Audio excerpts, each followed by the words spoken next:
that was. That was A1 Virtual Dream. Of course I had to play it because we're playing Radical Dreamers today. We're about to get dreaming.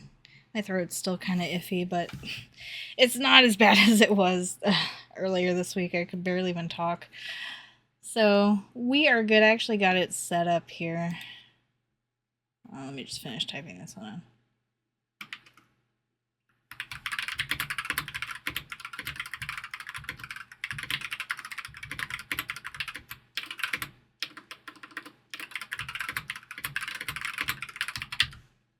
So yeah, we just had a rough week because I was sick, and then I had to do a bunch of stuff because, you know, being an adult, your job is never done. It's always, I got shit to do all the time. So we'll go down here. Actually, we'll get Sally. Sally's laying in her spot, so let's go ahead and... Cat cam, okay. Oh. No, wrong way.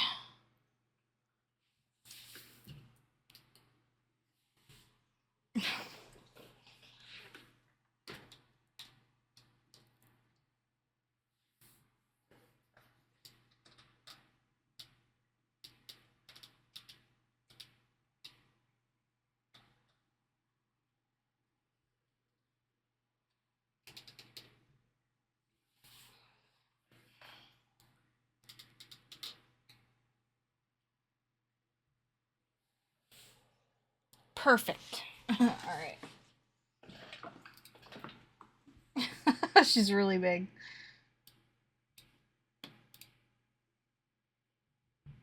She's a chonky girl. If she ever gets off that blanket, I might be able to wash it, but she likes it too much. Presented by the Radical Dreamers, 1996. Oops, sorry, 1 second. Let's put her over here. There we go. Or maybe she's okay over here. I don't really know how this is going to play out. Oh, that's not going to work. Let's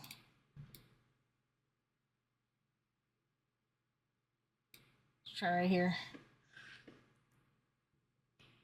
It all began with a notebook my mother handed me. She told me she found it while cleaning out the closet. This old notebook, covered with mold, was a diary that belonged to my grandfather who passed away years ago. It contained his distant memories.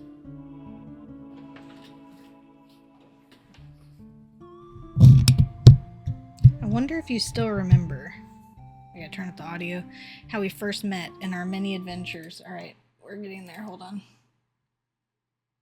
It's like the launcher's really loud, but then the game itself is quiet. And we'll just make her a little bit smaller.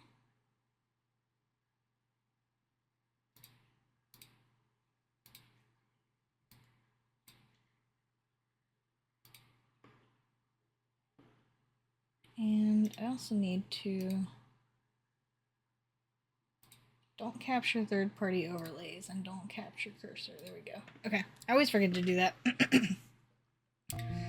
How we first met in our many adventures. It all seemed like a dream. We ran like the wind during those warm summer days long ago.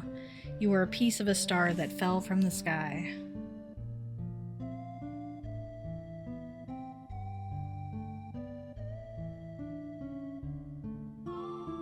I can still relive the memories of those days long past, just by closing my eyes like so and whispering your name into the desolate night. Kid. We gotta up the sound a little bit more. It's really quiet. Quietest game I've ever played.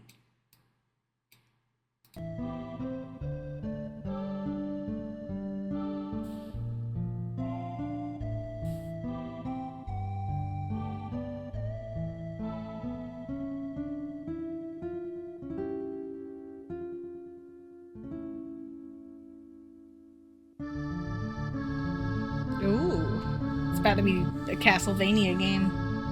kid. Hey, kid.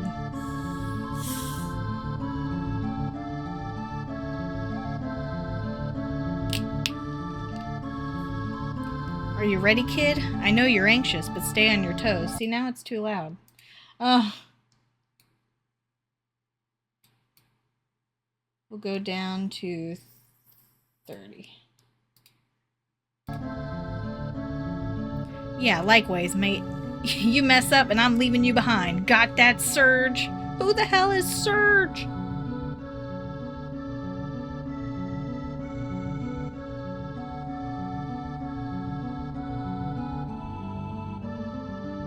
Come on, Magil. Let's go. That bastard Lynx is gonna get what he deserves.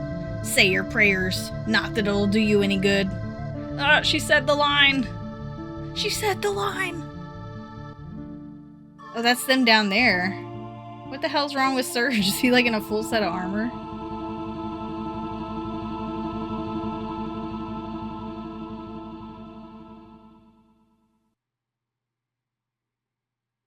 Radical dreamers.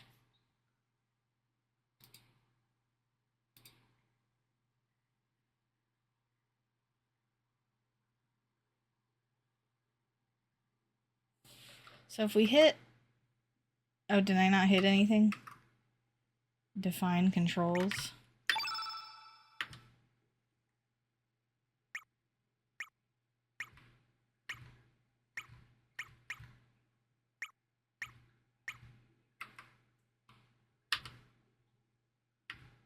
Okay.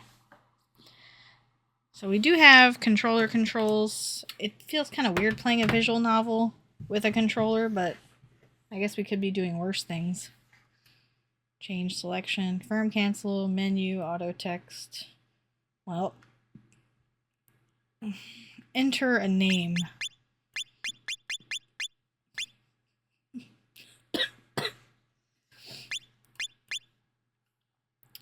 Well, I don't really know if I want to change the name, so we'll probably just, yeah, let's just stick with keyboard, I think. That'll be better.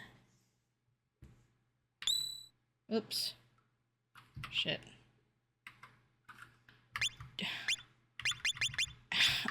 Well, we've already come this far. I accidentally hit the J. So, sure, we're gonna be Jeff again. The old lady's tip-off was right on the money. The counterspell on the barrier around the outer walls could have done a real number on us. Kid's plain, unadorned brain flicked... Oh my god, I gotta remember how to read. Kid's plain, unadorned braid flicked back and forth across her shoulders as she walked. We picked our way through the elaborate lattice of the manor's magic shields, moving in closer and closer to Lord Lynx's stronghold. There were 3 of us, Kid, Magil, and me. I guess it must have been 3 years already since I first met Kid. Back then, I was just a wandering musician, traveling wherever my feet would take me, and wherever a few tunes would pay for a warm bed. It was in the Outlands, in a town called Regiora, where we first ran across one another, and since then, she dragged me along on a whole bunch of adventures, and misadventures, too. Ah, Kid. She was a thief, and not just any thief, just a few months shy of 17 and already renowned as one of the realm's greatest. What's more, she was achingly beautiful, stylish, a joy to be around, and a dab hand at campsite cooking. Or so she liked to claim. It is kind of weird reading this too because it takes up the whole screen. The truth was a little different. Those bandits with hearts of gold you've heard about in stories, the ones who steal from the rich to give to the poor, yeah, that wasn't Kid's style. She was short-tempered, prone to lying, bossy, and obsessed with money, and rarely did she care to listen to a single word anyone said to her. But she wasn't all bad. Probably. Maybe. Sometimes. She had her moments anyway. I glanced over my shoulder to see a shadow hovering behind us, blending into the darkness like smoke. Magil. Also known as Magil the Shade. He was Kid's partner, but even after 3 years, I still hardly knew anything about him. All I knew was that he was around 30 years old and not much of a talker, but he was one heck of a mage. I heard that he and Kid had started working together way before I met her. He always covered the top half of his face with a mask, and I'd never seen what he looked like underneath. He was a man so mysterious that it sometimes seemed like he was an interloper from another world. It wasn't like Kid was exactly big on details about her past, but Magil? He might as well not have had one. And Kid didn't seem to know much about her partner in crime either. What kind of man he was, what kind of life he'd lived before. Nothing. You might ask how exactly I wound up being a part of this merry band. Well, it's complicated. Hi, it's me. You're probably wondering how I ended up in this situation. I guess you could say that life doesn't always turn out the way you think it will. Kid, who was heading up to our little raiding party, suddenly stopped dead. Look lively, boys, we've got company. We glanced around warily as cold, cruel eyes emerged from the darkness. I heard a low growl. Dark shadows prowled through the night surrounding us. A pack of wildcats. There must have been about 10 of them. A thrill of fear ran down my spine. Flustered, I pulled my knife from my belt. Kid calmly shifted into a fighting stance. Watch yourselves. I don't reckon these buggers have been treated for rabies. The wildcats snarled and growled as they slowly closed in on us, drawing the noose tighter and tighter. Their eyes glinted in the darkness like fireflies, and strings of eager spittle dripped wetly to the ground. Ew. Then one of them sent an almighty roar soaring to the moon, and the hunt was on. Tutorial fight? What was I going to do?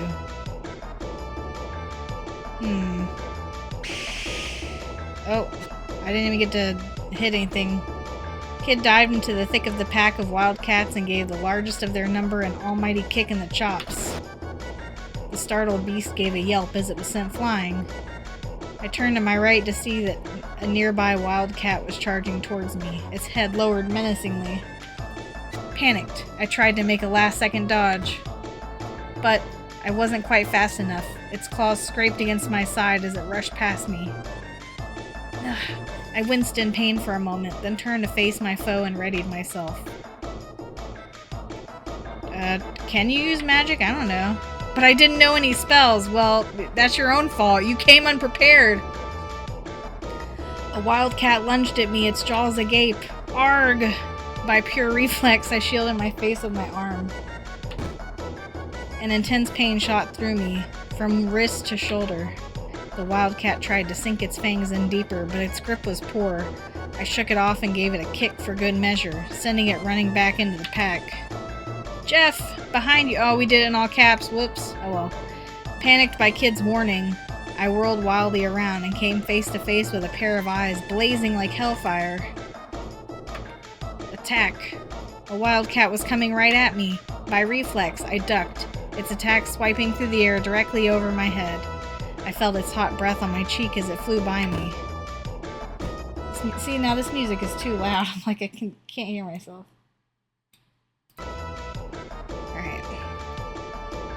At the same time, I thrust my knife upward, plunging it into the beast's belly. With a horrible cry of agony, the wildcat crashed face first into the ground, but I lost my balance in the chaos and fell down in a heap as well.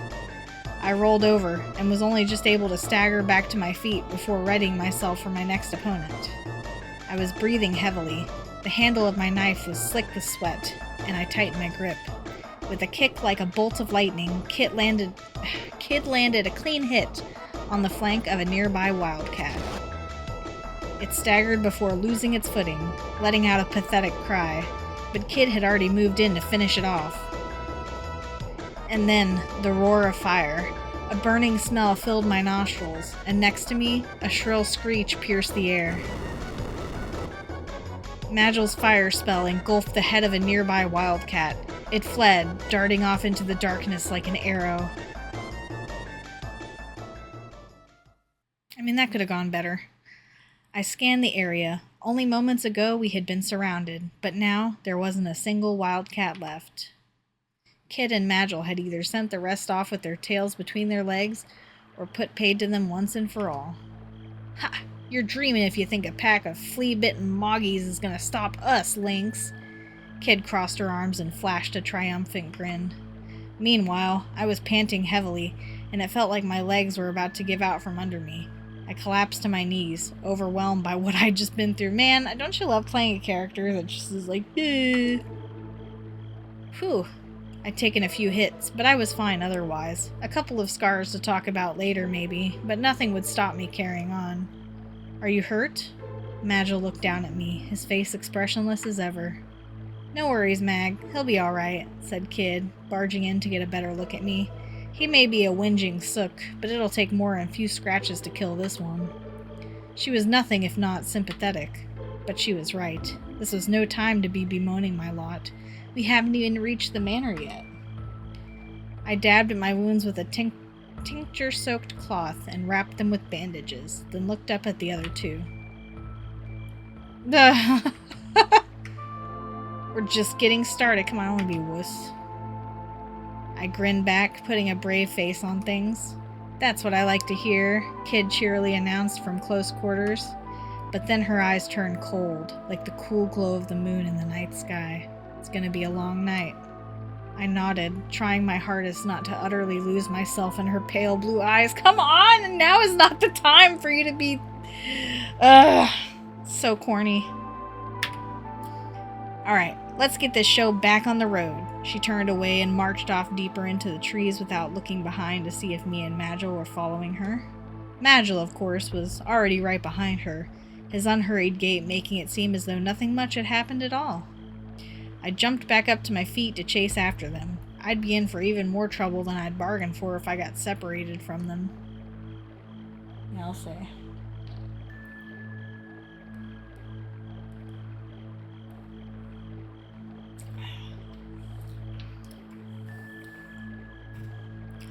The dark forest inside the manor's perimeter seemed to go on forever, a labyrinth of trees and boulders. The manor itself loomed in the distance, glowering over the vast grounds, and hidden within was a veritable mountain of treasure just waiting for us. Lord Lynx was the noble who had ruled the remote territory of Regiora. He was also Kid's mortal enemy. We were there that night to steal a certain jewel he kept locked away in his most closely guarded vault, the Frozen Flame. The Frozen Flame was veiled in mystery. It was said to be imbued with an uncanny energy, and possessed of a beauty and clarity that made it a priceless treasure. Countless thieves had tried to steal it, and not one of them had come close to succeeding. Nor had any of them escaped the manor alive.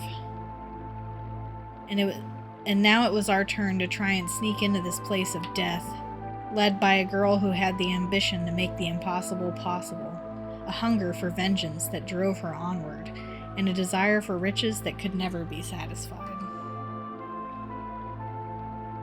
As we pressed on through the tree-filled darkness, the shadows gave way at last, revealing the true extent of the vast mansion. I'm actually going to move this down here. We need to actually adjust it a little bit, because she moved.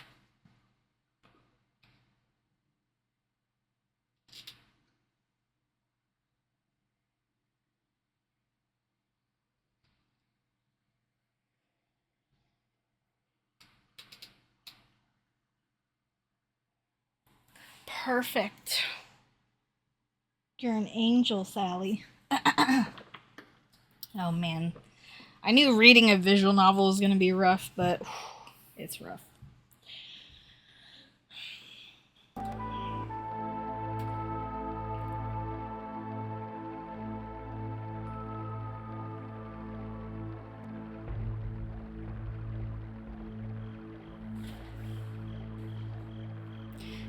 Finally. Say your prayers, Lynx, 'cause we're coming for you. Keeping to the overgrowth and the shadows of the trees, we made our way around the manor walls in search of a means of entry.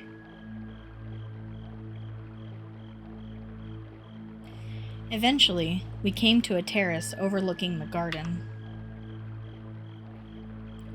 There was no sign of any guards nearby, The only thing surrounding the manor was an uncanny stillness. This will lead us straight into the West Wing. Just as well. We don't have any business in the rest of the manor tonight, said Magil, gazing up at the dark building towering over us in the night. All right then, what are we waiting for? With that, Kid made to vault over the railing of the terrace. Stop, Magil hissed sharply. Remember what we're here for. Our main target is the vault and the frozen flame within it. We focus on this above all else. Your vengeance is of secondary concern. Agree? Agreed?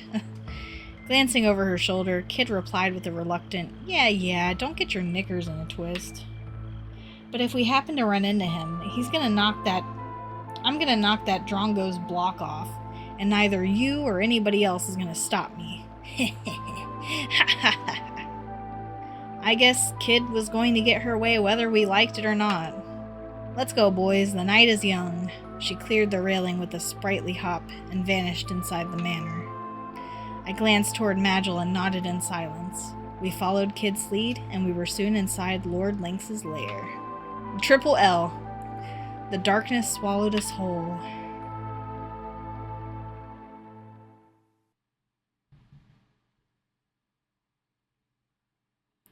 A corridor stretched off to the left and right from the terrace. It seemed equally dark and chilly in both directions.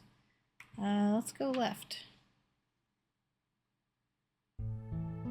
We pressed on through the darkness, down corridors that turned and twisted, snake-like, this way and that. Everything around us was still and silent, and it felt strangely like we were being watched. Oh no! We continued, creeping cautiously down the corridors. Kid moved proudly and stealthily like a cat stalking its prey, while in the shadows, Magil followed, gliding swiftly and silently like a sinister breeze. Why does that play automatically? I can't read that fast. Rattle. Kid stopped us. There's something there. I listened carefully. Rattle, rattle, rattle. A figure appeared in the darkness on the other side of the corridor. It's a skeleton! We readied ourselves for a fight. I assessed the situation. We squared off against the skeleton. It threw the sword it was carrying to the ground and took a step forward. And then it twisted its body into a strange pose. Wait, is it doing what I think it is?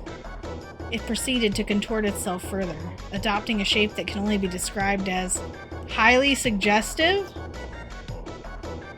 For a moment, no one knew quite how to respond. What the bloody hell? What should we... Wait, Kid, look at Madge. Magil seemed completely bewitched. There was no way he'd be any use to us in this state. What were we going to do? Let's try to attack it. Come on then. I charged at the skeleton. I took advantage of the opening created when it raised its sword and kicked it as hard as I could in its lower spine. There was an almighty crack as the bone snapped, and the skeleton fell in two. A split second later, Kid landed a massive blow on the top half. With its skull shattered, the skeleton immediately came to a halt. Huh, guess you can fight after all. We had defeated the skeleton! Kid turned her attention back to Magil. Can't believe this Drongo, though. Thwack! She brought her fist down hard on his head. Maybe that'll wake you up. Now if we're done here, let's get a bloody move on. What was I... Oh, ow. Phew. I'd taken a few knocks, but I was alright. A scrape or two wouldn't stop me. We didn't get hit in that fight. Oh well. Maybe you ain't such a Drongo after all. Just goes to show, any old weirdo can make something of themselves if they put their mind to it. Kid's eyes glinted with mischief. We took the corridor leading from the left-hand side of the terrace, eventually arriving in an intersection with some stairs. The path to the right led down the stairs, the path to the left was a dark side passage, and the main corridor continued straight onward. I'm gonna say we went down the stairs. Slowly, we crept down the staircase, descending deeper into blackness as we went. Full motion video! 256 colors! At the bottom, the path split. The way to the left continued on to an atrium that resembled a sort of plaza, while the path to the right was a winding passageway that trailed off into darkness. Let's go to the right. We went down the stairs, then took the passage to our right. Eventually, we came across an ornate door on the right-hand side. Something smelled fresh and pleasant. Flowers? Was it coming from inside? We can check it out.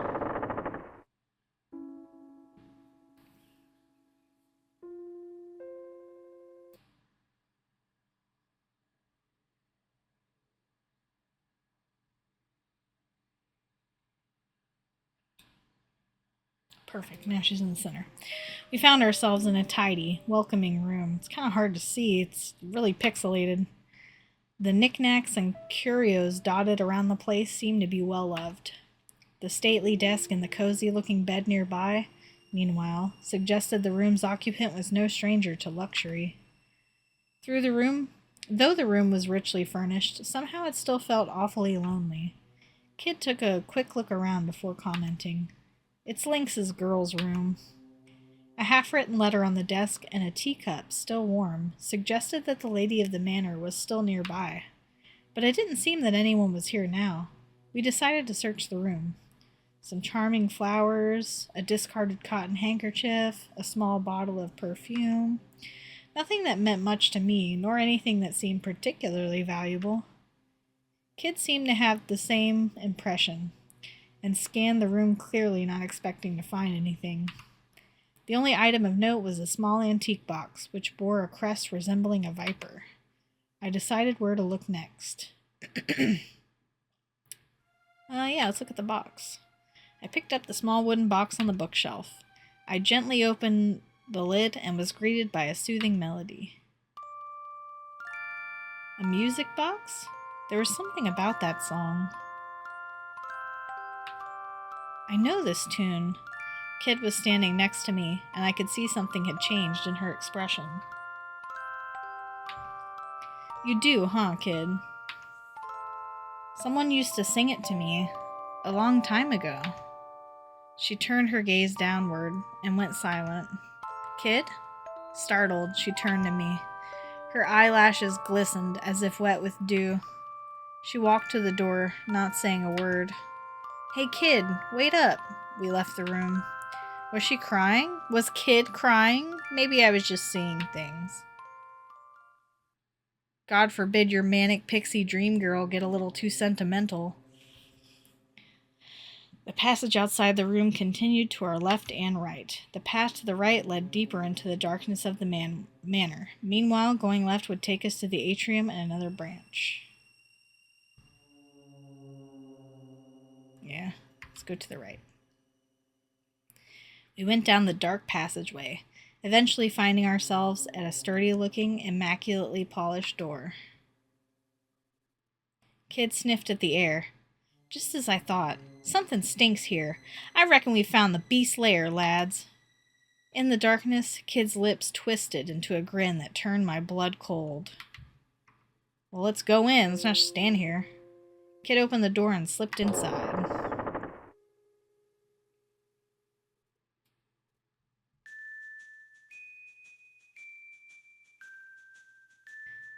It was Lynx's room, but he didn't seem to be around. Heh. The bugger's gone and scarpered 'cause he heard I was coming. There was something deeply unpleasant about the room. Well, it's got the Chrono Cross music. Obviously, this predates Cross, but still, it's weird hearing a song that you're, like, nostalgic for, but in an older game. There wasn't anything unusual about the furniture and fittings. Not how they looked or how they were made, but taken as a whole, it all felt discordant. Was this a reflection of Lynx? A seemingly ordinary facade that hid a disturbing truth only some could see? I'm gonna turn it up a little bit.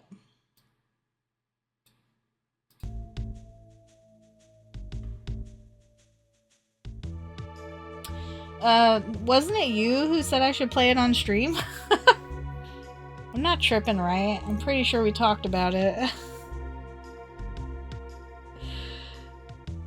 But we're doing the whole Chrono series too. So I'm like, we can't leave this out since it just got re-released. Well, I say that, it was like 2 years ago now.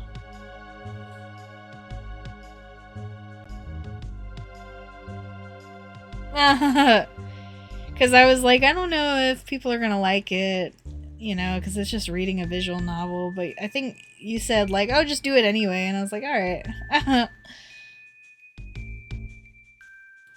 You know, I was really sick this week, so I had to postpone it because I couldn't even talk. It was like my throat was all gravelly.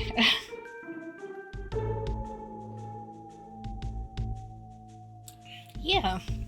I'm excited too, because I didn't even know this game existed until the re-release. So it's kind of cool we get to see it now. Let's see what we can find. The desk drawers, the paintings on the wall, the vase on top of the side table. We left no stone unturned. I bet this is going to be a trap. There didn't seem to be anything suspicious, but as I scanned the room, something unusual caught my eye. There was a pedestal in one corner with a significant-looking scarlet cloth drawn over it. I slowly raised my hand toward it. "Be careful what you touch in here," warned Magil. I pulled my hand back timidly, but then the cloth flipped back with a flutter without me having laid a finger on it.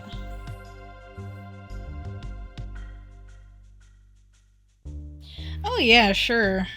I mean, I already was, you know, thinking about Cross from having played it before Trigger, and, you know, it's so different, but I guess the problem too with, like, this is probably closer to a direct sequel, but, you know, Cross is kind of funky because it's like, not only do you have time travel, but then you have parallel universes, and it gets a little crazy, but I'm still excited to just take it all in. You know, one game at a time. Just take it in, have a good time, have some updated thoughts, since I haven't played Cross in a good 10 or so years at this point. So I just hope for my sake I can remember things, because I tend to forget things, especially if I'm talking to people, like, and that's not to say, like, oh, stop talking to me, but it's just funny, because I literally get so distracted when people talk to me. I'm like, my brain is just like, forget what you were doing, just, you know, read the chat now.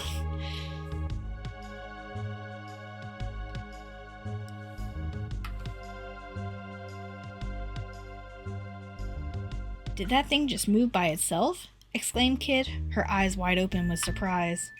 Gripped by curiosity, we moved in to see what it had been hiding. It was a large antique mirror of an elaborately decorated style I'd seen before.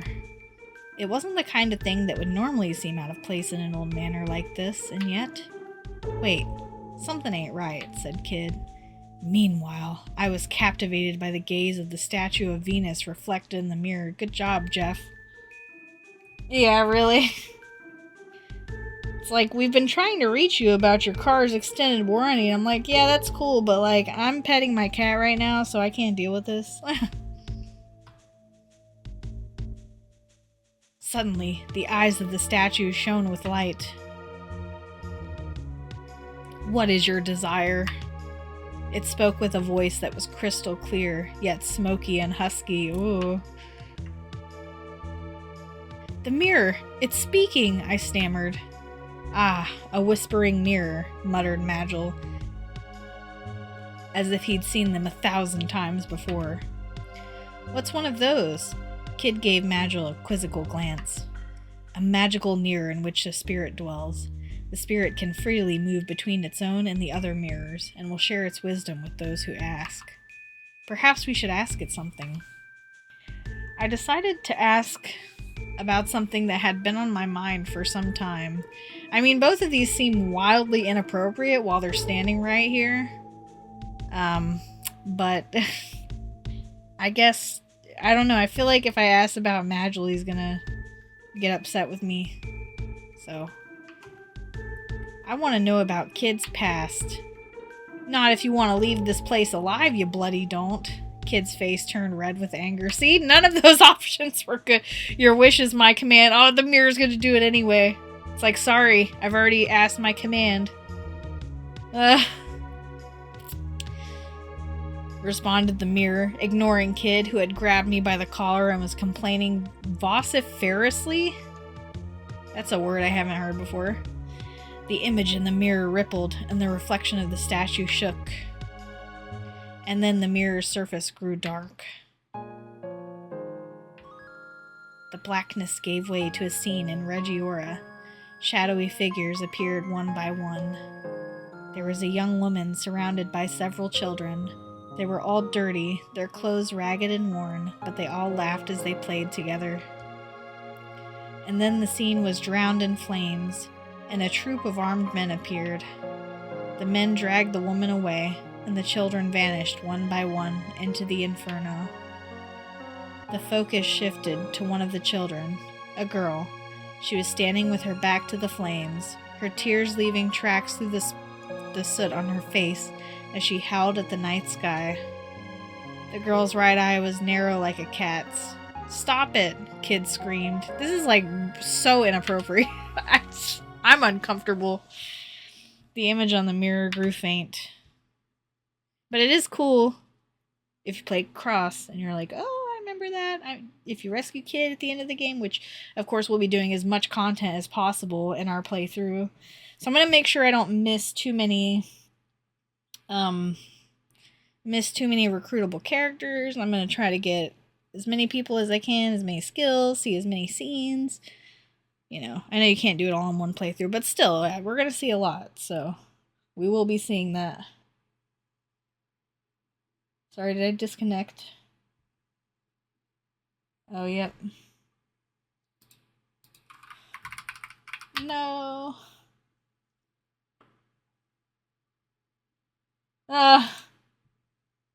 No, it's okay. I was just rambling.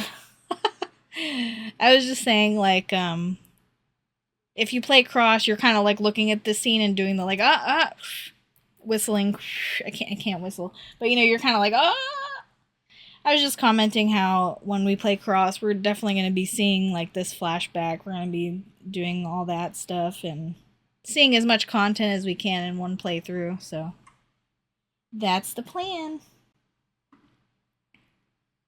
All right. Kid stared at the ground, her hands balled into tight fists. The room was dominated by silence. You know what else is nice? 69. Sorry.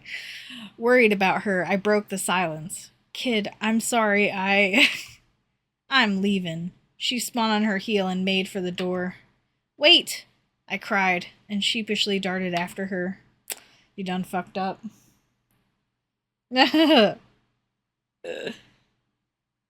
Exactly. The corridor stretched out beyond the door. We retraced our steps. Eventually, we came across an ornate door on the left-hand side. It was Riddell's room, Lynx's daughter. Oh, so Riddell is Lynx's daughter in this timeline? I can't imagine that. Okay, so now we're retracing our steps, so we'll continue, because we don't need to go there. We continued down the corridor until we reached an intersection. Of course, she might have come back, but oh well. There is a left turn in the corridor leading to some stairs going upward. The corridor also continued straight on towards the entrance to a large plaza-like atrium.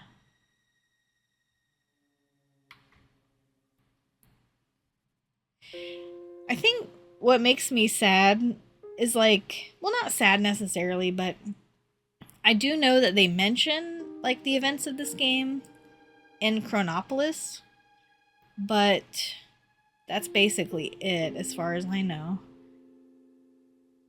But at least you kind of get more fleshed out scenes in Cross, obviously. So it's like you can kind of see what they were going for. Let's go to the atrium. Yeah, that's what I heard. Of course, I didn't remember it, but see, now when I do it, I'll be like, I remember that. Kid poked her head through the arch-shaped door and took a look around. Huh, it's big in here. Must be some kind of hall. We took a cautious look around, then entered one after another. Oh, sexy demon statue. The atrium was like a beautiful plaza, complete with a statue that doubled as a fountain. Where does the water come out, though? Also, the checkered, like, tile floor is such a, like, 90s thing to have, like a 90s texture to have. Pillars and arches lined the walls, and in the center was a small pool of clear water, above which the statue stood. On the other side of the room, I could see another arched entrance like the one we had come through. Ooh, that's cold. Kid was scooping up water from the fountain. I went over to her and, resting my hand on the edge of the marble basin, peered into the pool beneath. Shadows flickered under the water's surface. You reckon those fish are rare? As in, valuable? Kid leaned right over the edge. I couldn't see the bottom. I wondered how deep it was. The shadow of one of the fish grew larger and larger. Whoa! Sensing danger, Kid leapt back from the edge. Clack! A fish leaped out from the water and snapped at her, its jaws bristling with razor-sharp teeth. Its mouth closed shut on the air, where she'd been only moments before, and with a splash, the fish darted back under the water. Pteranodons! Deadly, carnivorous fish with razor-sharp teeth and powerful jaws that could snap a monster's horn in half. Staring in horror, I watched as dark shadows began to gather in what little of the pool I could make out.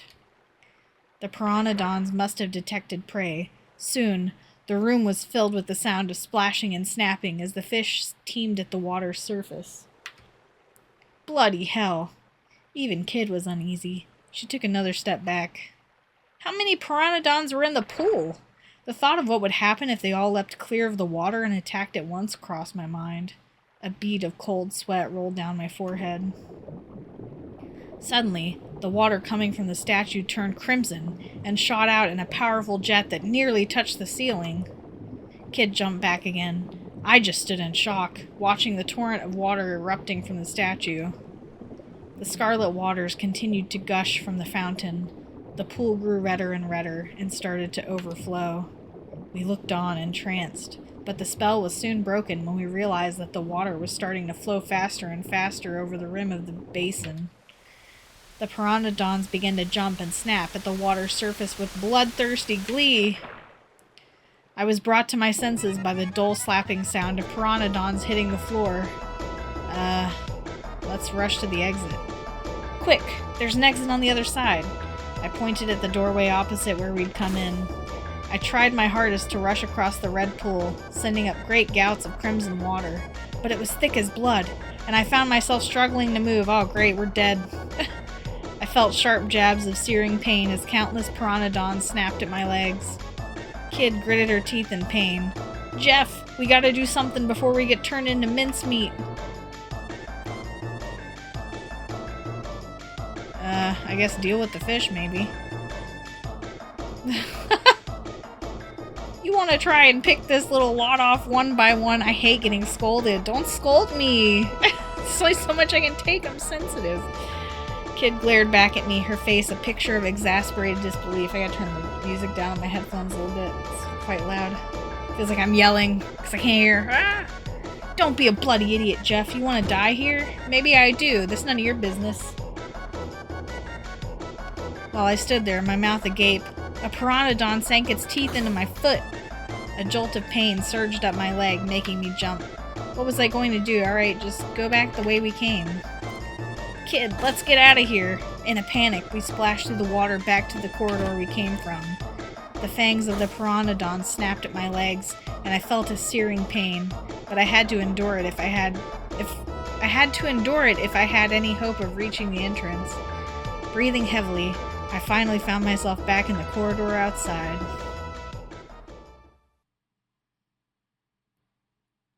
Phew, that was a close call, and I'm like dying. So that whole thing was a trap, huh? Talk about twisted. Lynx is even more of a sick bastard than I thought. I was about to say he wouldn't have to be if he didn't have to guard against people like her breaking into his home, but I thought better of it. Like, he really about to pull up with the, well, actually...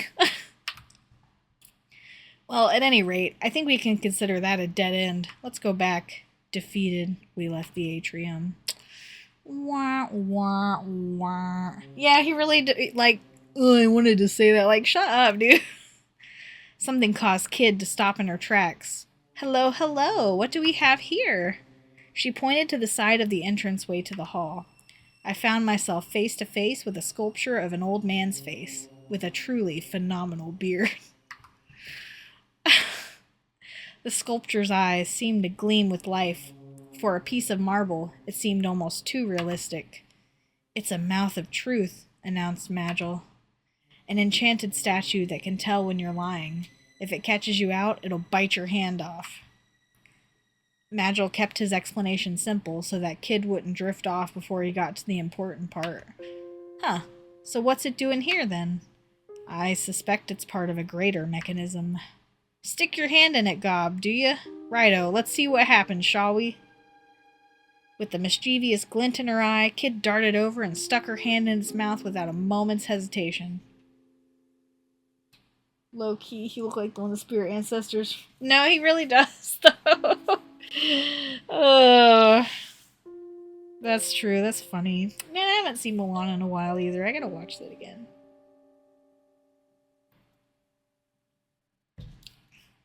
I got so many damn DVDs and Blu-rays. I need to just host a movie night. Though, my friend just got her first apartment because her mom sold their house, so she moved in and it's really close by, and I'm like, we should do a movie night when she gets settled in because I got plenty.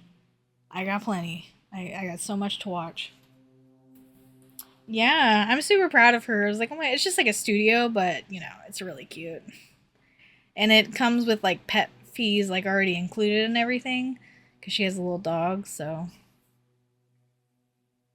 Mulan 2. Man, I feel like I must have seen that on TV at one point.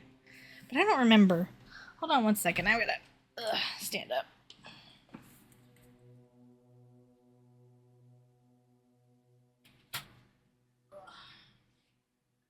Dally Wally. Look at Sally. She's so cute.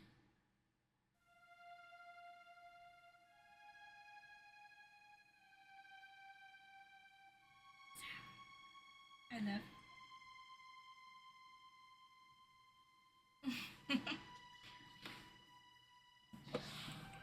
She's so cute. But yeah, I know a lot of the Disney sequels are kind of hit or miss. So it's like, you know, nothing a little bit of alcohol can't fix. She stood there for a moment waiting, but it didn't take long for her to get bored. Huh, nothing. Suddenly, I had an idea. Magil, stick your dick in it. What? What? Hey, kid, who's the greatest thief who ever lived? Ha! Me, of course, you drong. Kid answered without a moment's hesitation, and then suddenly her face twisted with pain. Is this guy just a troll? Goofy movie too. Oh man, dude. I need to see those. Like, I don't remember the last time I've seen it. It was one of those things where I just, like, saw it on TV one time and then just totally forgot about. Oh, man. It's gonna be good. I had a lot of ideas for movie night. Need to watch that. I know the Goofy movies are really, really good. And they're pretty old too, huh? Oh, he competes in the X Games. Yeah, peak early 2000s nostalgia right there. Everything was extreme sports. The teeth of the marble sculpture had clamped down on her hand. It bit me, she cried. Knock it off. Everyone knows it's the true. Ow! The sculpture bit her again as soon as she spoke. Grr, you little. A cold sweat formed on Kid's forehead. The sculpture was tightening its grip. It won't let go until you say something true. Despite the obvious urgency of the situation, Magil was matter-of-fact as ever. I mean, how are you going to say that when you were the one who did this? You told her, hey, put your hand in it, and then I'm going to tease you into, like, saying a lie. You might lose your hand. Like, are we for real? Like, is this a real mission, or are we just fucking around? Just say anything, kid. Anything, as long as it's the truth. Obviously, Kid wasn't listening. Instead, she just kicked awkwardly at the statue. Oi, Beardy, let go of me bloody hand. She planted her feet either side of its mouth and tried her hardest to pull herself out. Nah, he ain't no wizard. You know why? Because the first thing I tried to do was cast a spell on the wildcats and fucker couldn't do it. He was like, I don't know any spells, duh. I'm like, then why is that an option, dipshit? She heaved, kicked and stamped, grunted and strained. And then finally, her hand popped free. I was taken aback by what I just witnessed and couldn't say a word. See? Told you it was the truth. Kid raised her hand in the air triumphantly, as if to demonstrate. I could see heavy bite marks. The sculpture hadn't come away from the struggle unscathed either. Kid's attempts to break free had left it cracked in several places. Magil pointed silently at part of it. I went to take a closer look and saw a pale, flesh-colored tongue. I expect we're supposed to put something there, commented Magil. Something? What exactly? I replied. Kid stood there for a moment, lost in thought, and then she started to unload all the knickknacks she'd been carrying. It was a strange collection of odds and ends, pulled out from her pockets, her boots, and even from her braid. All right, Jeff, now it's your turn to have a go at that stupid statue. Kid grinned at me, holding her assortment of knickknacks out in the palms of both hands. I guess she'd decided that whatever further horrors the statue had in store, she'd rather not face them herself. Nice, kid. Real nice. How you gonna say that? You're such a hypocrite. Grumbling to myself, I reached out to pick an item. I chose... Oh, wow. What the hell is a petard? The scroll sounds kind of cool.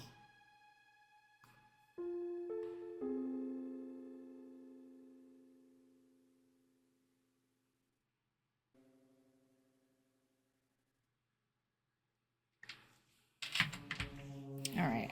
We'll try the scroll, I reckon. I picked up the peculiar piece of parchment. Bracing myself, I shoved it into the mouth of truth. Are you sure? Nice one, Mr. Master Thief. You think it's a magic scroll or something? Kid doubled over with laughter. Guess that didn't work. With a sheepish chuckle, I pulled it out again. Oops! My hand slipped and the scroll unfurled. It was filled with strange symbols. Noticing the confused look on my face, Magil spoke up. It's a decoding chart used for the Imperial Guard's field reports. Huh. Well, it's all gibberish to me. Well, that's why nobody asked you, bitch. Wouldn't be much of a code if it wasn't, would it? Kid muttered witheringly. I was too embarrassed to reply. This guy sucks. I don't want to play as him. Once I'd clawed back some of my pride, I attempted a recovery. You'll, have to walk me through it sometime. She just pouted and looked away. Oh, so you can't read it either. Boy, can I pick my moments. Fine. If you're not going to take this seriously, we're leaving you behind. Sometimes she could be cold as ice. I'd really done it now. She made to leave, but I grabbed her gently by the shoulder. Look, I'm not messing around. I'm sure this next idea is going to work. I'll believe it when I bloody well see it. Kid didn't seem convinced. The stakes were high. I looked again at her collection of knickknacks and chose.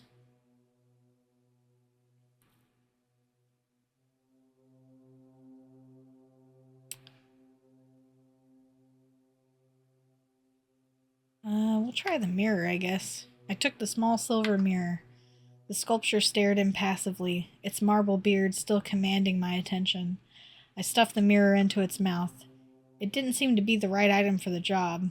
Don't see any cavities. Oh.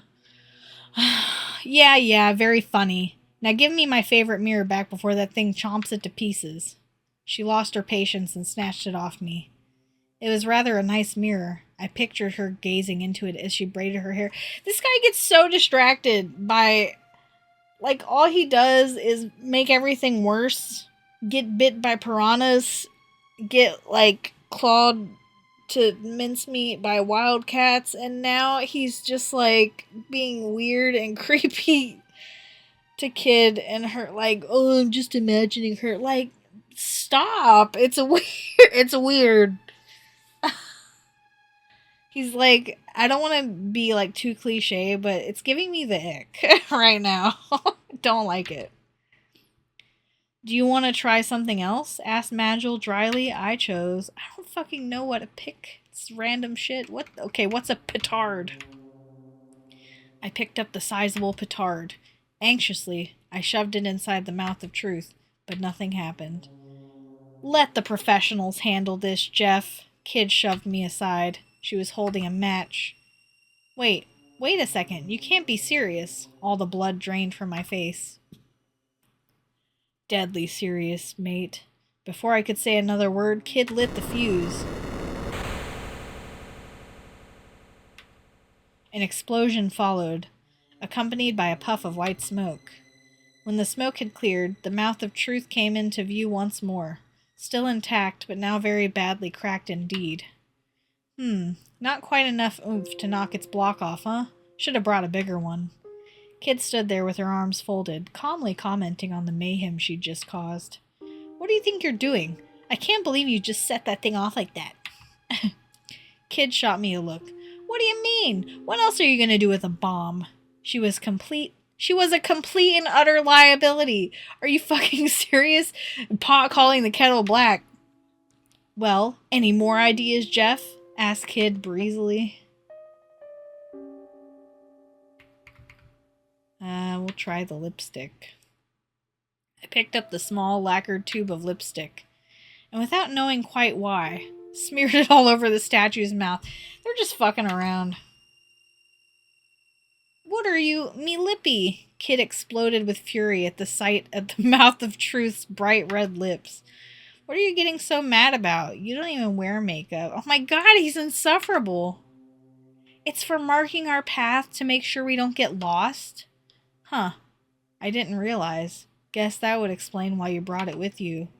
And what exactly is that supposed to mean? What's so funny about me having lipstick anyhow? Grr. Gulp. Nothing at all. It didn't take much to tell that this was the calm before the storm. You'd better buy me some more when we're done here. Yep, she was mad all right. Okay, I'm sorry. Let's just try something else. Kid gave me a doubting glare in response to my apology.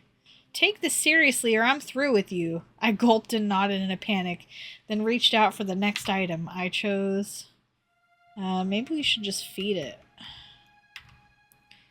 I took a small bag of dried grapes. One by one, I fed them into the sculpture's marble maw. Munch, munch. Ugh, it actually ate them. That's enough, Jeff. Those are my emergency rations you're wasting. Kid snatched the bag from my hands. I still had the last grape, though, so I popped it into my mouth. It was absolutely delicious. They're not for you either, sunshine, growled Kid, glaring at me. You gotta take this seriously, Jeff, or should I leave you alone with Beardy here? She was completely annoyed, but I hadn't worn her patience completely thin just yet. I decided to try something else. I chose... This is just ridiculous. It's a comedy routine. It's a comedy routine. It's like the Three Stooges up in here.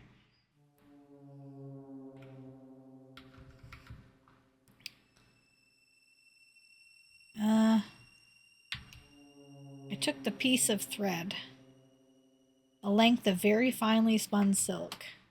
It didn't seem like a good idea to just shove it in, so I tried dangling it into the statue's mouth.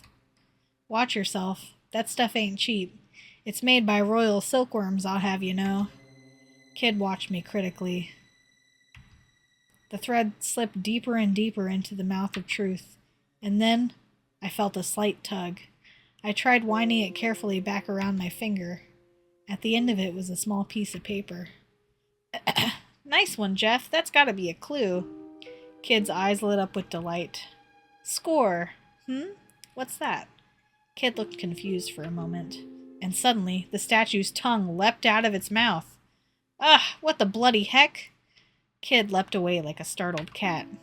Boing, oing, oing, oing. With Kid safely out of the way, I was the only target left within reach. Arg, it's all sticky. I'm gonna be sick. The tongue had covered my face with thick, warm saliva. Ugh. But strangely, I felt a sort of glow in the places where it had licked me. My aching wounds began responding to the warmth. Magil was leaning against the wall, watching the spectacle in silence. I'm guessing that wasn't the one, then. What next? I guess we only have 2 more. A centipede. Oh, that is just... What are you doing walking around with a centipede in your pockets? I reeled back in disgust. This isn't your pet or something, is it? Don't be thick, Jeff. It's just a toy, not a pet. A toy? You could have picked something nicer. It is nice. Nice for giving people nasty surprises. She seemed to think this was an entirely reasonable attitude. Like, really? You're just not self-aware. He's not self-aware. I remember I saw a really, like, big, green, hairy, like, centipede with, like, a yellow, almost like fangs on the front. It was a thick boy. I was like, what the hell? It was cool, though, watching it just wiggle around. But I didn't touch it, because that seemed like a stupid idea. She seemed to think this was an entirely reasonable attitude. Entirely reasonable to her, maybe. What was she doing with all this stuff? I reached for the rubber centipede. Trying not to think too hard about what I was doing, I stuck it into the mouth of truth, only for it to fall down the back of its throat. Jeff, you'll pay for this, growled Kid, staring daggers at me. Yikes, I'll get it back, I promise. Stealing my nerve, I reached into the mouth of truth. Suddenly, my hair stood on end. It was licking my hand. The giant, uncanny tongue slopped back and forth across my fingers like I was a lollipop. I'm gonna puke. Keep it together, Jeff. Do it for the centipede. Kid's support didn't do much to help me, but I somehow managed to pinch the centipede with the tips of my fingers and pull it out. You must really love this thing. Not really. I just hate to see stuff go to waste. I'm sorry, what? Why had I even bothered? Well, no luck there either. Want to try something else?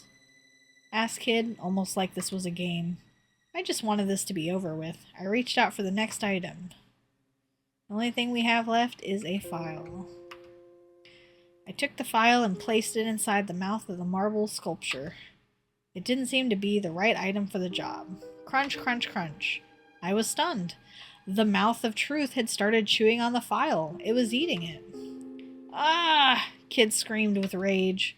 Me file. Me lovely, scratchy, scrapey file. I can't believe you just let that happen. Crunch. You're in big trouble now, mate. She was clenching her fists and trembling with fury. Sorry, I'll get you another one, I promise. I also wanted to add, just don't hit me, but thought better of it. I'll hold you to that, muttered Kid in a threatening grumble. If you're just gonna feed the statue all me stuff, we're done here. I promise that's not what I'm trying to do. You'd better bloody not be, mate. Once again, she shoved me her collection. No, we went through everything now, so... I lingered for a moment, but pulled my hand away. It didn't seem like any of them was what we were looking for. Alright, let's just forget about it for now, muttered Kid, stowing all her valuables. I was sure we'd find a use for this stuff. Whatever. Best get moving, huh? Defeated, we left the atrium behind us. James and Johnny. Yeah, right! Another movie I haven't seen in forever many years. Oh, man. Takes me back.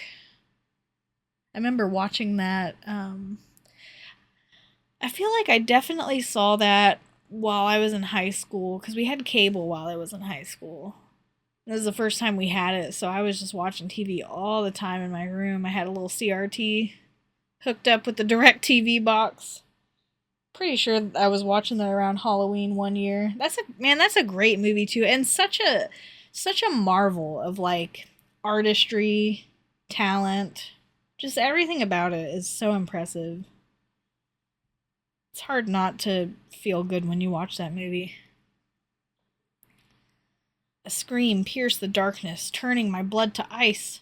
I realized then that a pair of crazed, blood-red eyes was staring into the depths of my soul. It was a griffin! Holy shit, a whole-ass griffin.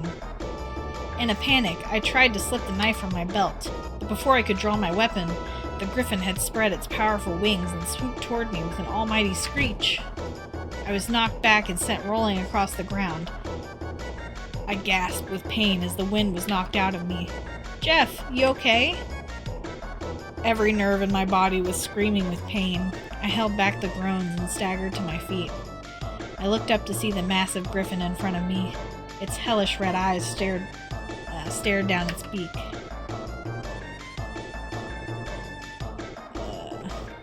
What could I do? Duck. Almost by reflex, I ducked the attack. The griffin suddenly beat its wings wildly, sending a barrage of razor-sharp feathers flying right at me, but fortunately, every single one of them flew clean over my head. It had been a close shave. I rose to my feet and faced the griffin again. As the beast's mad red eyes glared at me, I desperately tightened my grip on my knife. Alright, try to attack. I reversed my grip on my knife and plunged it into the griffin's neck with all my might. The beast screamed and contorted with agony. I'd done it. I'd landed a blow, and a telling one at that. The griffin shook its head with rage. I pulled my knife, then rolled away from it. Don't move, Jeff, yelled Kid from behind me. Suddenly, she landed on my shoulders, then leapt up into the air. Crack! Her knees crashed into the side of the creature's skull, making a crunching sound I could feel in my bones. The griffin screeched in agony. The griffin stiffened. That sounds like a pub name, the Stiffened Griffin. Suddenly becoming completely rigid, its eyes rolled into the back of its head, and it fell to the ground with an almighty crash. We'd done it! We actually managed to defeat a griffin! More like Kid had managed to defeat a griffin. Phew! I fell to my knees, overwhelmed by what I'd just been through, but glad it was all over. Sally has to go potty. Okay, go potty. Yeah. Girl.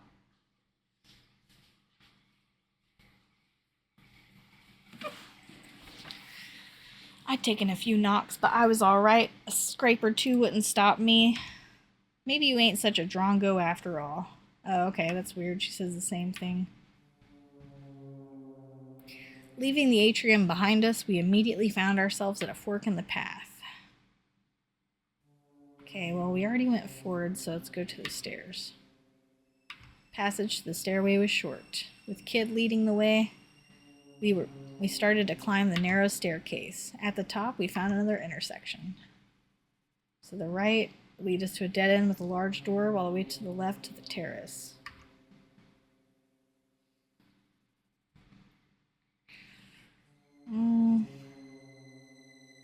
Yeah, let's go corridor to the right.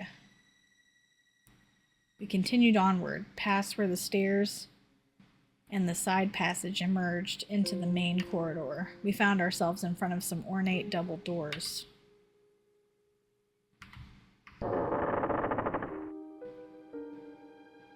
Kid gently pushed the heavy doors open and peeked inside. Doesn't look like anyone's in there. It seemed to be the main hall of the manor. There was a massive table, beautiful decorations on the walls, and thick columns decorated with sculptures of birds and beasts. Fixed to the wall, in the back towered a tremendous pipe organ like a burnished black mountain. Dozens of candles provided a dim, flickering light, sending the corners of the room dancing in and out of shadow. Several enormous portraits glowered down from high on the wall. Were these members of Lynx's family? I was busy staring at a painting depicting a young husband and wife, when I realized that their eyes had turned to look right at me. Okay, they hadn't. Don't worry, this isn't about to turn into some dumb ghost story. Like, what are we waiting for the da-da-ts? Like, what are we doing? It's a comedy.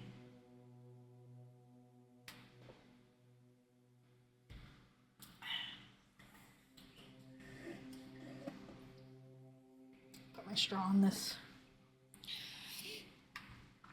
It just looked that way because of the way the flickering light of the candles reflected against the glossy oil paints. Whenever you get really tired, I know this happens to me when I get overtired, like when I stay up just too far past the I'm about to pass out threshold if I'm like stubbornly wanting to work on something, but when I get so tired, like it looks like everything's moving, man. It's like I see shadows in the corner of my eyes. And it's like I never know what it is. Of course, I live in like a place that has roaches. Just the just the state, not like my house is infested, nothing like that, but it's just like, you know, your brain is trained to like look for any potential roach. It's like, oh, someone needs to die.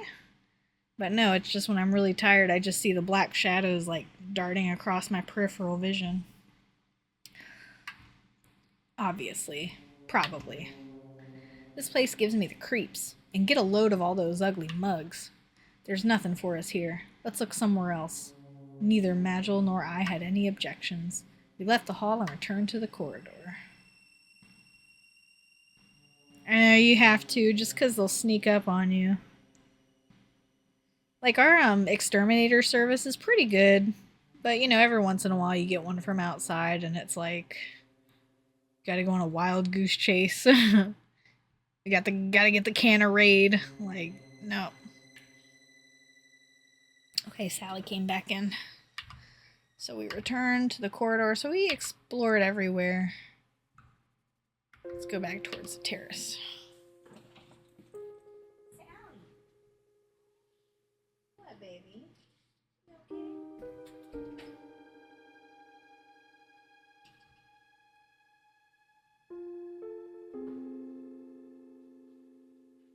Okay, baby girl.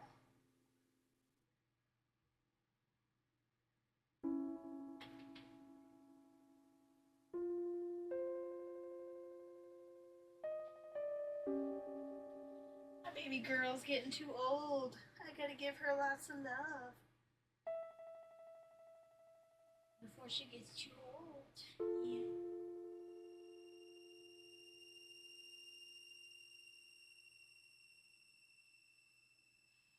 I wonder if she wants me to hold her. I can hold her for a bit. Oh, sorry, that was my chair.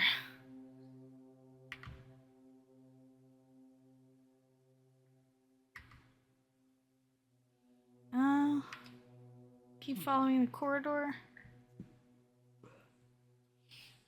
A short way along the corridor, running from the right-hand side of the terrace, we found an ancient-looking door, again on our right.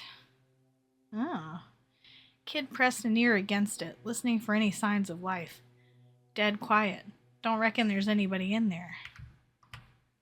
In we go. Kid stilled her breath and reached for the handle. The door wasn't locked. It swung slowly open. You pretty girl? Yeah? What's this room supposed to be? Place is a dump.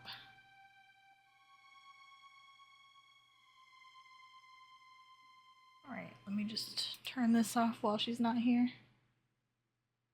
Ah. Oh, you want down?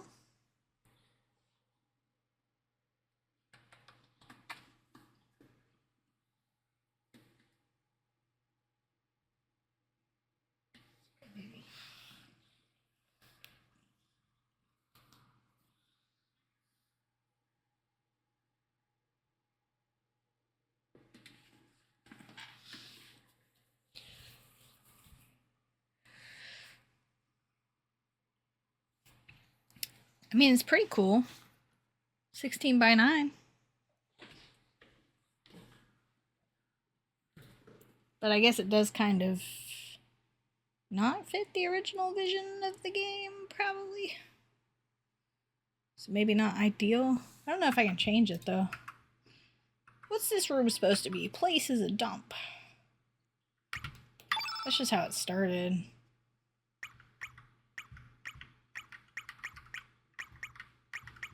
Put it in windowed mode. Looks like that's the lowest it'll go, though. Doesn't seem like you can put it.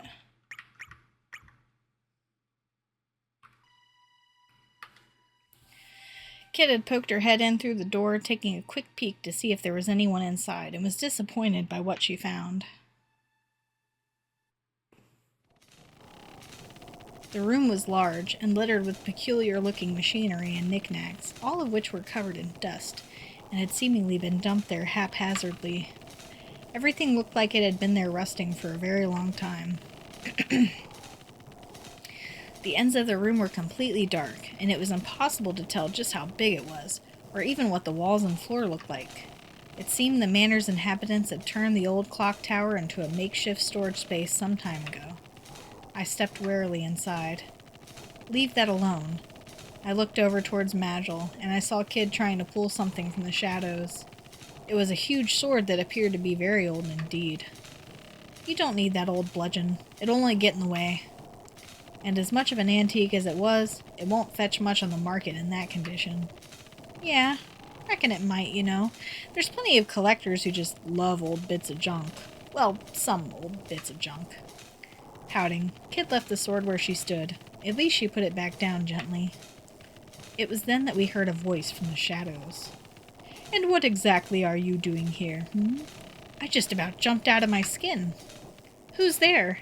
Kid and Magil turned to face the voice, ready for a fight. A wizened crone emerged from the shadows. She was hunched over and wore a hood draped over her face. This whole thing is just like two idiots and their dad, aka Magil, like, attempt to rob a dangerous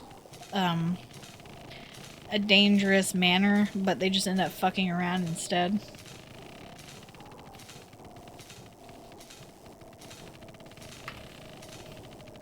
I could tell at a glance that she wasn't just old. She was positively ancient.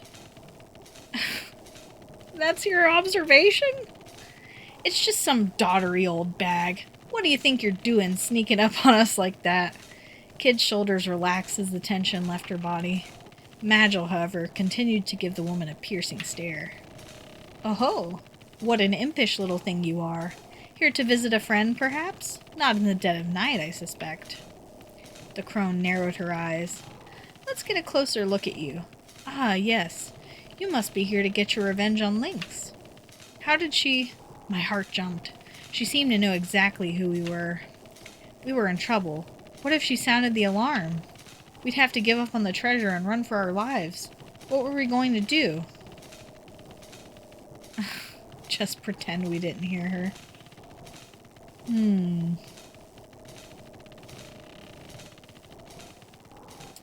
Well, she seems too smart to try to, like, fool, so... So what if we are? Kid narrowed her eyes right back at the crone. What's it to you if we're here to get our revenge on old Lynxy boy? You gonna do something about it? You never change, do you? The crone chuckled madly, her small frame shaking. Ah, the boldness of youth. Yes, that's the spirit. You what? Kid looked at the crone, completely confused. I was no less mystified. What the heck are you on about? Of course she wants out again! What, Sally? You want out again? I just let you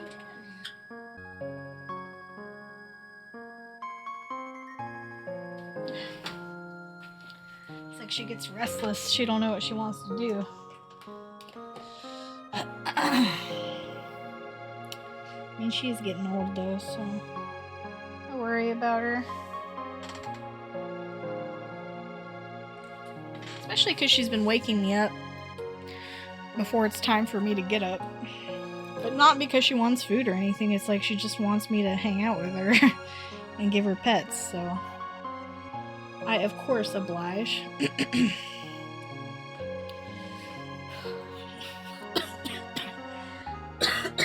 Still got a little bit of a cough going on.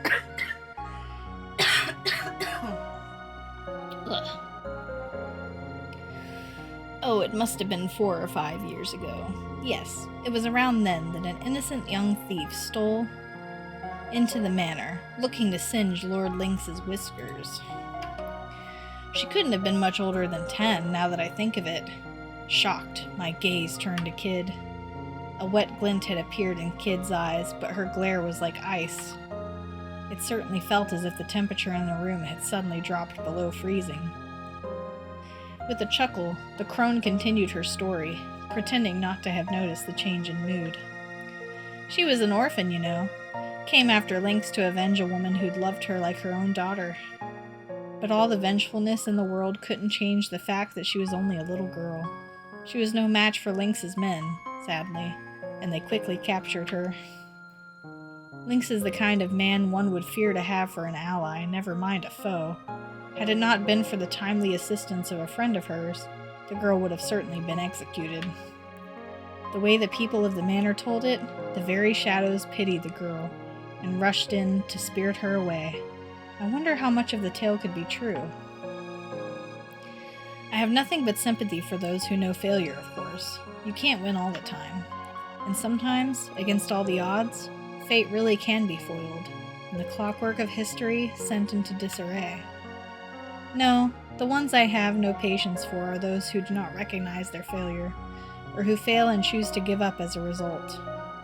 The crone looked up from under her hood, stared Kid directly in the face, and grinned. Kid's anger faded, giving way to a dumbfounded expression. If you wish to steal the jewel from Lynx, if you truly wish to triumph, you will have to let go of a treasure of your own, Kid. For as long as you cling onto it, the hands of your clock will never move. They'll stay exactly where they came to rest all those years ago. Who are you?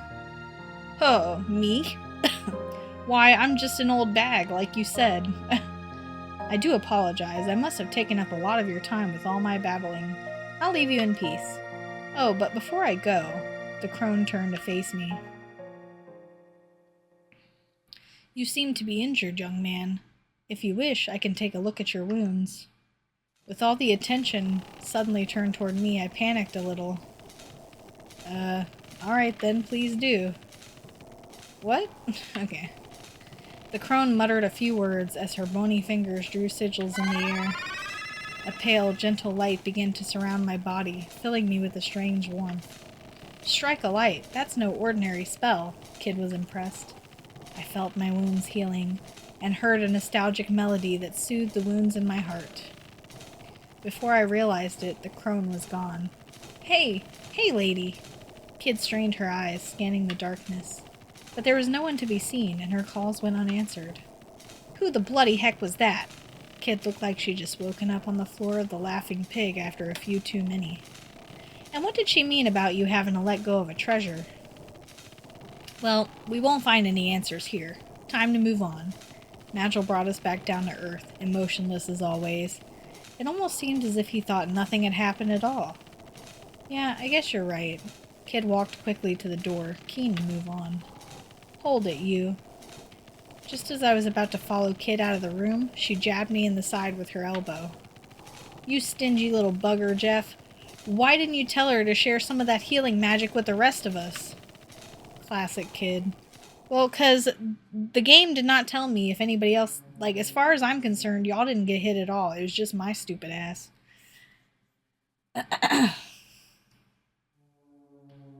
The door led back into the corridor, which stretched off to the left and right. Rightwardly lay the depths of the manor, while the way to our left led back to the terrace. So we're gonna go right. Yeah, she is big jelly. She's big a lot of things. It's kind of crazy, like, Chrono Cross is about her, but she doesn't spend that much time with you and her party.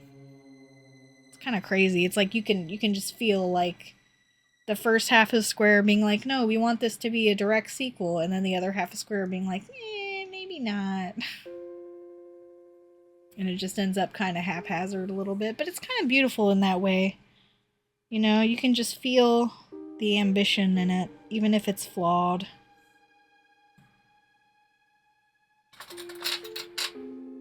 Sorry, I gotta grab something. Continuing down the corridor, we came across a rather sturdy-looking door on our left. Ooh, what's in door number 5? A little further on stood a stairway leading upward. Well, this door is clearly meant to keep something safe. If there ain't some kind of treasure behind it, me name ain't Kid. Sniff, sniff. Yep, that's the smell of cold, hard cash, all right, she muttered to herself as she began to inspect the door more closely. It seems like a very obvious trap, but I will go inside anyway. Bah, what am I, stupid? Of course it's bloody locked. Kid had tried the door handle a few times before giving it a grumpy kick. Bloody door's got a magic barrier on it, and the bloody barrier's got a barrier of its own to boot. It'll take more than me putting the boot in to get through all that. Is it like the Wind Waker barrier? You just need to, you know, deload it. I see. Then unless we find the key, we don't have a hope of getting inside. Reckon I can handle a key hunt, especially if it's that idiot Lynx who's hidden it. If we can find his room, I'll sniff it out in 2 seconds flat. You just watch. There was little more we could do here, so we decided to look elsewhere. Well, we do know where his room is. I don't think we want to go back immediately, though, so we'll just continue looking around. The corridor ended at the foot of some stairs. With Kid in the lead, we headed upwards. It was dark and the stairwell was narrow. We watched our footing carefully as we climbed. The stone steps was worn smooth with age, and I lost count of how many there were as we spiraled upward and upward. An awful sense of foreboding haunted me. I had no idea why, but it felt as though we were marching to the gallows. Going upstairs, being marched to the gallows? Sounds familiar. When we arrived at the top of the stairs, we were greeted by an old, heavy door looming in the silence. All was deathly silent, and the still, clammy air added to the sense of ominous apprehension. Something's very wrong here, I murmured without thinking. I hear cursed whispers from beyond the door, Magil added, doing nothing to lift the mood. Ah, grow up, will ya? Kid shot back at us derisively. She was already examining the door. Well, if it ain't locked and I don't hear anyone inside... Yeah, sure. Alright, here goes. Kid tried the handle. The door opened and with a slow, heavy swing revealed what lay beyond.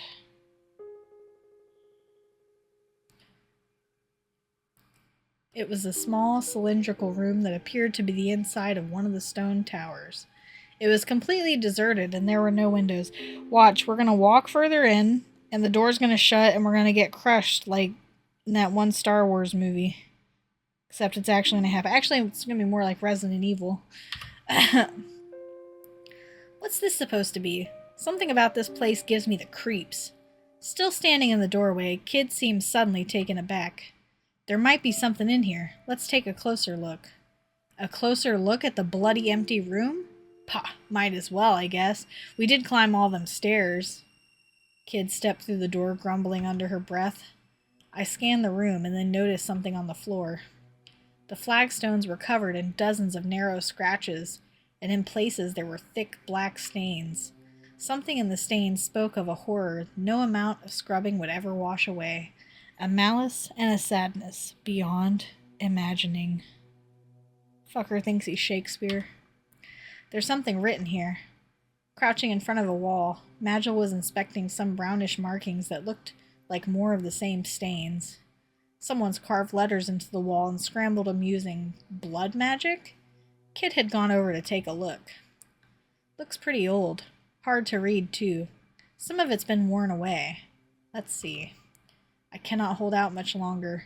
My only hope now is to leave the Acacian signet in this room. The Acacian signet? What did I say? What did I say? Well, I called it. Suddenly, the door slammed shut. We jumped to our feet with a start. From above us, we heard an unsettling creaking sound. The walls and floor began to tremble. Yeah, good job, guys. What the hell's going on? Kid's eyes darted around the room as she desperately tried to figure out what was happening. The creaking sound from above continued, and the ceiling moved ominously closer. Up there! Oh, we got spikes.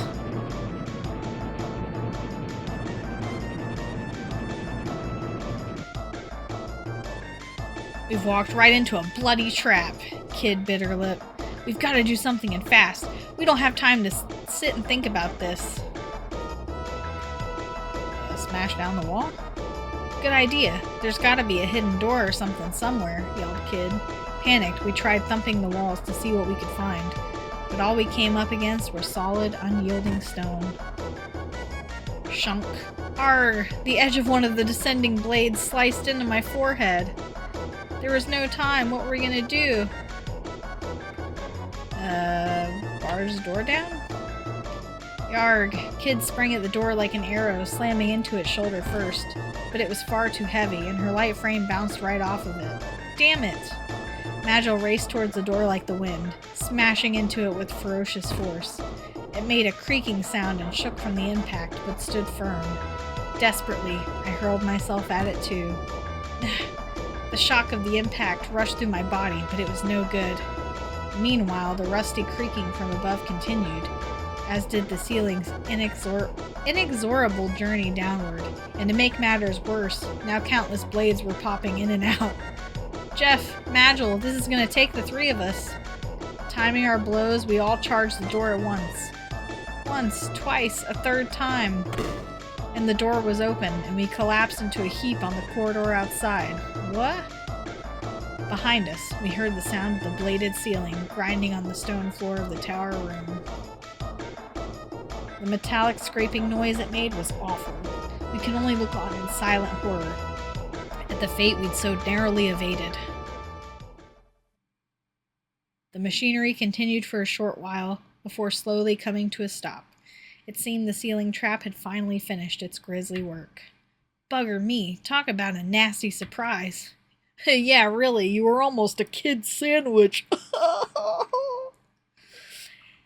Is it some sort of execution chamber? Magil continued, seeming to be deep in thought. In any case, that writing mentioned Acacia. Yeah, what was all that about, I asked. The Acacia Dragoons, the elite knightly order serving General Viper, who once governed the territory of Galesborg to the west. Former knightly order, I should say. They were wiped out more than a decade ago, by the lord of this very manor, no less. Kidding around, yeah. That's good. Kid, stop kidding around. And you just die. She just stabs you.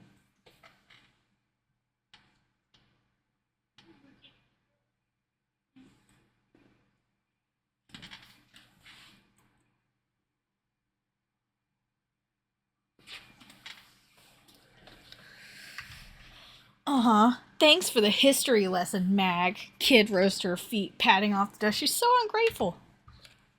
Too bad we're not here for fairy tale nights. Come on, we've got a lot more exploring left to do. Magil shrugged silently, and we headed back to the stairs. With Kid in the lead, we headed downwards. It's so funny because this is just the same... This is just the same, like, GIF as before, but it's, like, reversed.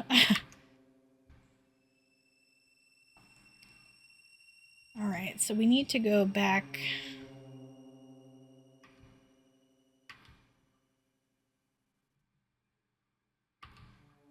towards the terrace.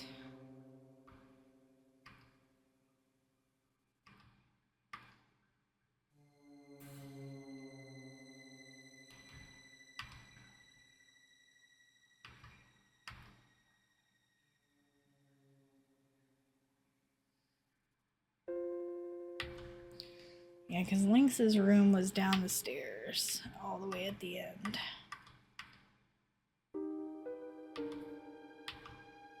Kid stopped us. There's something there. Oh, is it the skeleton again?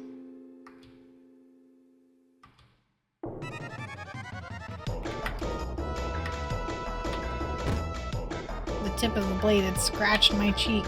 Eek! I jumped back in panic. Hope you brought your brown trousers, grumbled Kid. We squared off against the skeleton. So if I know what's coming and I try to attack first, that doesn't work. I have to, like, wait for it to do its thing and then attack it.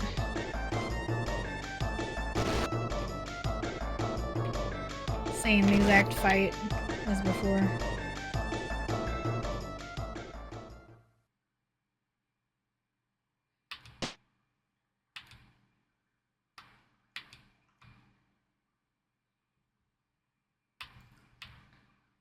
Wait a second, what's that? There was a leather bag on the ground, containing some recently cooked meat. Lucky me! I bit into the meat without a moment's hesitation. After devouring the unexpected windfall, I felt a little better. Oi, where's my share? Busted, I pretended not to hear. I was doing great. I felt like nothing could stop me.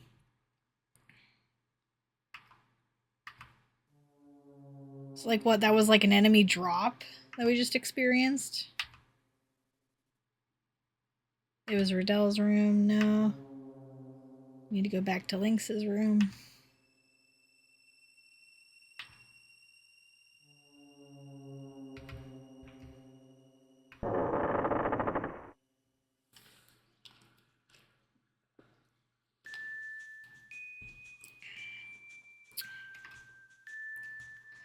I knew he wouldn't be here. We started looking for any signs of the key to the vault. Maybe she can help, said Kid, thrusting her chin toward the mirror. I gently pulled the soft cloth from the mirror and stared into the glass. It was dark, like the surface of a lake at night. What is your desire? What? What in tarnation is this option? Are we serious? Like, cut the cameras.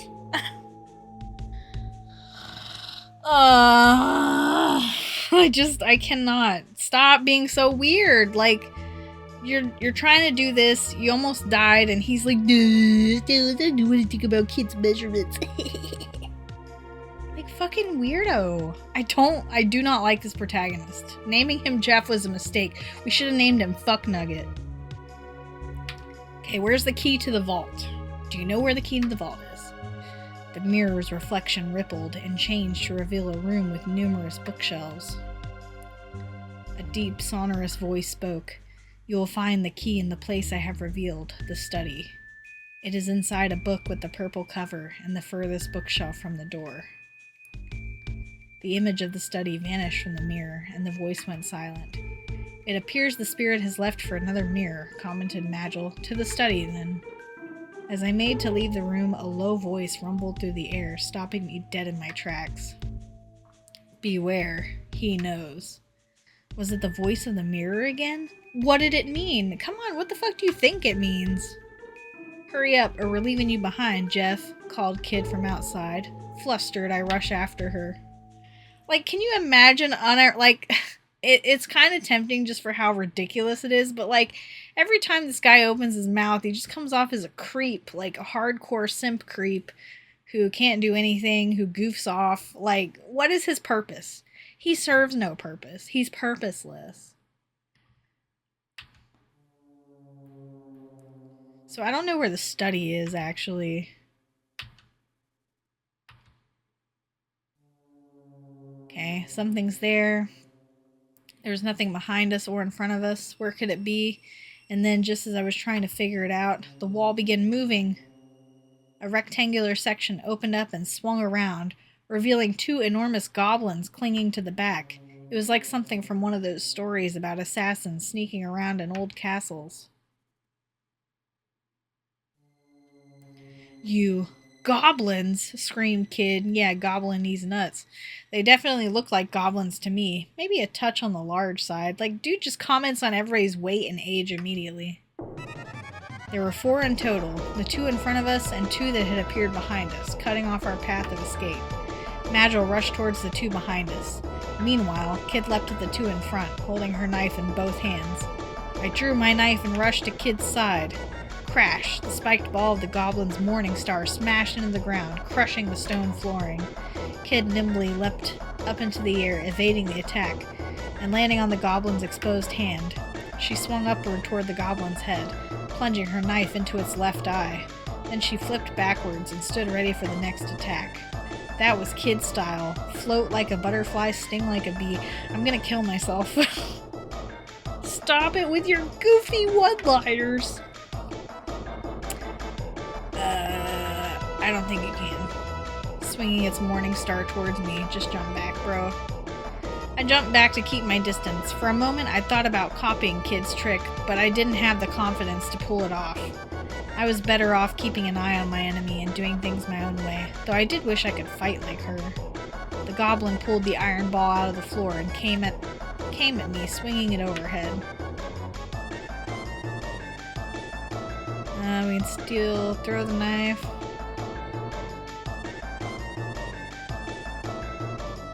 This one seems pretty good. I deflected the goblin's driving strike up towards the ceiling and aimed an almighty blow at its face with my foot. My momentum unbroken, I turned full circle in the air and landed perfectly back on my feet, immediately moving in to thrust my dagger deep into its chest. Kashunk! The blade sank in up to the hilt. What the hell? I leapt backward, trying to put some space between us. The goblin grabbed me by the scruff of the neck and threw me bodily across the room. I slammed into the wall, then slid unceremoniously to the floor, the wind completely knocked out of me. I was still gasping for air when the creature's enormous form crashed, unexpectedly, to the ground beside me. Well, if you were going to do that, why didn't you do it sooner? I thought through the pain. All you do is complain. I thanked Magil for his timely intervention. Struth, you're a gutless wonder, Jeff, grumbled Kid. Business as usual had resumed, it seemed. Sometimes I really did despair. Would it have hurt her to offer a "you hurt, mate" just once in a while, if only to mix things up a bit? Like, he's so pathetic. I'm a grown man, you know. I have feelings. Oh, you're a grown man? You have feelings? For a 16-year-old? Are you sure you're grown? Because I don't know about that. But as ever, I said it only to myself. Trying to tell her that for real would have been a swift route to an early grave and nothing else. So I let her words wash over me and did my best to stay strong. God, what a fucking loser. I cannot with this guy. Callie? Are you okay, pretty girl?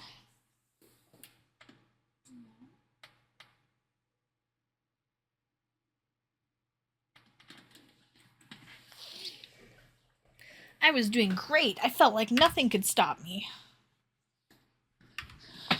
Ugh. I mean, we can poke back in there and see if she's inside, maybe. I'd be interested to talk to her if she was. Yeah, same as before.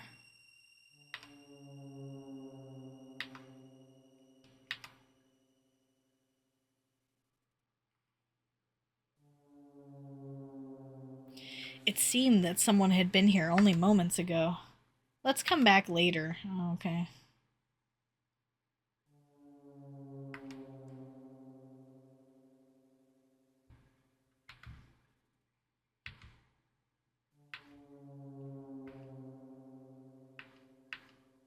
Oh, Jesus.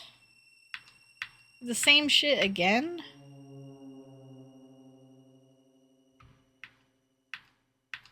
Like we're having deja vu. We just did this.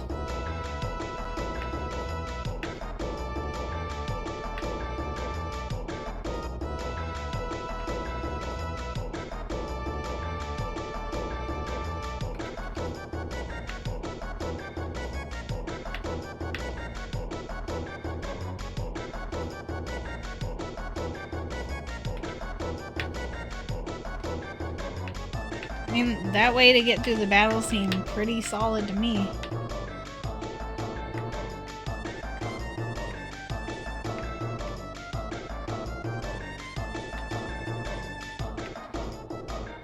Okay, it looked like it went a little bit, slightly more different, but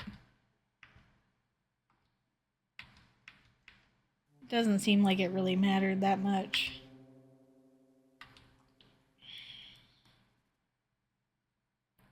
So, nothing new here, right?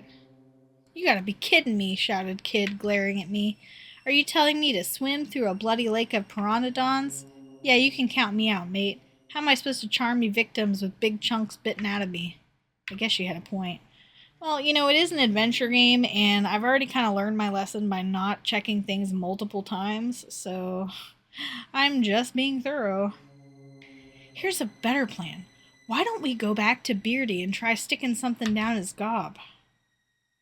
Sure enough, she pulled out her bundle.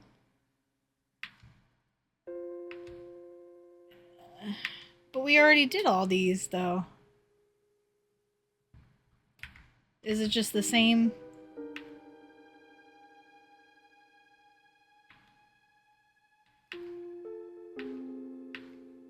Yeah, it's just the same shit. So we probably need a different item here.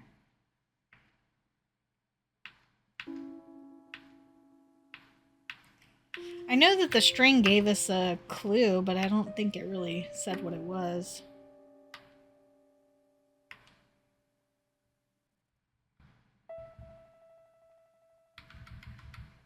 I'll try this one more time. Yeah, same thing.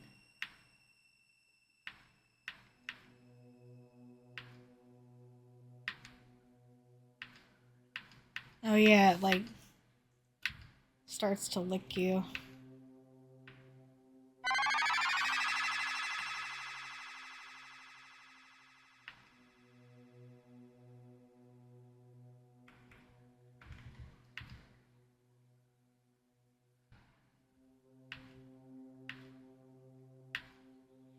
And then everybody, like the other two, just have short-term memory loss.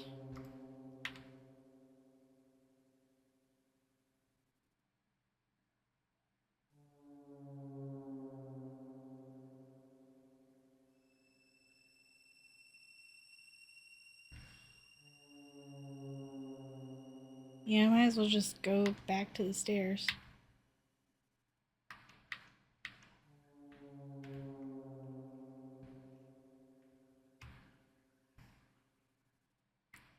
Main hall. We didn't go back out to the terrace yet, so maybe we'll check that out.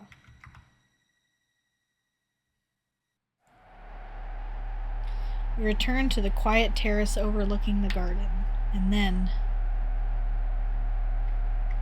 well, let's stop harassing Kid for once in our lives and talk to Magil. You're doing well tonight, Jeff. You're less green than when we first met.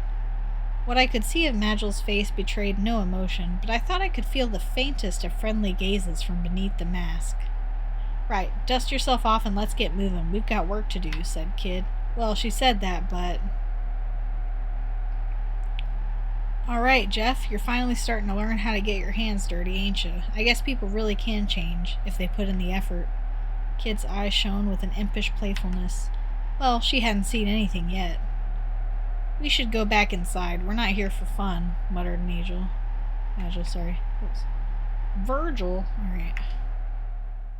So it's just, I guess that's kind of like your litmus test to see if you've totally fucked it.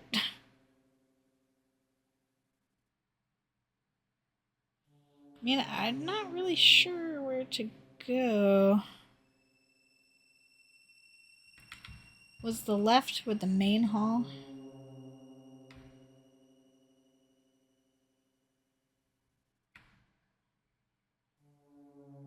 Went down the stairs. There's a side passage to the left. Did I go to that one? Maybe not. Headed down the side passage.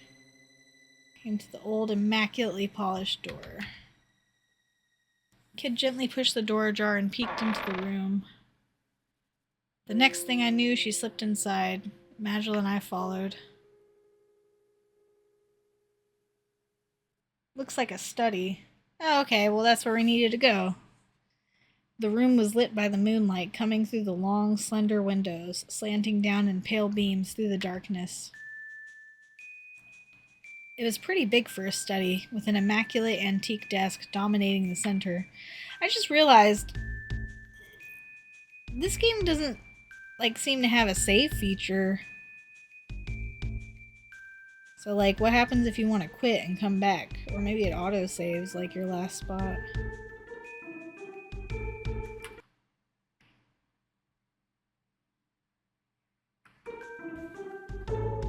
There were rows of bookshelves lined with thick, dusty old tomes.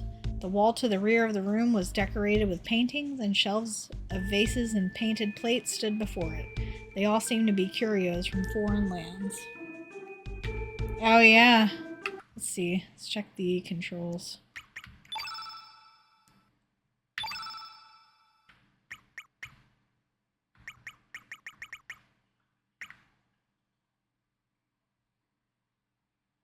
Huh.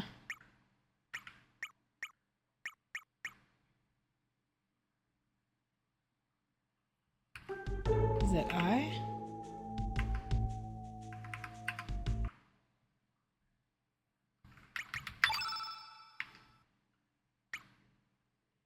Or tab, I guess.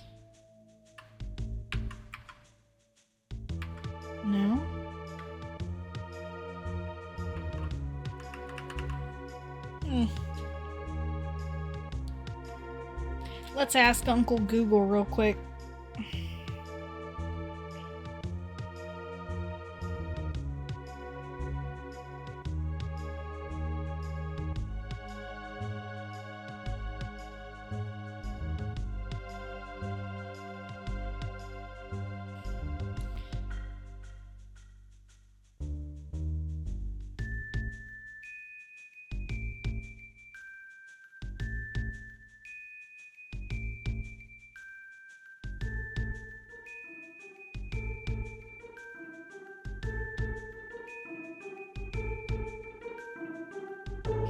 Oh, well, Google says that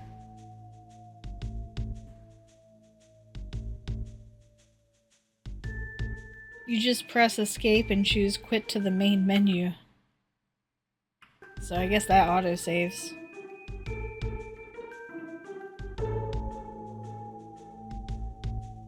Or maybe not.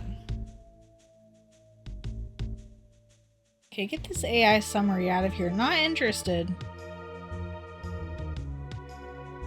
Okay, well, the top result on Steam says it writes saves to the hard drive when you quit the game properly, meaning you must press the escape button.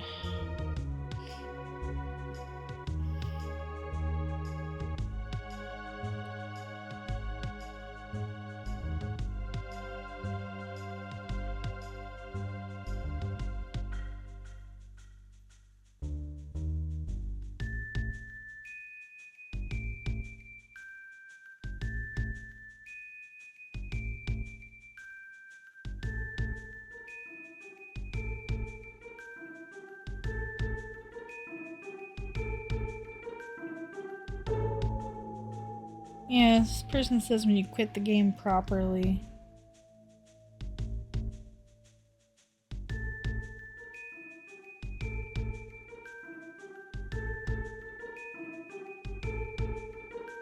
Okay, interesting.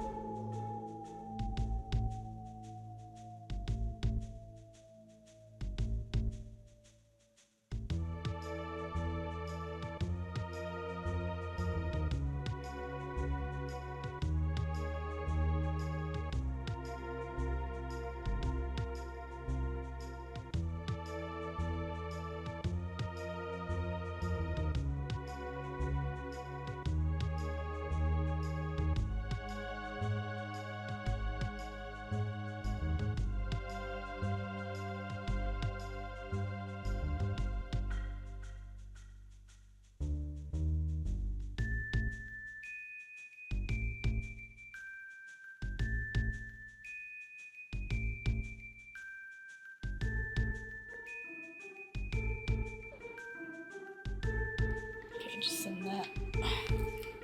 Hella risky. I mean, it is, but it's like, what's the other button? Hold on. What if we look at controller? Menu is Y. But I have a PS5 controller. It's not the Y button. Okay, that's auto. Yeah, really doesn't bring up any menu. Like, the menu button just doesn't seem to work, so it's okay. We can test it after this session and then we'll figure out what to do. Alright. Where'd the mirror say it was again, Jeff? She was asking me. How was I supposed to remember? Useless. The book with the blue cover, red cover, purple cover. No, it's purple in the far bookcase. Y'all fuckwits have me. I think it was supposed to be the one with the purple cover in the furthest bookcase. Alright, let's see. Seeming to take my word for it, kid made for the case in question. Right, this is the one. Purple cover, purple cover. Aha! This has gotta be it. Kid pulled out a book from the bottom shelf. Magil and I watched as she opened it. The pages were hollowed out, and hidden inside was an old key decorated with strange symbols. Goo Goo Gaga, yeah. You really do be having some Goo Goo Gaga energy. Nailed it. Nice one, Jeff. Kid snatched the key from inside the book. Right, time to finally get a look at this treasure. Having got what we came for, we left the study.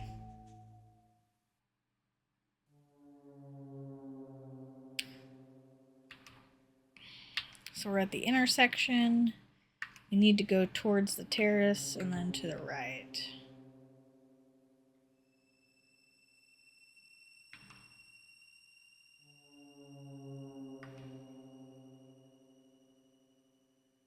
Away into the clock tower.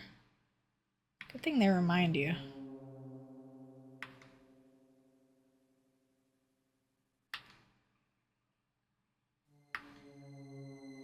Like, why are we getting the same dialogue? You already know what this door is. This should do it. She slipped the key we'd found into the lock. Lines of magical light flashed across the surface of the door and vanished as various magical barriers were dispelled. Ah! Got flashbanged. Up, down, left, right, blue, red, green, every color under the sun, and then all was quiet, and the darkness of the manor returned. Right, we're in. Hacker Man. With a creak, the heavy door gently swung open. As soon as I saw what was inside, I gave a gasp. Kid stepped inside. Whoa, we've hit the mother lode. Out of the darkness loomed a veritable mountain of gold, silver, priceless works of art, and exquisite trinkets. Kid looked as if she were on the verge of drooling at the sight of it all. But what thief wouldn't have been?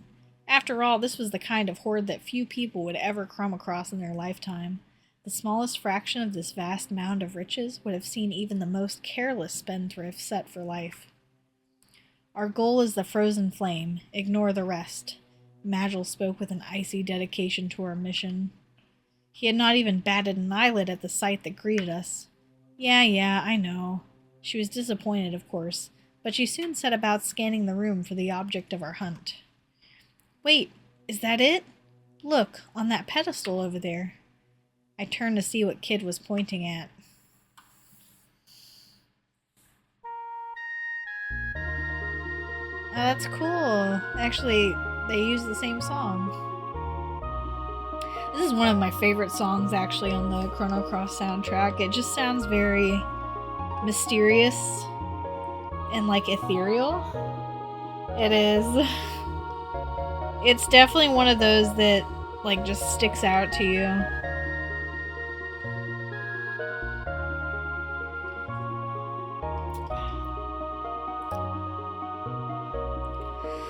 There it was, a small, yet perfectly formed jewel that gave off a pale red light, a jewel that looked like a flickering fire suspended in time. The frozen flame. Silently, Magil walked towards the pedestal. I called out, we have to be careful, we almost died. You're right, this is Lynx we're dealing with after all. It may very well be trapped. We should be on our guard. Yeah, like, why would he ever leave this shit sitting here if he knows we're here? Like, there's no way that this is ever gonna work. We need to be quick about this, but fine, have it your way, grumbled Kid, looking away. Magil examined the pedestal for a short while, then paused. We were wise to be cautious. Placing his left hand on the base of the pedestal, he muttered an incantation, drawing quick sigils in the air with his right hand.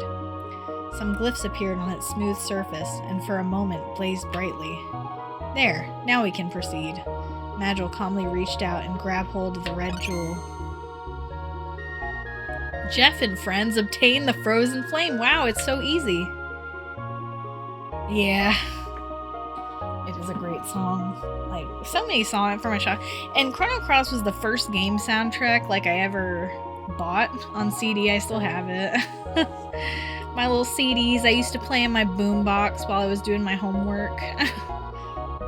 Those were the days. Phew. We managed to get what we came here for without anything horrible happening to us. I breathed a sigh of relief and turned again to Magil. He was staring silently at the jewel in his hands. Magil, we did it. Let's get out of... Before I could finish, the frozen flame crumbled to dust. Yeah. This flame was a fake. Lynx must be keeping the real one somewhere safe. Nani? Yes, I do love the world map theme too. I love the theme that plays like when you let the title screen play out and it shows like the little video and it has the Chrono Trigger motif in it. I really like that song too.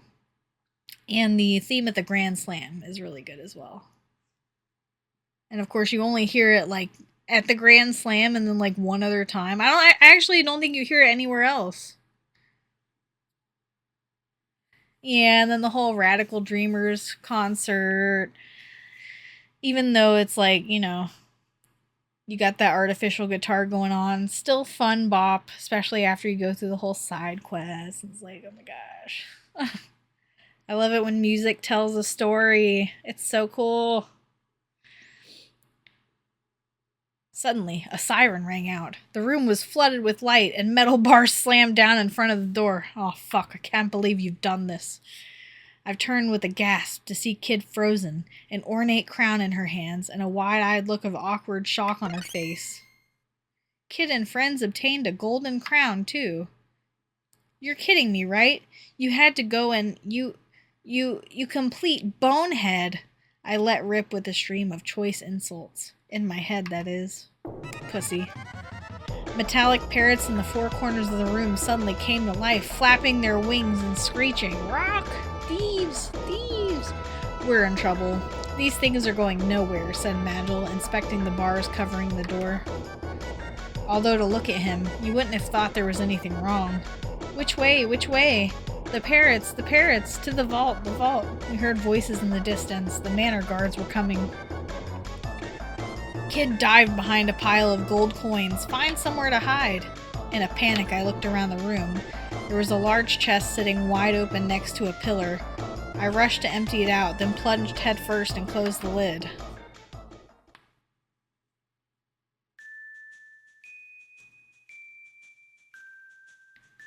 Yeah, it does. It's got like a... It's almost got like the two eyes right there at the top. It's like, ooh, it's a spooky blob monster. Captain, Captain! There's no sign of anyone in there, no sign. Strange, peculiar. No one has ever escaped before. None have ever fled the mousetrap's clutches, none. I gently pushed up the lid of the chest and peeked through the gap. There were 5 goblins wearing suits of armor, unlocking the gate and about to make their way inside. One of the goblins looked around the room, jerking his neck as he peered into the shadows. Captain, what if it actually was a mouse this time? Chef was grumbling about mouses the other day, Captain. A mouse? A rodent? A rat? Would a teeny tiny thing like that really have sprung the trap? Replied a stocky, plump-looking goblin, who must have been the captain. He didn't seem convinced. That was when I heard a strange but oddly familiar sound from the corner of the room. Squeak, squeak! It was coming from where Kid was hiding. Startled, the troop of goblins stopped and looked at each other. For a moment, none of them spoke. Eventually, the goblin captain rubbed his chin through his jowls and offered his thoughts. Mouses? I'm sure Chef was complaining about cats. Meow, meow, that voice again. Again, silence. The goblins only looked at each other. Funny you should say that, Captain. Way I heard it, it weren't mouses or cats, it was a hecarim. An awkward silence followed, like the hecarim bone. In my mind's eye, I could see Kid racking her brains to work out what a hecarim was. I smell a rat, by which I mean a thief. Following the captain's lead, the guards reach for their weapons, and then... Heck. Heck, heck, heck, heck, heck. Rackran, heckaran. Listen, it really is a hecarim, by heck. That proves it. The goblin guards grinned and nodded to each other. Cheeky little devil, surprise me there. Let's get out of here, boys. The goblins filed out of the vault. I breathed a sigh of relief. And then they came charging back in again with a mighty roar. There's no such thing as hecarims. What? You sneaky little buggers, roared Kid, leaping out from behind the pile of gold coins. You're one to talk, thief. brandishing their weapons menacingly. The goblins moved slowly forward, forcing Kid into a corner. I quietly eased open the lid of the coffer and slipped out. Can't leave you anywhere, can I? I muttered to myself. I knew Kid could handle herself, but I didn't fancy her odds against a whole troop of heavily armed goblins. For a moment, I wasn't sure what to do, but then I made up my mind. I guess it would be in bad company to not save her. Right, I had to save Kid. There was no way I was going to abandon a friend in need. Even if it meant facing off against a group of 5 goblin guards, I'd find a way to come out on top, I hoped. I drew the knife from my belt and leapt into the middle of the room. Hey, snot for brainses, over here. The goblins all turned to look at me at the same time. 10 beady, cruel little eyes, all staring daggers at me. Fool! In a hurry to die, are we? I gulped, and wondered if making a run for it might have been a better plan of action after all. Ah, humans are so stupid, the goblin captain chuckled and licked his teeth. Yep, this one's got a death wish, all right. Why else would he be so stupid as to come after Lord Lynx's treasure? Ha, that's a first. Being called dumb by a bloody goblin. Try acting tough when you're crying to your mum later on. Judging by Kid's response, she wasn't feeling massively threatened. And you tell her it was Kid who kicked your teeth in. So you're Kid, are you? The sneaky little, slippery little thief you've heard so much about. The goblin narrowed his eyes. Lord Lynx will be thanking me from now until my retirement when I bring him your head on a silver platter. The goblin captain pulled his morning star from his waist and started swinging. Oh Lord, I started swinging. You don't know who you're messing with. We ain't no ordinary goblins, sweetheart. Oh, they're southern goblins. They're from the south. We're Lord Lynx's elite guard. The goblins that gobble other goblins. That's right, the Gob Squad. Oh, quit shooting your mouth off and let me stick a boot in it. And with that, Kid launched into a lightning-fast spinning kick. Gob Squad, yeah. So lame. Her boot connected with the side of a goblin's head with a crack, sending the creature tumbling to the ground. Get him, lads. The boy looks scrawny. Start with him. The goblin captain spun the heavy metal ball of his morning star in the air. Glorious gob strike! Aye, aye. The goblins charged across the room in response to their captain's command. Gob strike incoming. A goblin rushed toward, swinging its weapon overhead. I wasn't going to make it. The morning star swept sideways through the air. I twisted my body to evade it, only for my torso to erupt in pain. Good job. Before I knew it, I was sent rolling across the floor in agony. Jeff, get up! Spurred on by Kid's scream, I staggered to my feet, clutching my side. I couldn't let it end like this. Another goblin flew down from overhead. Bombs away! They got bombs? And they can fly? With a growl, it sent its morning star swinging from above. Roll away. I rolled across the floor, dodging the attack, but I wasn't fast enough, and the iron ball crashed straight in my back. Dude, every option with you is just like epic fail. I let out a howl as the force of the impact juddered through my body. I never felt such raw pain in my entire life. I rolled around the floor in agony, like, this is just sad. Har har har, dance for me, boy, let me hear you sing. As I crawled on the floor, the shadow of the goblin towered over me like a black mountain. Die, brat. Its lips curled around its fangs in a leering grin, and it raised its weapon over its head. Oh no you don't. You'll have to get through me first. Magil conjured up a black wind, which surged forth like a shearing tempest. How does a human know a spell like that? Who are you? The goblin was quickly silenced as the rushing winds tore through it, and it collapsed to the floor with a final shriek. Magil looked down at his victim, his expression unchanged. My head was spinning, but I managed to take the opportunity to rise to my feet. Gob strike incoming! Goblin dashed toward me, swinging its weapon overhead.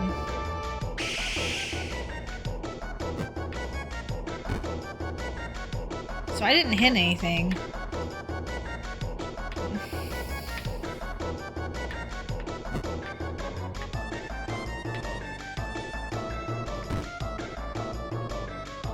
lightning sparks flying. That was a close shave. I made my escape by rolling further, clumsily putting some distance between myself and my attacker. Gob strike incoming. I swiftly dodged the attack. So yeah, if you don't hit it fast enough, it looks like you kind of just get hit, and it's like understandable, but if I'm reading it, you know. The morning star brushed past my cheek. I don't know how, but I managed to escape unscathed. I lost my balance, though, and fell clumsily to the floor. Whoops, so clumsy. Quick, kid, sit on my face, because I'm so fucking clumsy. Another of the goblins hesitated for just a moment, only to be run through by a spear of pure lightning conjured up by Magil. The goblin let out a blood-curdling howl as electricity coursed through its body. It clutched awkwardly at its chest where it had been struck, its face contorted with agony and horror. Magil's cape fluttered, and his piercing eyes stared coldly at his victim. None who defy me shall escape my wrath. Another goblin flew down from overhead, bombs away. Try the other one? I was better off attacking than trying for a clumsy dodge. I tackled the goblin head-on and bounced helplessly off its enormous rock-like body, smashing headfirst into the floor. Oh, I'm trying so hard not to roll my eyes, because, like, what is this? The shock of the impact jolted through my body like, fuck you, Jeff.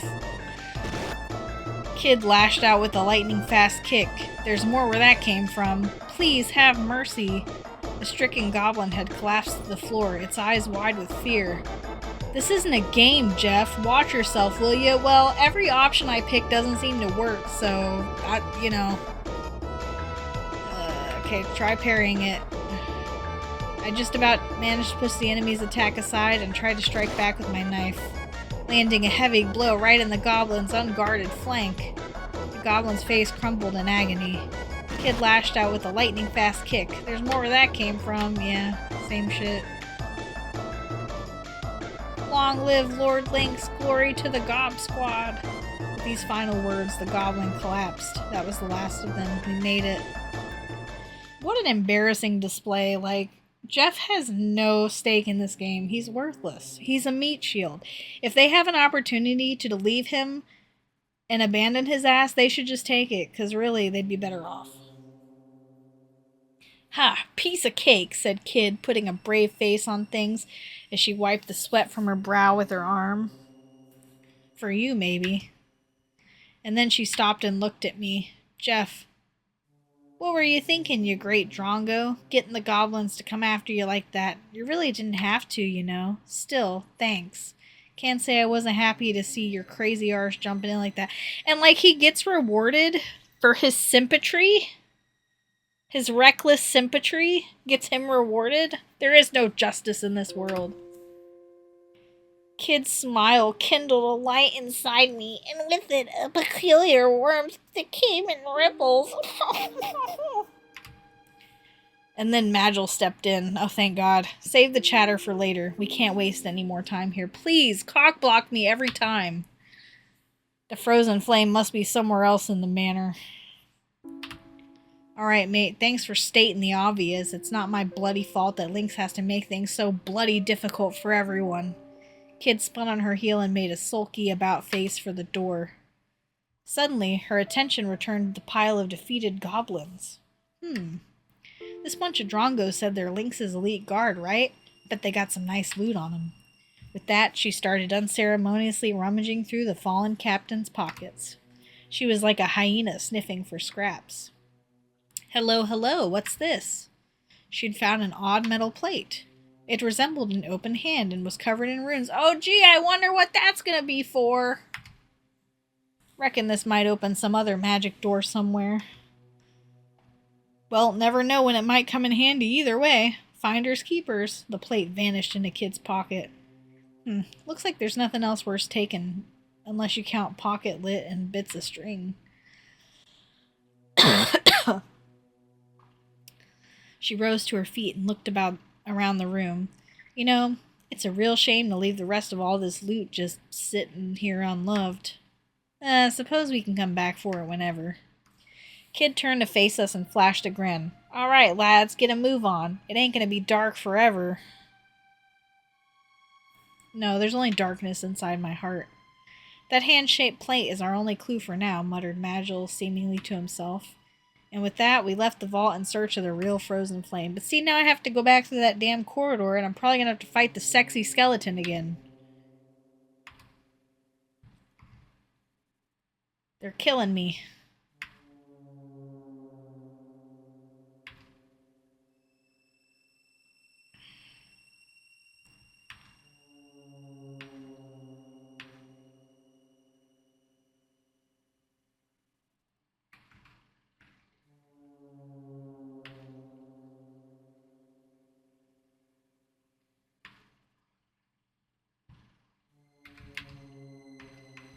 Yes, I know. I know!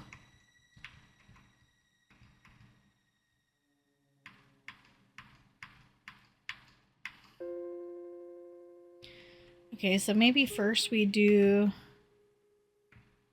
the thread one more time to get healed. Just in case I don't die.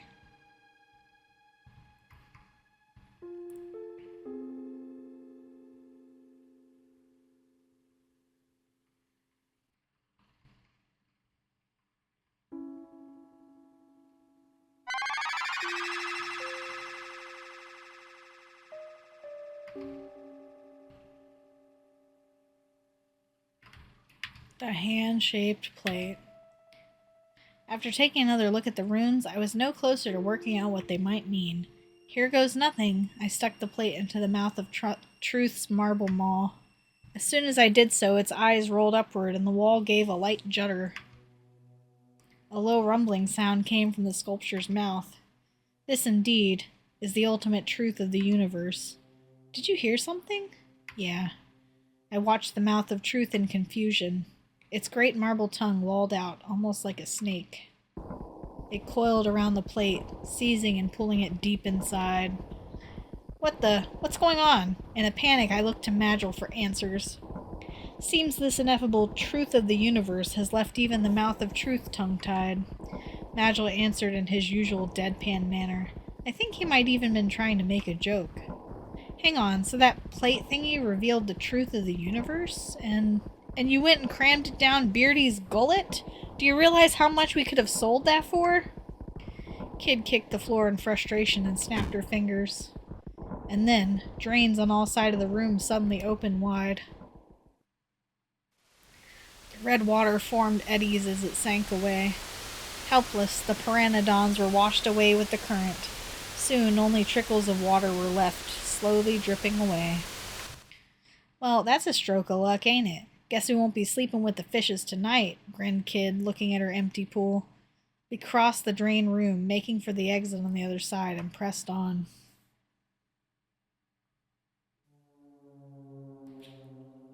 We went through the atrium and continued down the corridor before finding ourselves at a fork in the road. To the left and right. Let's go left first again.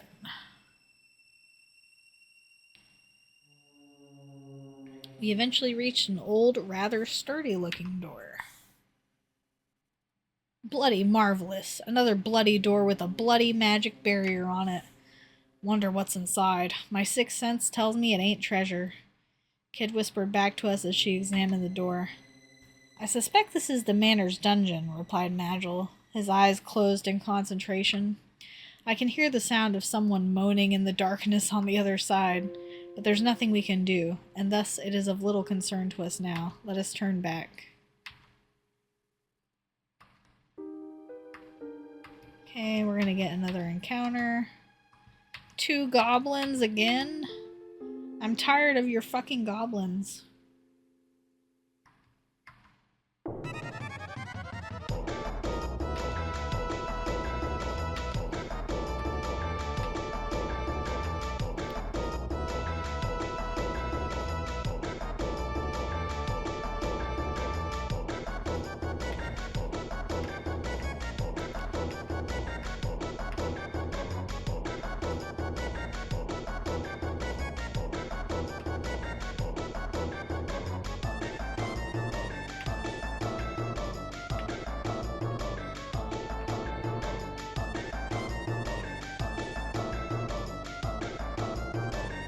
So it looks like the ending plays out slightly differently, but not really. Last Goblin.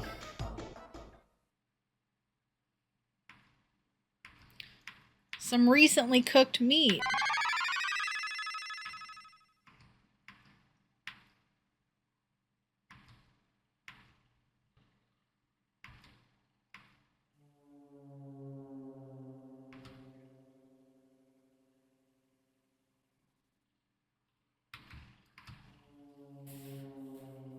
Dark corridor till some stairs downward came into view. Crept down the staircase, descending into the shadows.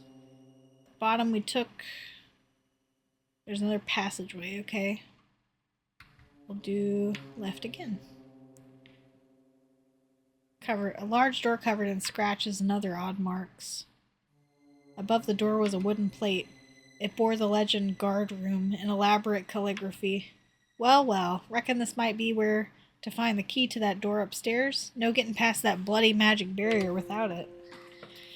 Kid pressed an ear against the door and listened carefully. Doesn't sound like anyone's in there. We went inside. Kid opened the door. The room had seemed completely silent from the outside, and so we had thought it would be empty. But there inside was a lone goblin. It was sitting in a chair with a book in its hand. A light steam drifted from the teacup on the table in front of it, and with it a delicate aroma. The goblin peered at us curiously over its spectacles. There was something different about this one. I could tell so much at a glance. Heavens, how rare it is to have guests. Heavens, how well spoken for a goblin. I could only feel dread and suspicion at the sight of him nonetheless. Sorry, mate, but we're not your guests. Cough up the key to the dungeon if you want to live. Kid slammed her knife into the table to illustrate her point. But the goblin didn't so much as flinch. Ah, you must be Kid. What a pleasure this is. I have always wanted to meet you. Why, you're even more ravishing than the rumors would. Before the goblin could finish, Kid's knife flew through the air. With a quick flick of his wrist, the goblin caught the blade with the back of his book, a mere inch from his face. I see that your approach is as radical as the name of your merry band would suggest, the goblin said, pulling the knife free and handing it back to Kid. She took it without a word. Yeah, he said it. But her gaze had changed. She was like a cat, cautiously studying its prey. And I was just getting to the good part, too. Ah, well, I suppose I shall have to give up on ever finishing it now.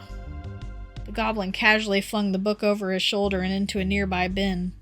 Allow me to introduce myself, if I may. I am Grismeld, and I am the guard on watch. No need to stand. Please, do take a seat. You're welcome to tea, of course. The goblin beckoned us to sit down. Did he mean to poison us? If I may. Magil calmly took a seat, ignoring the obvious suspicion in the air. Yeah, just sit down. I decided to trust Magil's instincts and took a seat next to him. He had some kind of plan in mind, I was sure of it.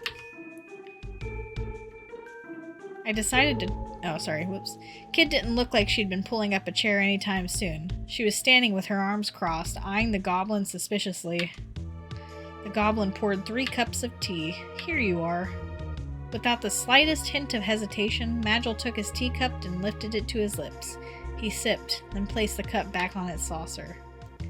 Heel Myalan tea. Not a blend I'd expect to find here. What a pleasure it is to encounter a fellow connoisseur. Yes, it's a rare blend, and one mainly enjoyed by the noble classes. I couldn't believe the conversation I was hearing, but I also couldn't help wondering what this rare tea might taste like.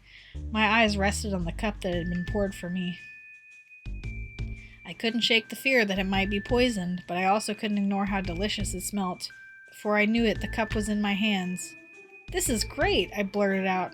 I'd never had such a delicious brew in my entire life. My aches and pains faded away. I glanced over at Kid, who was blowing manically at the liquid in her cup. I'd forgotten that she was paranoid about burning her mouth on things. Now that we're comfortable, let's get down to brass tacks, as they say. I do indeed have the key to the dungeon, as you surmised, but you will also be aware that I cannot simply give it away. I glanced over to Kid again. Typical. She wasn't listening to a word Grismeld was saying. She was still huffing and puffing at her tea. It seemed it would be up to me to respond.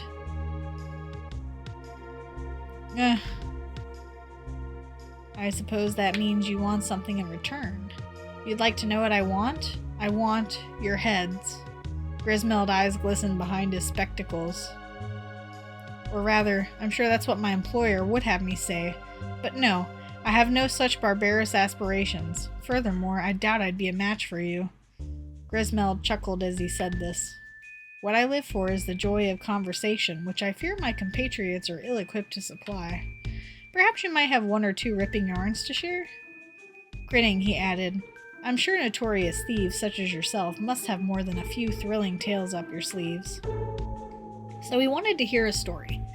That seemed more than a fair price to pay for the key. I closed my eyes and thought, aha, I know just the story. How did it begin? One night, a young girl was walking alone in the forest, and then...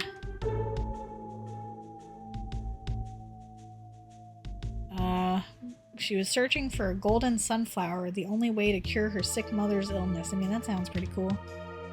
Then, she walked and walked, but the sunflower was nowhere to be found. The poor girl went without food for 3 days and 3 nights.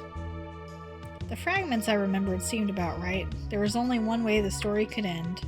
I took a breath and began my tale. One night, a young girl was walking alone in the forest. She was searching for a golden sunflower, the only way to cure her sick mother's illness. The poor girl went without food for 3 days and 3 nights.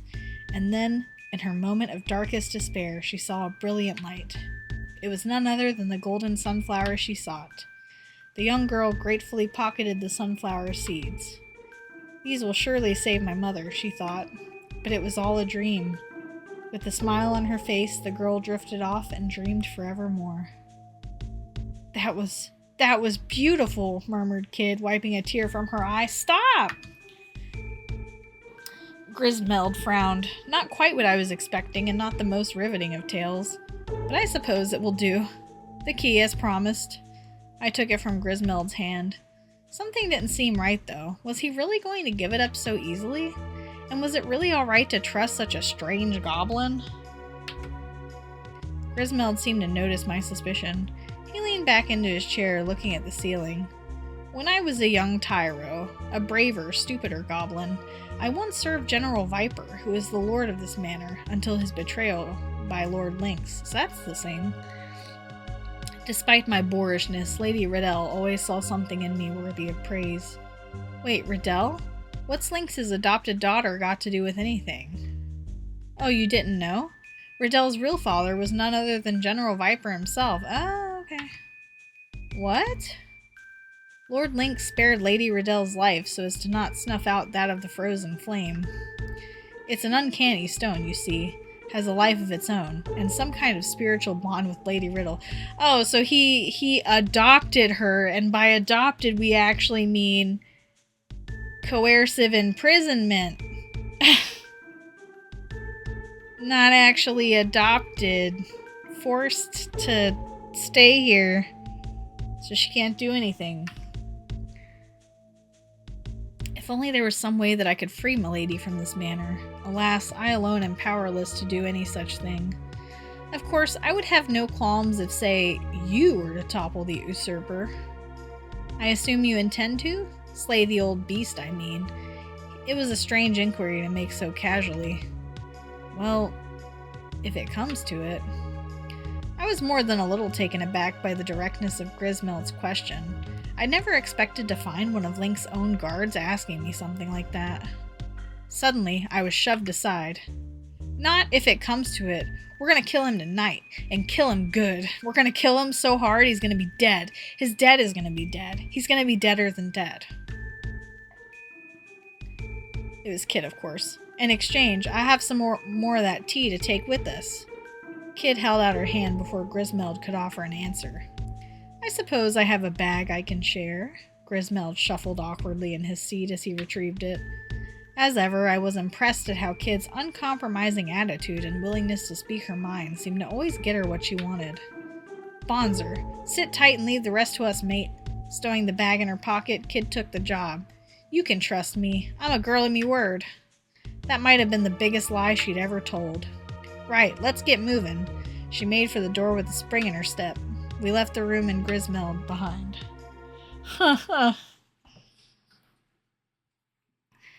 As we made our way through the silence of the corridor, something cold landed on me from above. I put my hand up to my hair and felt a quease-inducing sliminess. Ugh, slugs!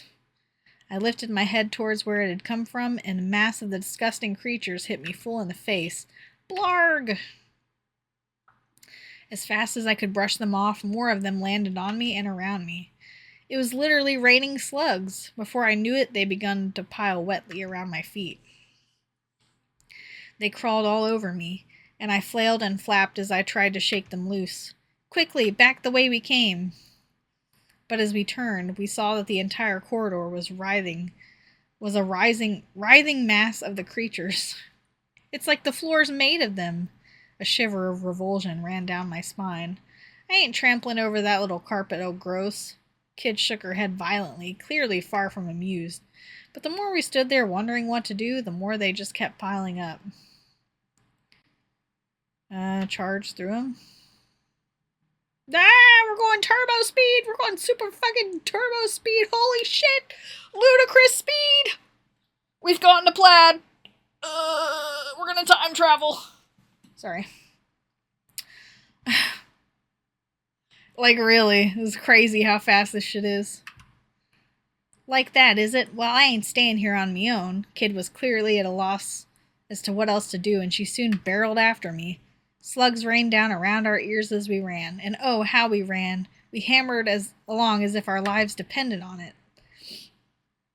And as we went, the oozing juices of the slugs we trampled sprayed and splattered all over us.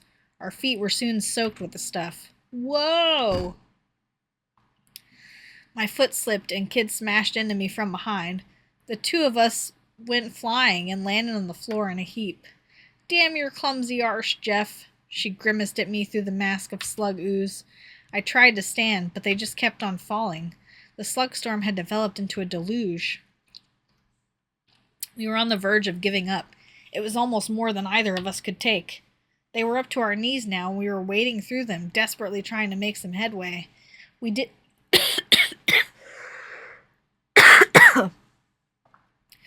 didn't dare talk, for fear of them falling onto our mouths.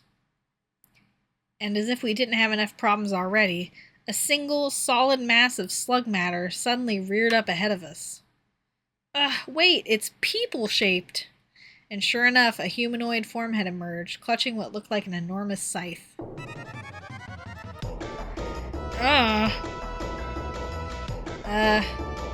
Threw myself to the side. You gotta be quick. I kept my body low and dodged to avoid the attack, but I must have telegraphed my move.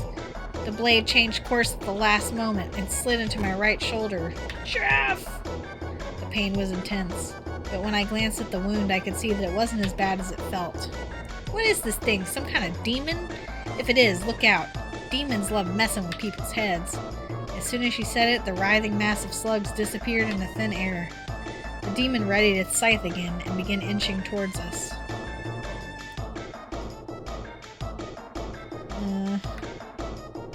See what it would do.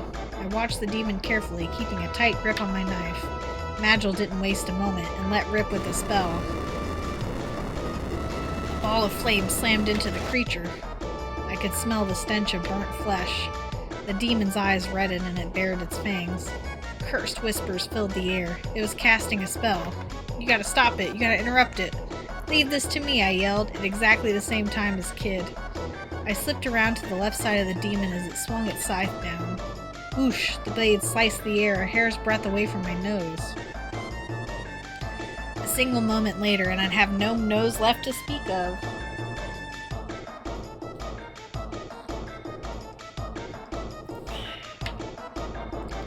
Kid took advantage while the demon was focused on me, and moved to stab it full in the back. The creature let out a grotesque howl and collapsed to the floor. Ha! Did you plan to be the decoy so I could finish it off, or was that just a coincidence? Either way, it did the trick. Kid beamed with pride. The demon's blue blood pooled on the floor as it lay there, writhing in pain. Its face contorted with agony. It glared at us and began tracing strange shapes on the ground with the last of its strength. Kid sensed that something wicked was afoot. "Just die already, will ya?" But the demon carried on writing, strange shapes forming from its blood. An eerie light illuminated the hastily scrawled curse. And then there was a flash. Lightning-like bolts of energy danced around my feet. Kid, who was standing straight next to the demon, jumped back with a start. And then it started drawing even more of the strange symbols. She took advantage while the creature was still concentrating. She twisted her body, stretched out a leg, and swung it in a graceful arc right into the demon's belly. With a final gasp, it collapsed on top of its unfinished hex. And at last, it lay still.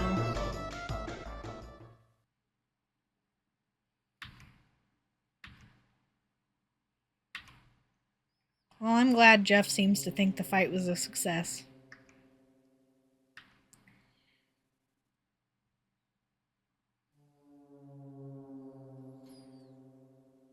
I don't exactly remember where that one door was. Was it up by the terrace? I think it might have been on the right. I don't remember. Like at the beginning, the area you have is pretty small, but now we got like all this new area, and I'm like, what, Sally Wally? What you doing? What you doing, baby girl? Oh, you need me to turn the heat back on? Yeah. You okay? What, Sally?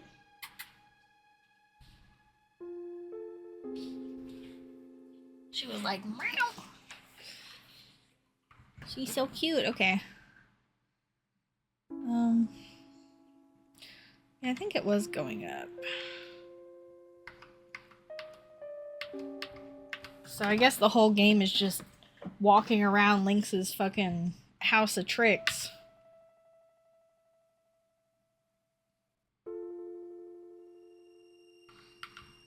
Oh, straight towards the cell, right? Right. The key we got from that creepy old goblin should do the trick. The heavy door groaned slightly as it slowly swung open. Sorry.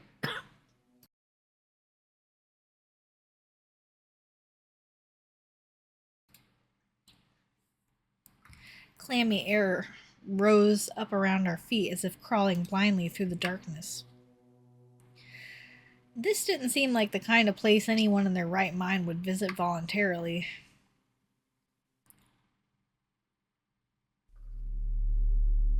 We pushed the heavy iron door the rest of the way open and stepped into the darkness. There was a row of cells, all locked behind iron bars. 1, 2... Oh, Gulliver, Melgid, Zoranda, forgive me, please. Please forgive me.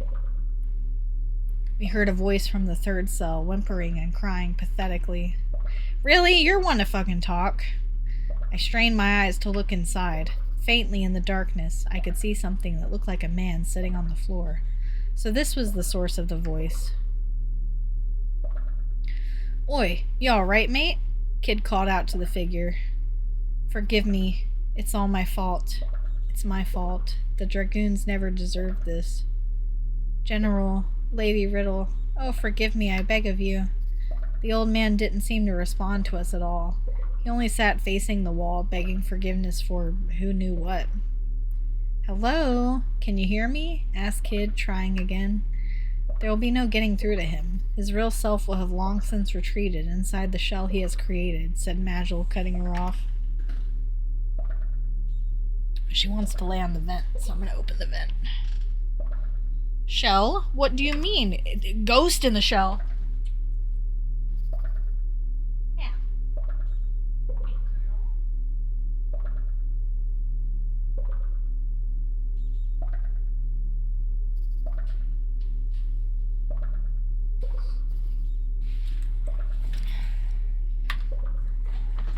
He has built a shell around the core of his psyche in order to shield himself from the truth, just like every person who calls Chef Ramsay into kitchen nightmares. He is running from something, something terrible. He has seen something, or been through something, or has done something. And so he has created his own world, on the inside, as a final refuge, the outside world lost to him forevermore. I looked at Magil in surprise. I had detected a hint of unspoken sadness in his words, and for some reason he was looking at Kid, watching over her as she stared at the man in the cell. Seeming to notice my gaze, Magil turned back to face me, assuming his usual emotionless expression once more. We live in a world of sorrow and foolishness. It's only inevitable that some would try to escape it. Yeah. But despite his hard words, his eyes retained a certain softness, his steely gaze giving way to a gentle light. Do you understand? Can you be a bit more specific? No. I gave a slightly evasive answer. You seem confused.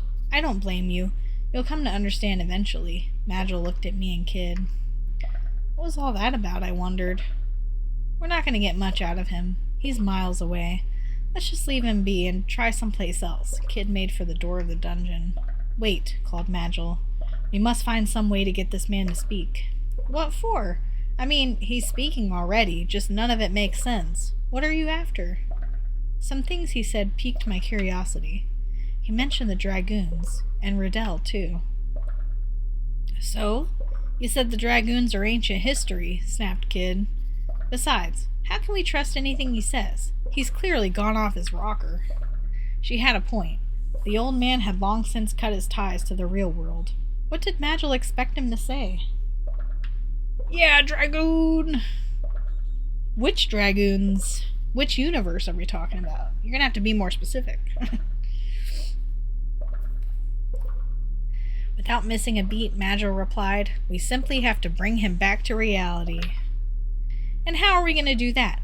You want me to do a little dance for him or something to see if that gets his motor going? Yeah, no, please don't. No, please don't do that. The words were out of my mouth before I could stop them. What are you saying? Her eyes narrowed threateningly. You don't think anyone want to see me dance, is that it? No, I'd just be wildly uncomfortable. No, I completely the opposite. In fact, actually, ignore me. Nah, this should be good. Enlighten me, why don't you? He's right, it won't work. And just like that, Kid's fist was flying towards Magil's face instead of mine. He dodged the blow with ease and carried on as if nothing had happened. We must break through the shell he has created and drag him back to the real world. And in order to do that, we will need some kind of key. Something that will reach him even through the barrier he has erected. Yeah, and where are we going to find this key? Asked Kid suspiciously. I don't know, came Magil's simple reply. But there is someone in the manor who can tell us. You don't mean... You're not talking about Riddell, are you? I am. This game really likes to make you walk back and forth.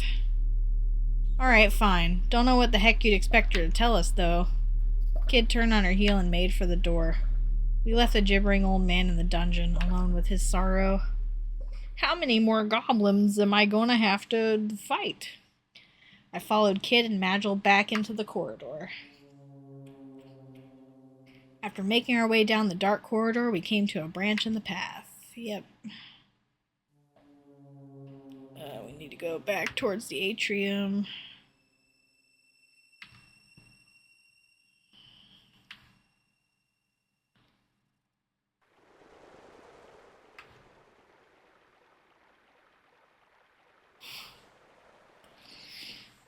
It's like an exit leading to Lynx's and Riddell's rooms gaped ominously from across the cavernous space.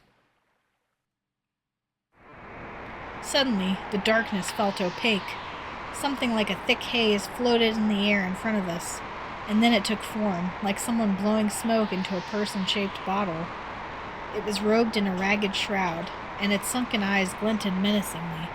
It was the burning hatred that lingers even after death given form, a being driven by hatred for all.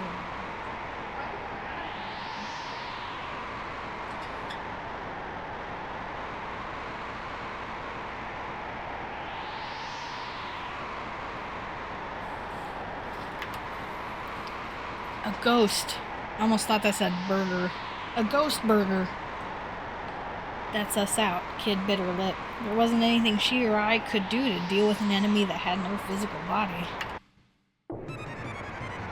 A voice boomed out behind me. Magil had begun casting a spell. I jumped behind Magil. I knew it was useless, but I drew my knife. I spotted an opening and tried to slip past the ghost.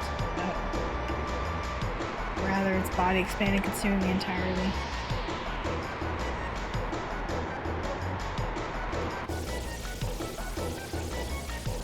Possibly cold. No purchase in the gluey ectoplasm. Okay. The piercing chill became all the more bitter, so much that I didn't even know what cold meant anymore. I could vaguely make out Kid and Magil through the ghost's body. What were they doing? Things were looking pretty bad for me. Jeff, when I say Kid, what are the first words that come to mind? Asked Magil. I was suddenly snapped out of the haze.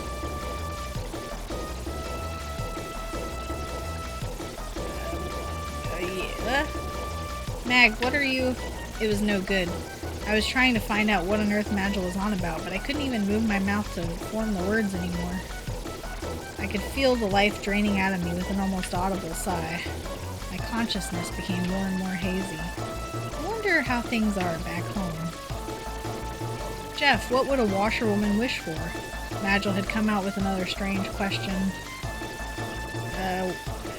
Wishy-washy wish. I murmured whimsically. What are you, bloody 4 years old? Kid sighed with disgust.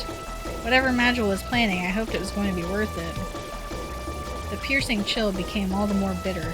So much so that I didn't even know what cold meant anymore. Okay, yeah. Things were looking pretty bad for me. Okay, the bane of my existence, I guess. Smash! Kid's foot crashed through the ghost without a hint of ectoplasmic resistance, hitting me squarely in the back of the head. Don't make this harder than it needs to be, Jeff. Well, someone was still themselves, at least. I could feel the life... Yeah, okay. So we gotta get out of this trap. So it's not the first one there. I guess we'll just pick the creepy one. Get her to keep beating it up. You bloody... I'll thank you not to go counting me undies, you filthy perv. Then I'll thank you to stop making me wash them every week. Maybe when we got out of this mess, she'd do her own laundry for once. The piercing chill became all the more bitter. Okay. What are we... We're in like a loop.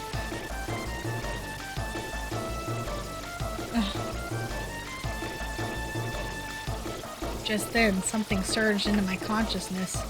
Words of power filled my mind with an almost physical force. It was Magil. He was using my mind as a conduit to attack the ghost in the astral plane. Honey, you don't have a mind. There's nothing in there. With an explosion of energy, unutterable, unpronounceable words of power filled my surroundings and blasted away the cold haze. My head felt like it was going to boil from the blazing heat that surged through it. I mean, that definitely could have gone better.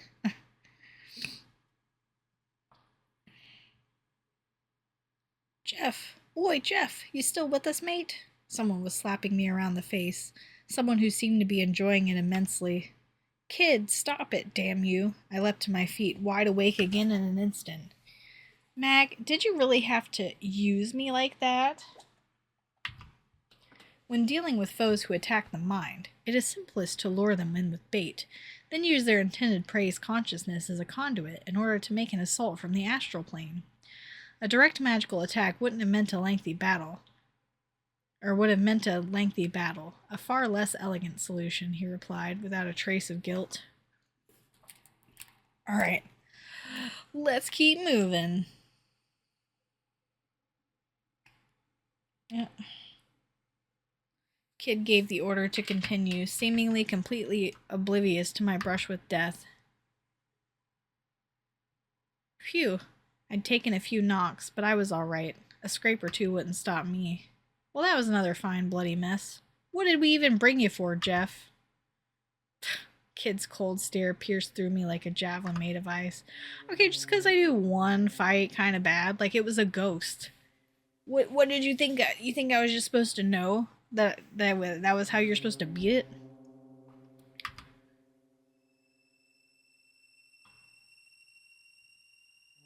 We need to go forward.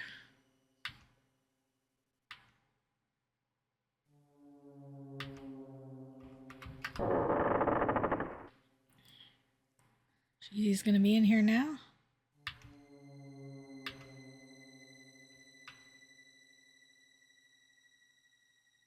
Is someone there? Came the voice of a young woman. We shrank into the shadows. Oh no, she's just a blob. The woman appeared from deeper within the room. She was lightly made up and had a gentle, unthreatening air about her. It was Lynx's daughter. Strange. I'm sure I heard someone.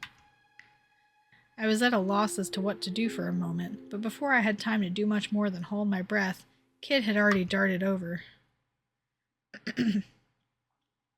and thrust her knife out, stopping the blade only a hair's breadth from the woman's neck. Where's the frozen flame? Answer me. Oh my god, guys, it's just like in Chrono Cross. Her voice came out in a harsh growl. I rushed in to hold Kid back before she hurt the poor woman. Kid, do we really have to do it this way? Shut your trap, Jeff. Riddell couldn't help but giggle as she watched us bickering. What are you laughing at? Kid shot Riddell a harsh look. It's just, you don't seem like thieves at all. You want me to cut you, girl? I'd be surprised if that knife could cut anything. For a moment, I felt faint, imagining Riddell on the floor covered in blood. But then, clang, Kid had thrown her knife to the floor, and I saw that it was only a letter opener. I mean, aren't those still pretty sharp? Heh, didn't think you'd noticed. Whatever, I'm not here to mess around killing the likes of you anyway. I have no desire for bloodshed either, said Riddell in a voice that was almost a whisper. I'm not your enemy. In fact, I want to help you. There wasn't a hint of hesitation or deception in her voice. Let me guess, you're trapped in the manor too? Riddell only lowered her eyes sadly in response to Kid's question. The frozen flame should never have been allowed to fall into Link's hands. Riddell spoke, quietly, but deep emotion clearly underpinned her words. The flame was once the property of an ancient kingdom to the north, who kept it for generations. It was said to have the uncanny power to guide people and change history itself. After the kingdom fell, the flame changed hands countless times, until eventually it came into my father's possession. That was before I was born. Sometime later, Lynx became aware of the flame's true value and approached my father under false pretenses of friendship. Not a soul suspected what his true intentions were. And then, on that horrible day, he destroyed everything. He killed everything. Riddell shook her head, then buried her face in her hands. I don't care about the frozen flame. I don't care about that stupid accursed stone. It means nothing to me. I just want to take it away from Lynx and smash it to pieces right in front of him. And only we can make that happen. Riddell looked up with surprise as Magil spoke. No one else in the world can seize that jewel from Lynx. Riddell stared speechlessly. And then, in a low voice, she whispered, What can I do to help you? There's a survivor of the Acacia Dragoons in the dungeon who we want to help. And if we're to help him, we need your help, said Magil, taking a step forward. What? That man is a traitor. It's because of him that that's Saranda. Please, it's the only way. Riddell turned her back to us and hung her head low. The Chamber of Death. There might be something to bring him back to his senses there. After all, it was there that he chose to abandon his pride, his life. I assume the Chamber of Death must be the cell with the trapped ceiling. Riddell nodded. Yeah, that's gonna be a problem, started Kid. That thing damn near killed us the last time. You'll need to take the Einlanzer with you. Oh, the Einlanzer makes an appearance. It is a sacred sword said to have been said to have been forged by an ancient sage, and a sister blade to the Crimson called Masamune. The timeless blessings of the Einlanzer will surely keep you safe from the Chamber of Death's wickedness. It used to be such a sight to see in the hands of Zoranda. It danced like the wind, shone like the stars, and struck like lightning. Lost again in the memories of fonder times, Riddell once more bowed her head. Forgive me, I have little more to tell you. You've told us more than enough. We'll take our leave now, said Majel, turning and making for the door. I wish I had the strength to change things like you do, whispered Riddell, biting her lip. Kid hesitated for a moment, seemingly deep in thought. It ain't about strength. It's about having a purpose, something to fight for. I will be praying for you. Kid shot Riddell a look over her shoulder. Great. Maybe you can cross your fingers, too. We left the room.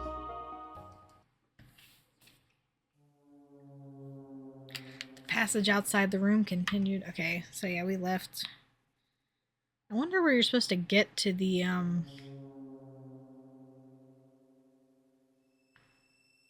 get the Einlanzer. I'm probably gonna have to say it for next time.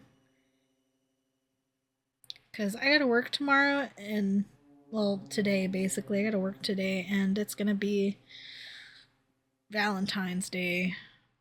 And I work at a restaurant. So, yeah, it's gonna be rough. But let's see if it... Let's see if we quit like this.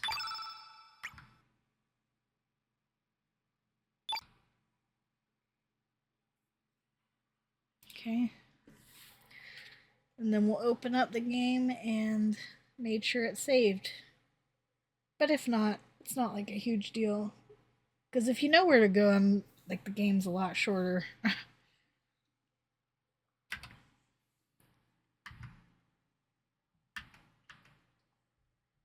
Oh, no, it did not save. That's pretty bad.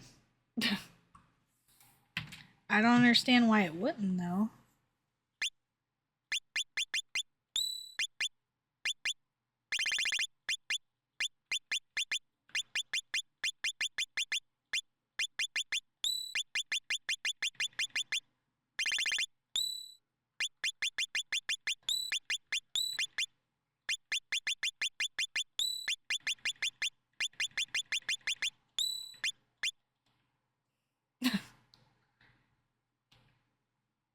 Fuck Nug.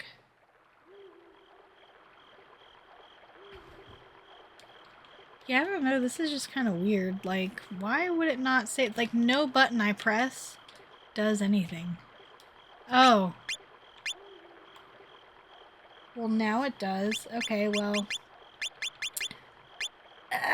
well, I'm gonna have to just set that up for next time, huh? Yep. Well, then how come I Google it and the Steam forums are like, no, it's fine. You just need to make sure you exit the game and it'll save. Because I was hitting this button on my controller and it wasn't doing anything. Like, just FYI. Oh, and then now the buttons work too. Okay. Well, it didn't the first time I was playing. Just so we're clear. I was hitting that and it just wasn't doing anything. So. Hi, Downy. You okay?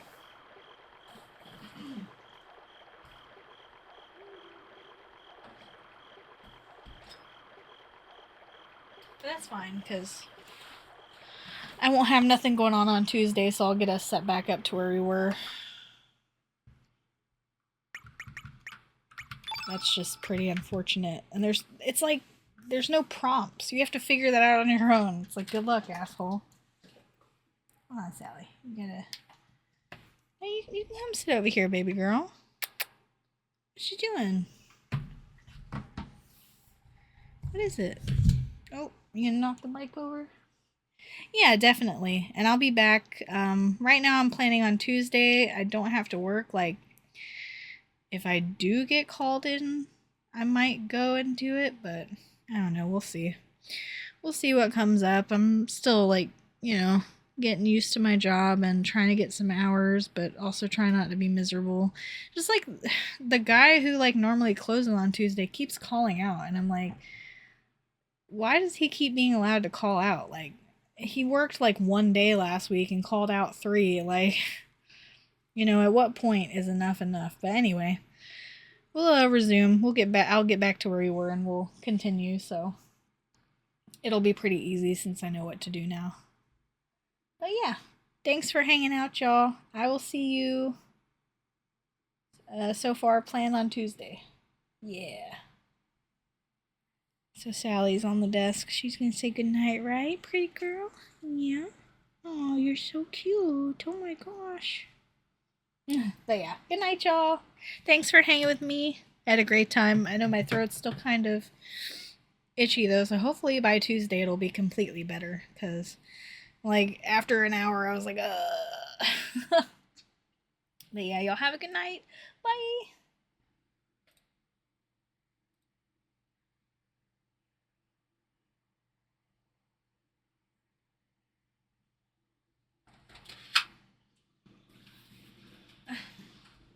Hi, Sally.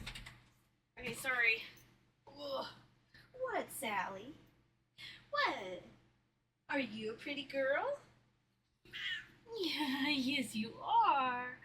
Oh my goodness. Oh my goodness, I love you. Okay. Yeah, sorry, I'm back. I was petting the cat. It's because it's cold tonight, so we let in the stray cat that hangs out on the porch, but she has to be locked into her own little room. And she's getting kind of loud because she's like, she wants somebody to be with her, but I'm like, oh, I have to stream though. But I just laid with her for like 20 minutes. So I'll periodically check back on her throughout the night. But we have business to attend to. Yeah, we got to finish this game. And when I was looking at the walkthrough, it became pretty apparent that we were already like 90% of the way. There were a couple of scenes that we missed, which I made saves for, so we're good. God, that's so loud.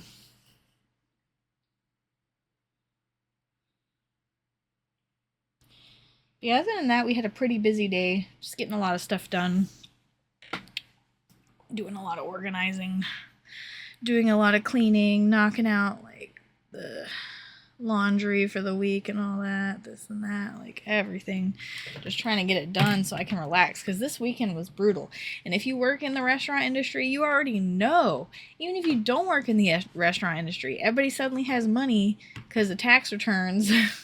Except me, I don't have my money yet, but everybody's got money and a hot date to take to Outback Steakhouse. So yeah, we got saves this time. Hold on, I need to turn the volume up. There's no volume. Drake, where's the volume? Alright, so the first one, we have a scene here.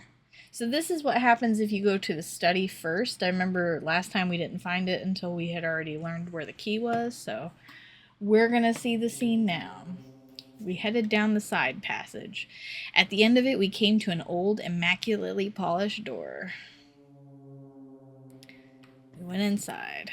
Kid gently pushed the door ajar and peeked into the room. The next thing I knew, she'd slipped inside. Magil and I followed. Looks like a study. The room was lit by the moonlight coming through the long, slender windows, slanting down in pale beams through the darkness. It was pretty big for a study, with an immaculate antique desk dominating the center. There were rows of bookshelves lined with thick, dusty old tomes. The wall to the rear of the room was decorated with paintings, and shelves of vases and painted plates stood before it. They all seemed to be curios from foreign lands. What's in the desk? I went over to the desk and started searching the drawers. There, I found a neatly arranged set of pens, ink bottles, and other writing materials. Nothing of interest, in other words. A small portrait on the desk caught my eye. It was a picture of a young girl with a gentle smile on her lips. Who was she? That's the girl Lynx adopted. If you ask me, it wasn't 'cause he was looking to help the needy, said Kid, peering over my shoulder. She wrinkled her nose in the distaste. Not even a looker. Suddenly, there was a knock at the door. It wasn't a loud knock, but in the bottomless silence of the night, it might as well have been a thunderclap. Kid and I stood bolt upright and turned toward it. Magil, meanwhile, hid in the shadows, drifting away like smoke. Panicked, I whispered to Kid, "Hide under the desk." "You what?" "There's no time." I shoved Kid under the desk, then darted under it with her. Oof. It was more cramped than... Yeah, and I already read this, and I hate that I already did, because I fucking hated every second of it, and you'll see why. It was more cramped than I thought it would be. I packed myself in as best I could, but Kid and I found ourselves in an awkward tangle of legs and arms. Slowly, the door opened. Flickering candlelight spread from the doorway with a warm glow. A shadowy figure appeared at the threshold. I tried to pack myself into the space under the desk just a little tighter, and stilled my breath. I looked down for a moment, and my heart skipped a beat. Kid's lips were right there.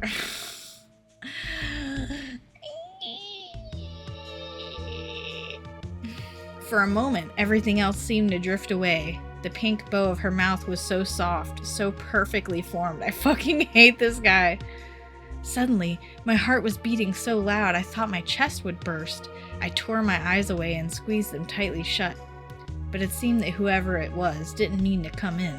They simply stood there. Strange. I thought I heard something. But the lord of the manor is away, of course. Why would there be anyone in here? I have to get over my nerves. Everything was fine until we heard the news that Poré was on the move. The figure quietly closed the door, plunging the room back into darkness. The voice trailed off to a whisper. We remained motionless, keeping our ears pricked for any sign of unwelcome return. All we heard were footsteps moving away. As I stayed hidden, listening for trouble, a thought began to cross my mind. Kid sure does smell nice. I'm looking at the invisible camera, just with an expression. "Oi, Jeff, you gonna move your arse or what?" she whispered into my ear, her breath tickling as she spoke. "Huh? Sorry. Ooh, I'm just a normie guy who gets flustered easily and who can only think about girls." I rushed to my feet in a panic, smacking my head right into the top of the desk. Ow! Cradling my head in my hands, I crawled out from underneath. Ooh, that stings. Kid followed right after, and I stood up, looking down at me on the floor. "Not your most heroic moment. You alright?" "Yeah, I'll live." She took a look around the room. No sign of that dirtbag Lynx. "Lucky for him," she snorted. "So Poré has made its move." Magil emerged from the shadows, contemplating the news we'd overheard. "Kid, if the rumors are true, we might well be about to find ourselves in a very difficult situation." This seemed to set her thinking, too. Poré was a powerful nation that ruled the southern continent. I'd heard it was a prosperous land whose recent and sudden development had pushed it far ahead of its neighbors, which made me wonder, what would its inhabitants want here, out in the sticks? They couldn't be after the frozen flame too, could they? As valuable as it might be, a jewel is just a jewel in the grand scheme of things. I couldn't imagine it being an item of national interest. I mean, ultimately, it was just a pretty rock. Right? Ooh. Let them do what they want. If everyone's busy playing soldiers, they won't be bothering us. Come on, we got things to do. She headed for the door. We left the room and made our way back down the side passage. Like, fuck that. It's like interesting lore, but it's mixed in with the most cringe shit I've ever read.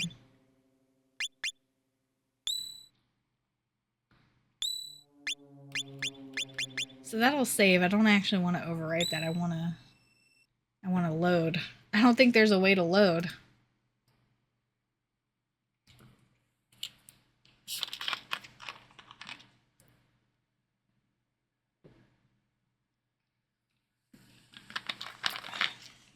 It'd be nice when I get a new mic too.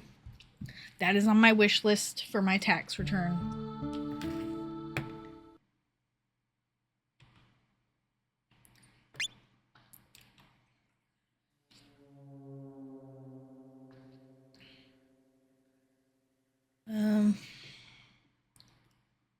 Trying to think, was this press on? Small door. Oh yeah, okay, so this is the kitchen, which we didn't go to last time. Get a whiff of that. Something smells good, whispered Kid, sniffing at the air. So this is right before you're meant to go see Riddell in her room. So basically that's where this is at. So, go inside because we're going to get a special scene. We open the door. Blimey, this is a small kitchen. Yeah, that's a small-ass JPEG, too. Must be for the servants, commented Majel. Yes, those silly servants. They only get a small kitchen. I scanned our surroundings. A basin for washing dishes, cooking utensils, some food made ready for tomorrow, and a mousetrap. It looked like any other commoner's kitchen. Kid walked over to a large pot filled with food and peered inside. Looks like tomorrow's lunch. Want to try some, Jeff? I was feeling hungry. Timidly, I peered into the pot. It looked like stew and it didn't smell bad at all. Almost inviting. I scooped some up with the ladle and brought it to my mouth. Gulp. It was delicious.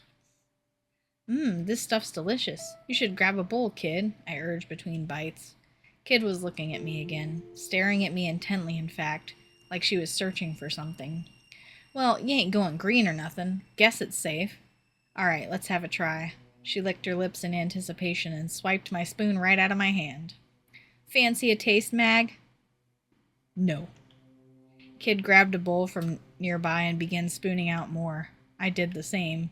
We ate our fill. The stew was still warm, and it felt as though the magic of fresh home cooking was easing my wounds somewhat. Suddenly, a little voice rang out. You there, the young man with the braid.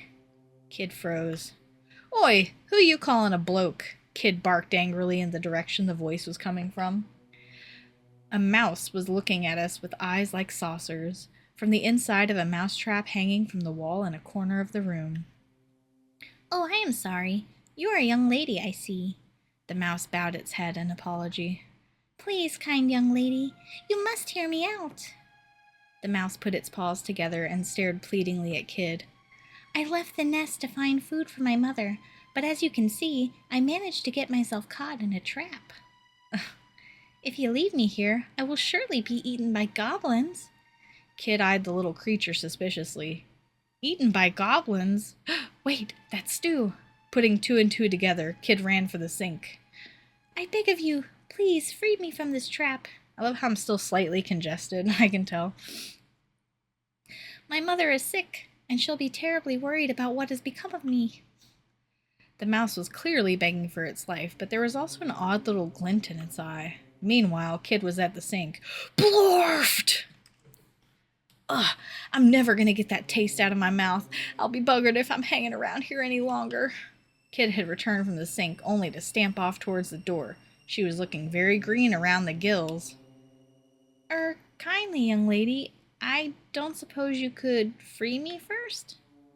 You got yourself into this mess. You can sort it out yourself. Kid all but spat on the ground as she left the room. The mouse's eyes welled up as it looked to me. Young man, please. You're my only hope. I freed the mouse. God, fine.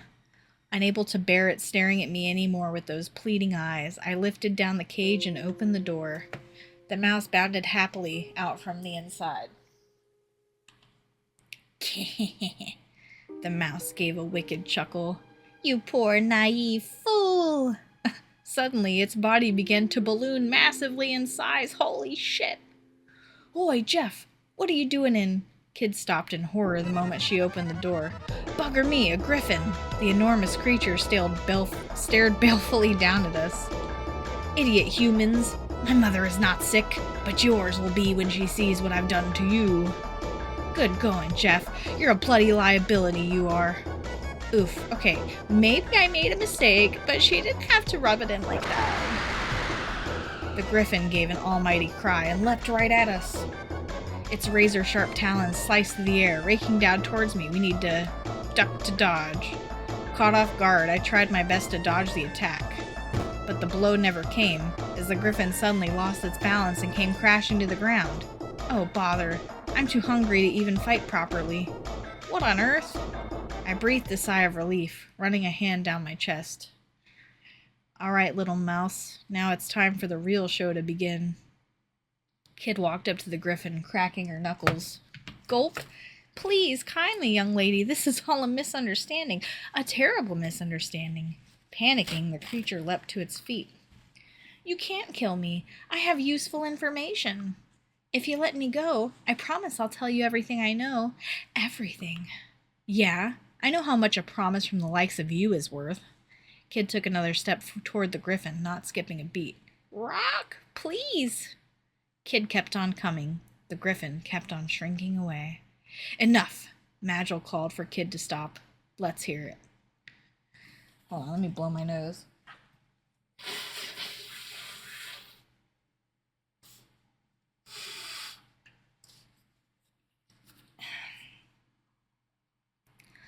Thank you, kind sir.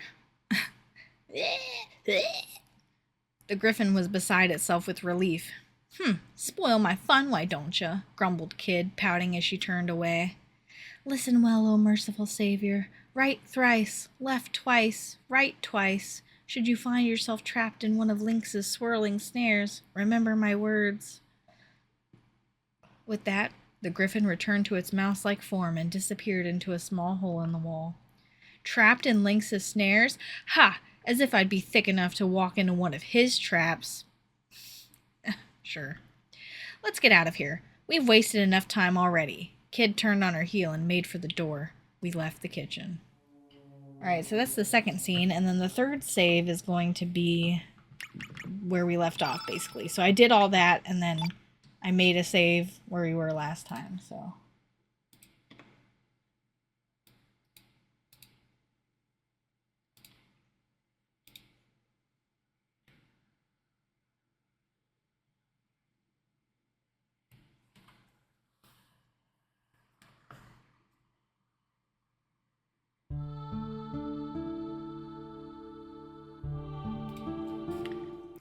I don't think this game is bad, but I also don't think it's the most interesting either, so kind of want to just get to the end. So this is after leaving Riddell's room.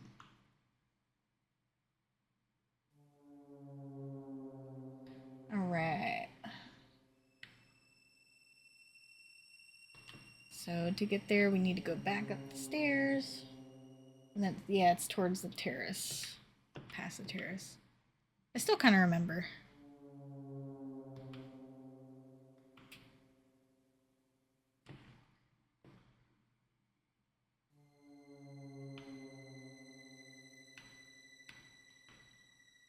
It's nice that it tells you, like, which way you're trying to go.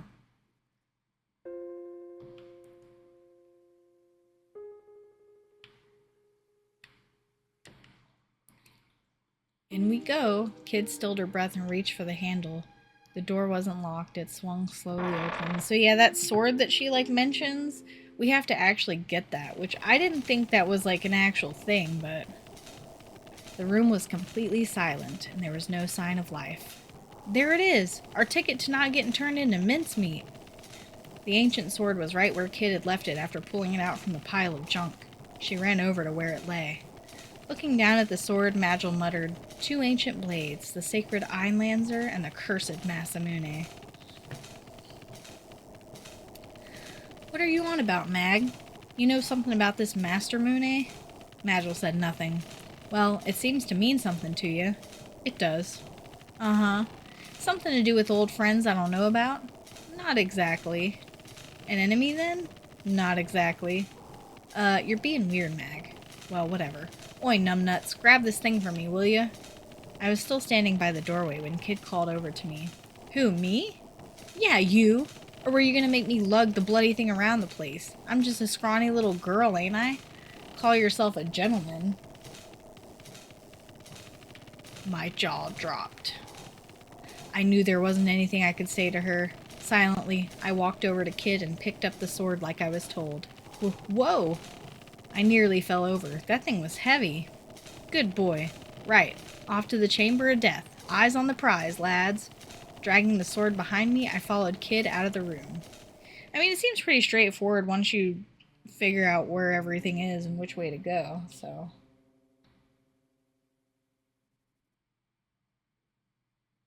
Head right. Yeah, yeah, because it's up this way.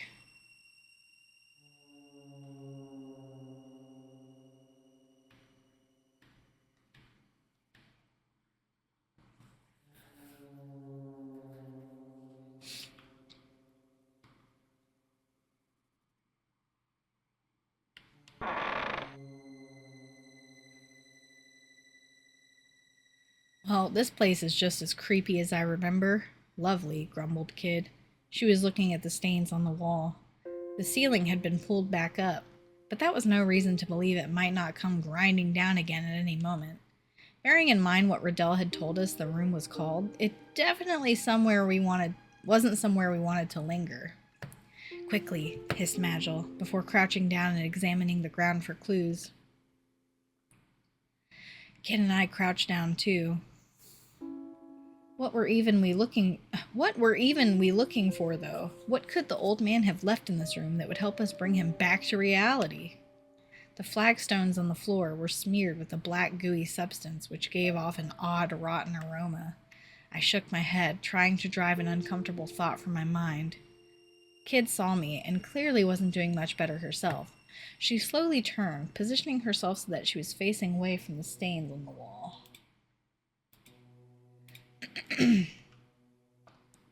There was no point in thinking like that. I just had to try, but then the door slammed shut and the gears ground into life. Here we bloody go again. We have to stop it. If we don't deal with the trap, we'll never find what we're looking for.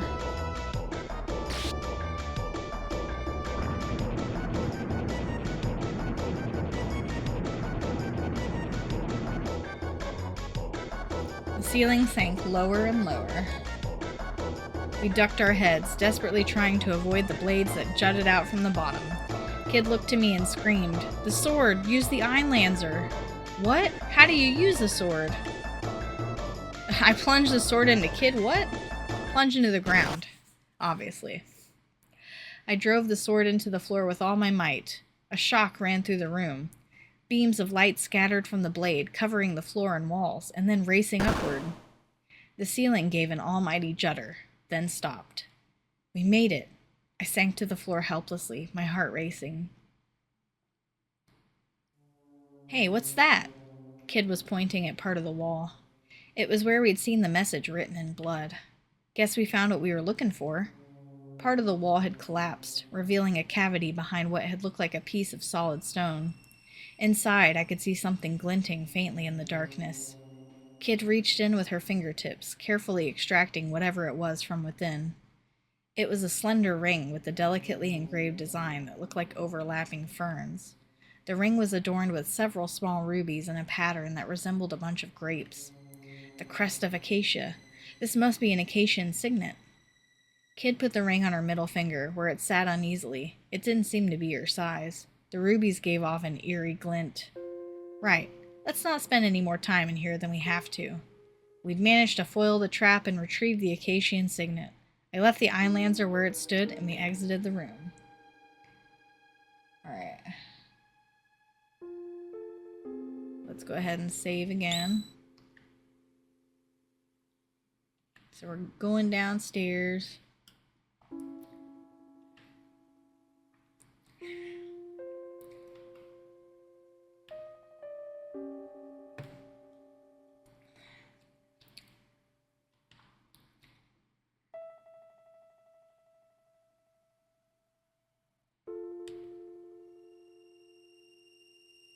Let's see what they have to say if we go out to the terrace.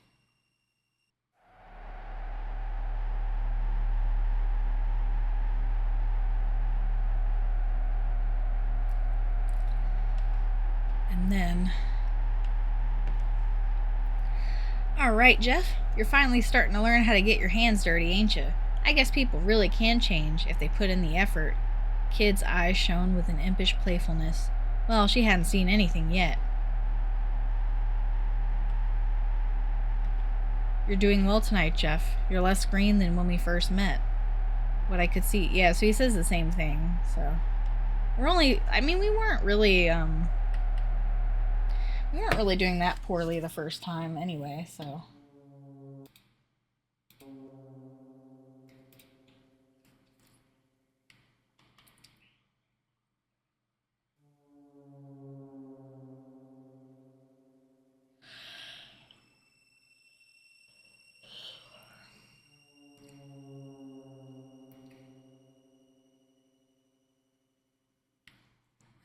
Continue forward.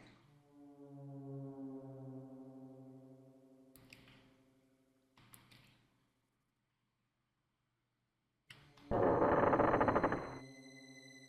think we did get this scene. The main hall, yeah, because there was the the pipe organ.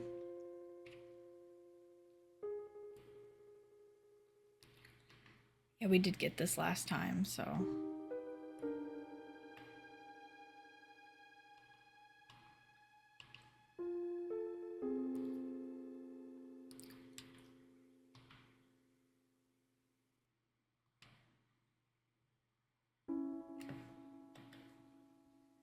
Goblin guards.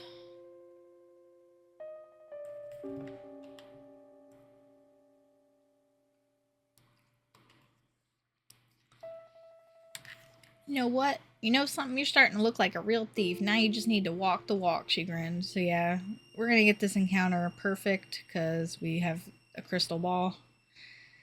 Alright, Jeff Magel, let's get him. Kid leapt forward, confident as ever. It was like she thought nothing could go wrong. There were 5 of them in total. They weren't any ordinary goblins. Oh yeah. Bigger than Magel. It's the ones with the Morning Star. We did fight these before. So we're just gonna breeze through it.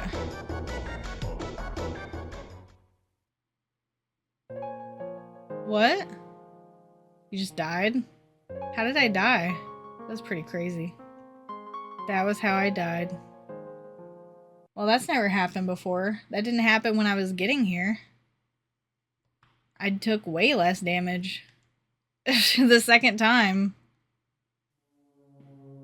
That was pretty silly. Alright then.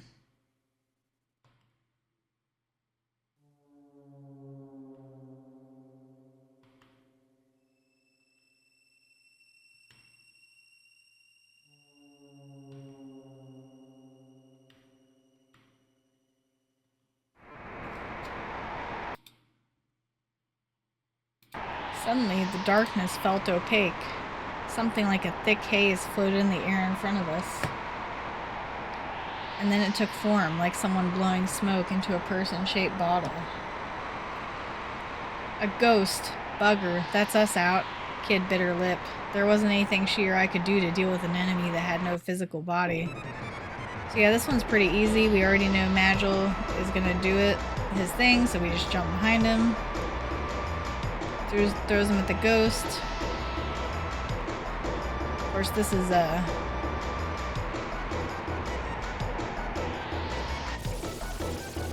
more disgusting than anything I'd ever known, and it was impossibly cold.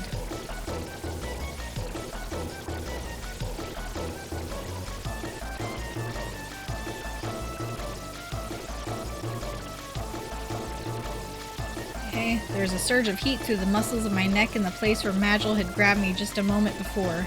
At the same time, his incantation echoed in my mind, and my vision was filled with the clear blue light.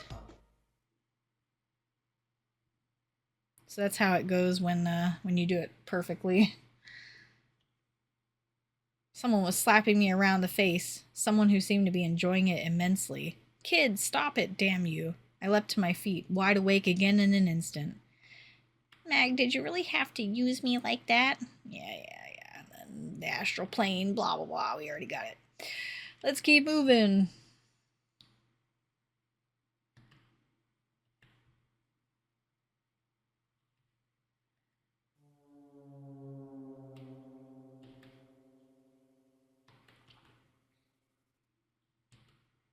That was so funny. Like, I guess the Morning Star just did a fuckload of damage.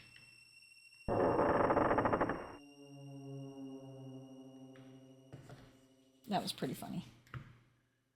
At least we know how to save now. We were having a hard time last time.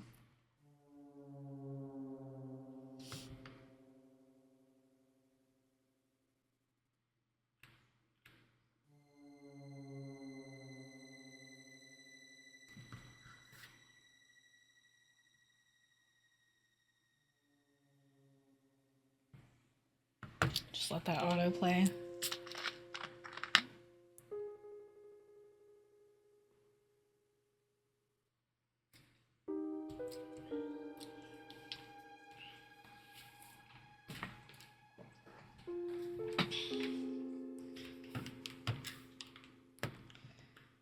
Finally. Not getting ambushed this time.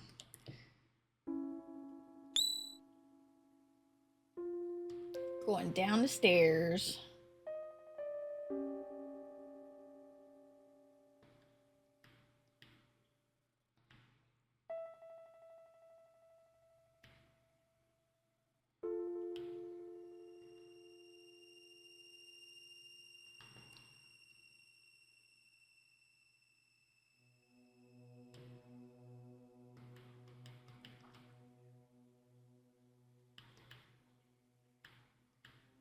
Oops, okay.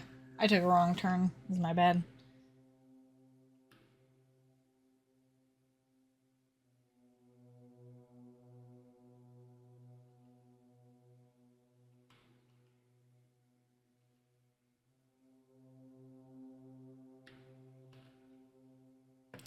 Atrium.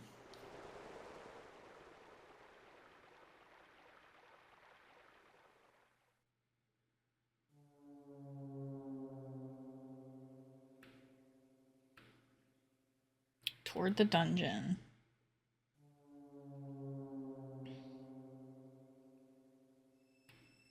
This place again. I hope this was the last time I'd have to come here.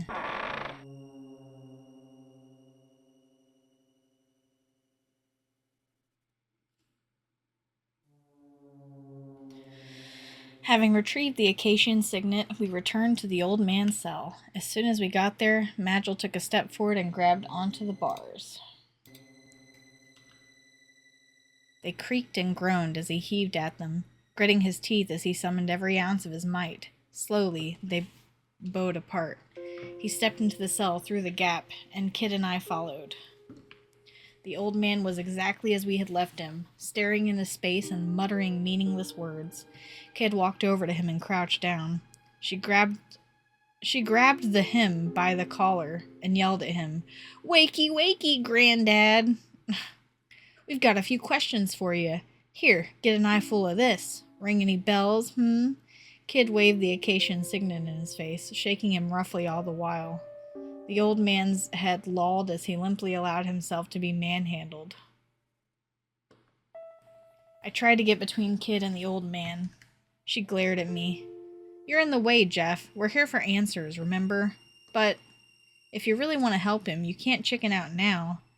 But look at him. There's no helping him anymore, surely. This all ended for him long ago." I would not be so certain. This is not over. It still means something. He has simply decided to pretend not to see it.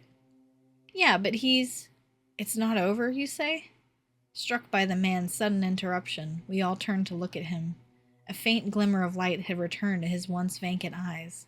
That's right. None of this is over until we make Lynx pay. His eyes began to cloud once more. So my former allies have finally come for me. I am to blame. It is because of my indiscretion that the frozen flame was stolen, and that of all the Acacian dragoons, only I remain here in the manor. But now all is well, for you have returned. Oh, Melgid, Zoranda, where have you been all this time? Did you all return to Lake Stoic? Interesting lake name. Never mind all that, Granddad. Where's the frozen flame? Give us a clue, anything. Come on, out with it. I couldn't decide if Kid sounded more annoyed or more desperate. The frozen flame? The old man looked momentarily confused. And then a wan smile crossed his face. My word, Lady Riddell, it has been far too long since I last had the pleasure. Why, you only need to turn the third candlestick from the left as you enter the main hall. That will open the underground vault, as you know. Kid wrapped her arms around the old man and held him tight. And then, in a trembling voice, she whispered, I'm sorry. I promise we'll get it back. Ah? Gah! The man recoiled in horror and then began to sob once more. I am to blame. It's all my fault. Forgive me. Forgive me. Look, if you want to get out of here, now's your chance. But it was no use. He was too busy cowering and wailing to hear me. We're done here, Jeff. We can't help him, and there's things we need to be doing. Thank you, I whispered to the old man before following Kid and Magil out of the dungeon. Good job, guys. We just have to turn a candlestick. It was so easy. Just like you turn the statue in Chrono Cross. Whoa!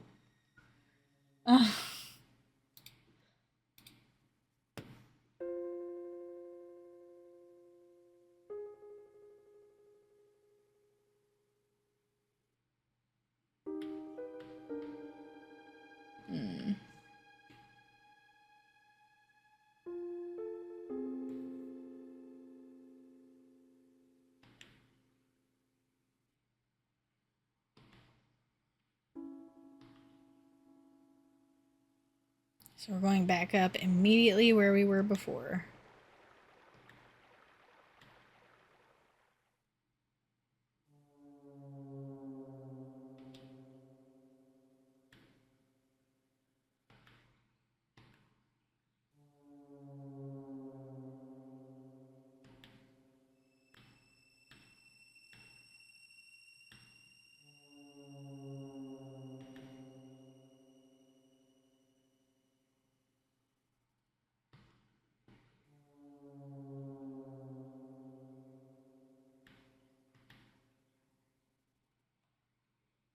Two goblins. Oh no. Wall goblins.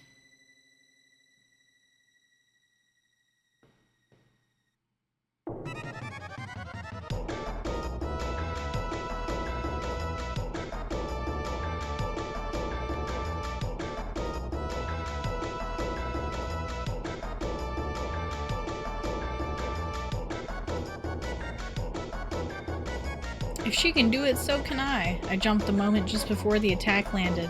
The morning star crashed into the stone tiles. All I had to do next was to land on the goblin's hand and finish it off with my knife. Whoops! I messed up my landing, tripped up on the hand instead, and wound up flat on my back. That's not quite how I meant for it to happen, I thought, and then I looked up. The goblin was towering over me, swinging its morning star over its head once more. I'm done for. My life was flashing before my eyes, but then a knife shot through the air, plunging into the back of the goblin's hand. This was my chance. Bury the knife in the heart. I seized my chance and leapt toward it, aiming my knife directly at its heart.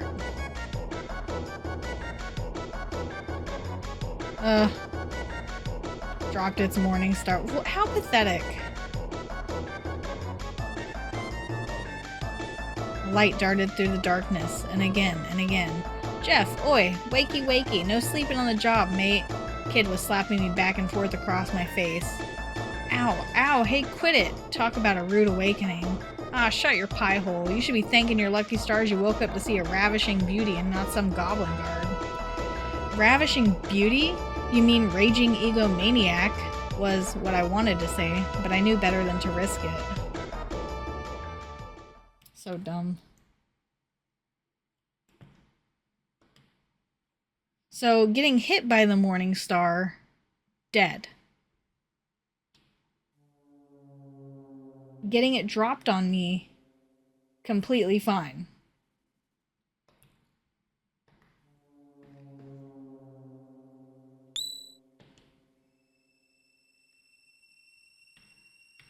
Okay, go back into the main hall.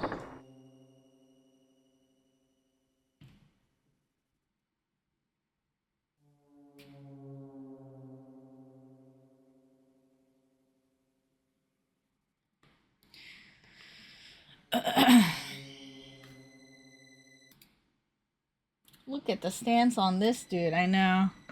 Menacing. Alright, we get the same dialogue as before. Third candlestick from the left, whispered Kid. 1, 2, 3. There. She reached out towards it. I held my breath as I watched. Say your prayers, Lynx. We're coming for you. Kid turned the candlestick. The room trembled with a sudden rhythmic rumbling sound, as if a massive gear was turning. What's that? For a moment, I felt a strange sensation, as if I was floating. Do you feel that? I started to stagger. The entire room seems to be moving downward, came the reply from Magil. I couldn't quite believe it, but I also couldn't deny the feeling of downward motion. The main hall was sinking into the earth. And then another rumble. The room's descent rapidly accelerated. A cold sweat dripped from my back. My heart filled with a mixture. What is this translation? with a mixture of fear and anticipation. This is the official game, by the way. I'm not playing like some random patch. Thanks, Square. Always delivering a quality remaster experience that never needs a patch after the first release day. Right. my heart filled with a mixture of fear and anticipation. What was waiting for us down there? The frozen flame, our prize at the end of this little adventure. But what was it, really? Would it live up to our expectations? I tightened my fists, which were slick with sweat. What were Kid and Magil thinking? The rune remained veiled in silence.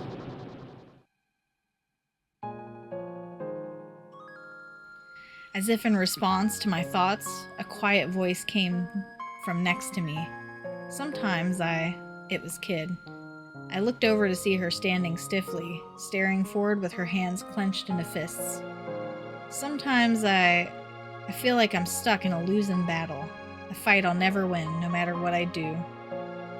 It was a side of her I'd never witnessed before. Even from this angle, I could see fear and doubt flickering across her face. I felt a tender sting in my heart.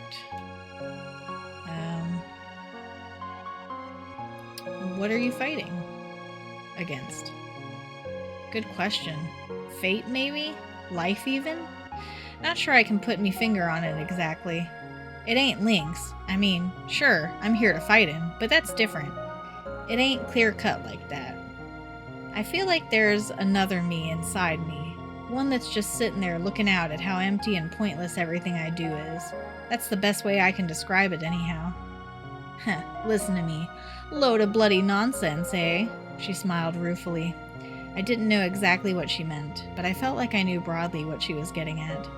She may have talked rough, but underneath it all, she felt fear and uncertainty, just like the rest of us. I can't with this. I mean, that was no great revelation in and of itself, but hearing her say it out loud gave me a strange sense of relief. I stole another sidelong glance at her. Her expression was different, more mature somehow. Sorry, mate. You didn't need to hear that. Not exactly me trademark brand of carefree banter, eh? She stuck out her tongue. Normal service had been resumed. Yeah, well, I mean... Oh, you did? Okay, I will. She was, she might be cool. She's a free cat. Yeah.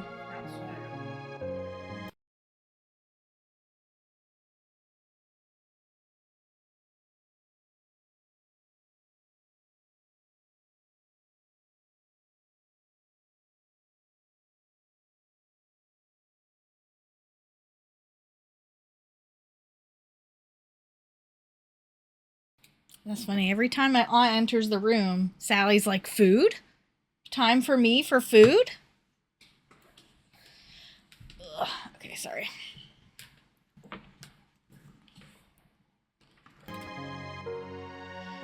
She stuck out her tongue. Normal service had been resumed. Or so it seemed for a second. Thanks, Jeff. And you, Mag, she said, suddenly serious again. Couldn't have made it this far without you both. No, let's dump Jeff off at the nearest dumpster, where he belongs. Listen, if we don't... After this, I mean. If we don't get another chance to... Huh? You know what? Forget it. She closed her eyes and forced a smile. I wasn't sure how to respond, so, true to form, I just stared at her some more. Stop! I could have sworn I caught a flicker of a grin cross Magil's face, too. He was standing just at the edge of my field of vision, arms crossed and eyes closed. But maybe it was just my imagination. A contemplative silence descended as the hall continued its journey down into the bowels of the manor. The bowels. A crash split the silence, as if we'd collided with something. Scourge! A loud metallic scraping filled the air. The room rocked and finally came to a halt. Looks like the end of the line. All change. Oh shit. The swelling grandeur of the organ suddenly filled the air. No one had so much as touched it, and yet the keys and the pedals were moving by themselves. Holy shit. The melody it played was both unsettling and sad. Funeral tune it is. Way to greet your guests. Kid took a long stride forward, and then turned to face me and Magil. Come on, let's go. Magil and I gently nodded our assent. Kid grinned, then turned back to the door. I'm coming for you, Lynx. This is the end for you. And with that, she led us from the hall.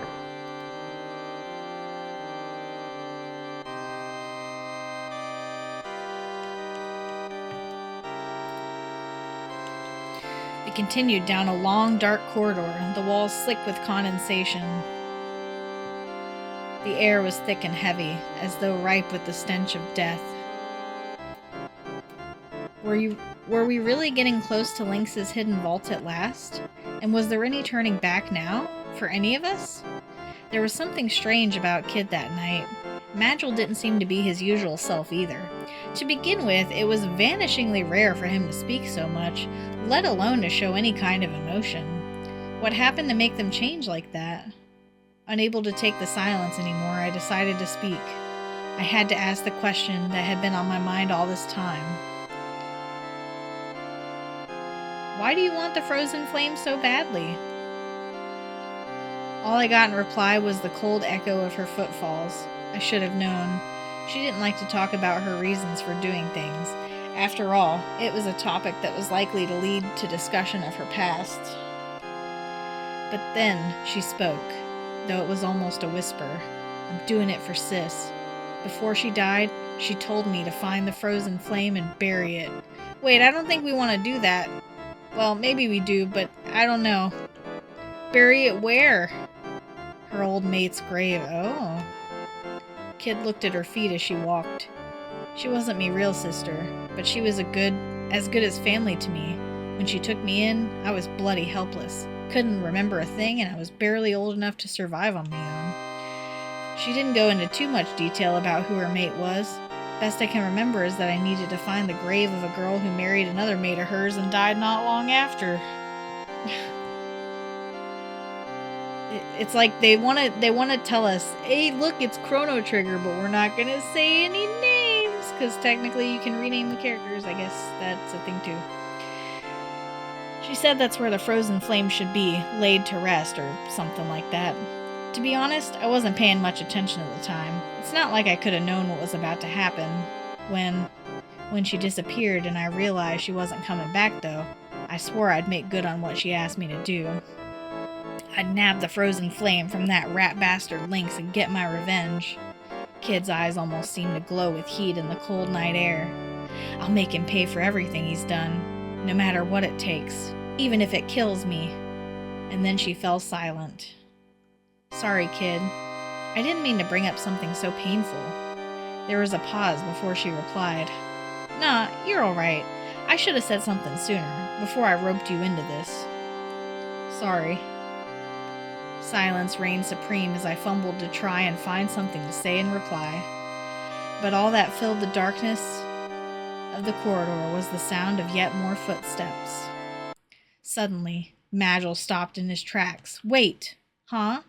Kid turned around, puzzled. Just then, a powerful light surged across the floor, and a ring-shaped sigil appeared. Oh no! Damn it! A blood circle? Kid and Magil were at least quick enough to try and jump clear, but they weren't quite quick enough. The three of us were trapped in a circle of blinding light. Oh shit, we actually get some sprites. The sigil rotated left and right with us at the center, cutting off all routes of escape. Gah, we're trapped.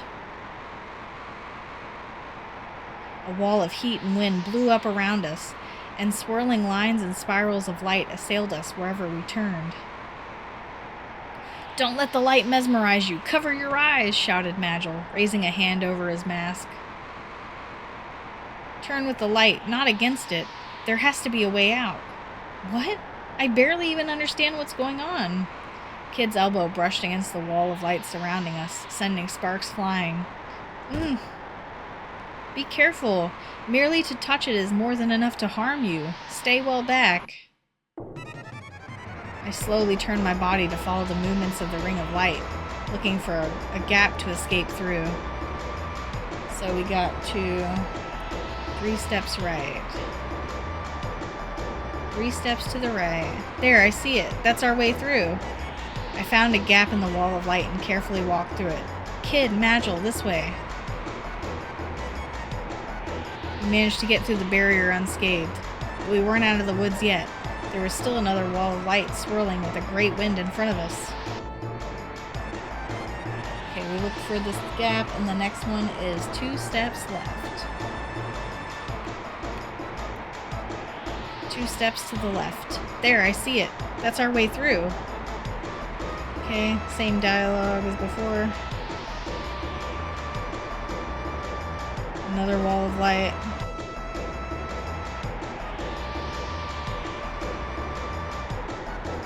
And to right. I found a gap in the wall. Yep.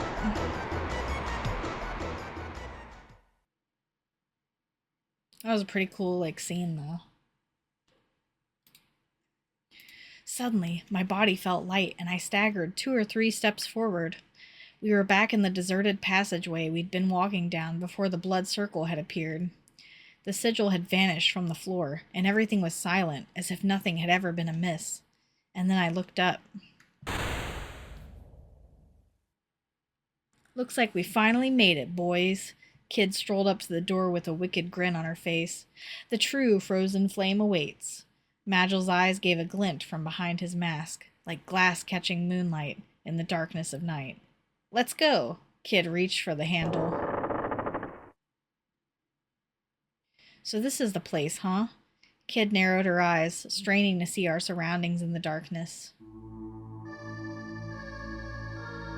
A vast, pitch-black expanse surrounded us, whichever way we looked. It was as if we'd entered an impossibly vast cave. We were in a place forgotten by time, unknown to the world, hidden deep within the bowels of night. A gentle crimson light hovered in the darkness. The frozen flame. All right, now it's ours. The light of the flame ebbed and waned gently, as if responding to Kid's voice. What the heck is this place? There's mountains of bloody rubble everywhere. Magel took a step further into the room and said in a whisper that was almost a groan, No, it can't be. Ah, but it is. The ruins of the lost kingdom of mages. The voice drifted down through the darkness from above. Kid looked up in shock. Lynx! I'll kick your flea-bitten arse so hard you'll kiss the moon. Kid pulled her knife from her belt and threw it as hard as she could. It fell to the floor with a clang, as if knocked out of the air by some unseen hand. Still the same impetuous child as ever, I see. That's no way to greet an old friend. Smarmy bastard! Kid gritted her teeth with rage. And you, Shadow Dweller, I'll have none of your tricks this time. You must think me a fool if you believe I'll fall for that again. Magel, who had been quietly slipping into the darkness that surrounded us, stopped dead in his tracks. So this was the infamous Lynx. Oh my god, he looks so goofy. The lord of this deadly manor. He looks like that fucking guy from Ragnarok. What is it called? The Maugwai. That's what he looks like. The man who had murdered the closest thing Kid had to a family, who had assassinated General Viper and eradicated the Order of the Acacia Dragoons. A pleasure as always, my dear Kid, and I must say you followed the trail of breadcrumbs I laid for you admirably closely, my greedy little sneak thief. What the bloody... She stepped forward, bristling. Lynx narrowed his eyes as his lips twisted into a snarl. You know what I want, Kid. Give me the stone you carry. The stone? Did Kid have some kind of jewel I didn't know about? Pah, don't know what you're on about, mate. She just about managed to recover her composure, narrowing her eyes scornfully at her old foe. Spare me the act, child. I know that you have it. I know she gave it to you. Hand over the time egg, now. The what? Whatever it was, I'd never heard of it. You're dreaming if you think I'll give it to the likes of you, Kid shot back. It's all I have left of her. I'll never let go of it. Not for anyone. And definitely not for you. I'll tell you what's gonna happen, you bastard. First, I'm gonna take the frozen flame, and then I'm gonna ram it down your throat. Incorrigible young fool. I was hoping this might be a civilized exchange. Alas, it seems my words will only fall on deaf ears, and you are determined to repeat your past errors. Lynx moved his hand to the grip of the ornate golden saber that hung from his belt. Last time, I showed you mercy and let you leave with your life. That was a mistake, one which I mean to correct. Jeff, Magil, stay back. Kid took a step forward, glaring at Lynx, her gaze unflinching. This ends here and now. You'll pay for what you've done. You'll pay for what you did to Luca. Oh my god, she said it. She said the name. With a scream, Kid leapt into the air like a bird taking flight. Her foot lashed out in a scything kick aimed right at the side of Lynx's head. But there was no contact. Where Lynx had been mere moments before, now was only empty space. Kid landed and immediately launched herself back into the air, putting the full force of her momentum into another kick. This time, Lynx leaned back, letting Kid's foot swing past only a hair's breadth from his nose. And then it was Lynx's turn. He lashed out with the saber, carving an arc through the air in front of him. Kid was ready for him, however, and had already jumped back to a safe distance. The two glared at each other from mere footsteps apart. At least you had the decency to prepare a little better than last time, Lynx purred. Don't do that. A red line appeared on Kid's cheek, slowly coalescing into a drop of blood. Kid! In a flash, she launched herself into yet another attack. Lynx dodged to the side, then made to strike her with the hilt of his saber. Kid moved awkwardly to avoid the attack, losing her footing. And then Lynx was on her like a bird of prey before she could fully recover. There was a gasp and a cough as Lynx drove his knee into the pit of her stomach. Kid collapsed. A steady stream of red dripped from her lips. Will that be all, girl? Lynx gave Kid a merciless kick to the side, sending her flying. She landed on a pile of rubble, her body rolling until she hit a large stone pillar. And there she lay, lifelessly still. Kid!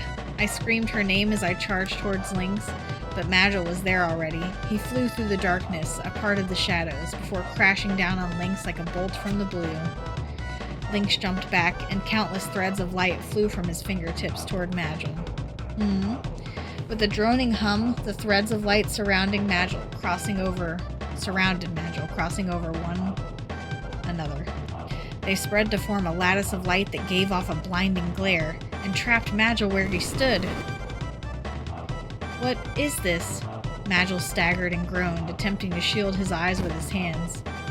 It is a simple enough spell, my shadowy friend, for those inclined to learn it, and one which, sadly for you, leaves no darkness in which to hide. Lynx leered at Magil with a venomous grin. You've been quite the thorn in my side. I'll let you live long enough to regret it. Magil struggled and groaned. I had to do something. Kid and Magil needed me, but what was I going to do?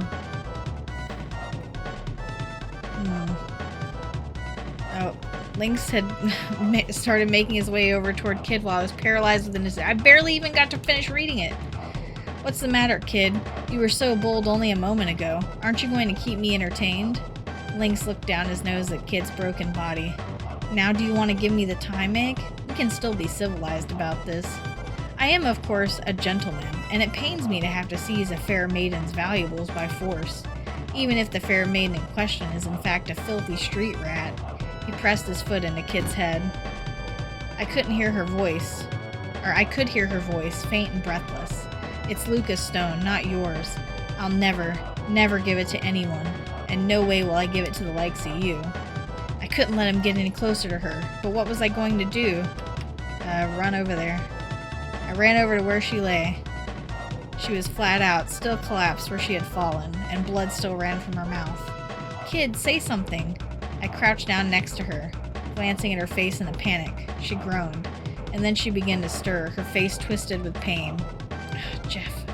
It's okay, Kid. I'm here. How touching. Although I would be more concerned about my own well-being if I were you. The voice came from behind me. It felt as if ice water had been poured down my neck. I jumped to my feet and turned around. Lynx was looking down at me with a cold, emotionless stare. Any friend of Kid's is certainly no friend of mine. Forgive me, but I cannot permit you to leave this place alive. Before I realized it, his hand had shot out toward me. His claw-like fingers clamped around my throat. I couldn't breathe. Tightening his grip, Lynx lifted me bodily until my feet were dangling in the air. I I could feel his talons mercilessly digging deeper and deeper into my neck. Panic filled my mind. Look, kid, see your friend, see him suffer. This is your doing. This is your hand around his neck. Kid's breathing was ragged, and blood still dripped from her lips. Opening an eye, she groggily raised her head. But she couldn't get up. She didn't have the strength. Jeff, give me the time egg. Do you even know what it is? I suspect not. Think of it as a concentrated pocket of space. With the frozen flame and the time egg in hand, one can bend the fabric of space and time and rewrite the past. There are errors that I mean to correct, mistakes in the past that must be set right.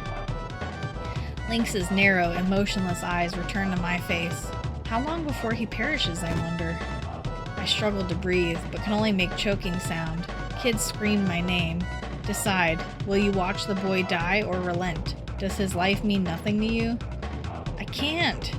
She balled her hands into fists and dropped her gaze. My vision started to fade. And then I heard her voice as she struggled to speak through the pain. I'm sorry, Jeff, but I swore. I swore I'd sacrifice anything to stop Lynx. Don't worry about me. It was all I could do to force the words out past Lynx's icy grip. I was starting to black out. Was this really how it was going to end?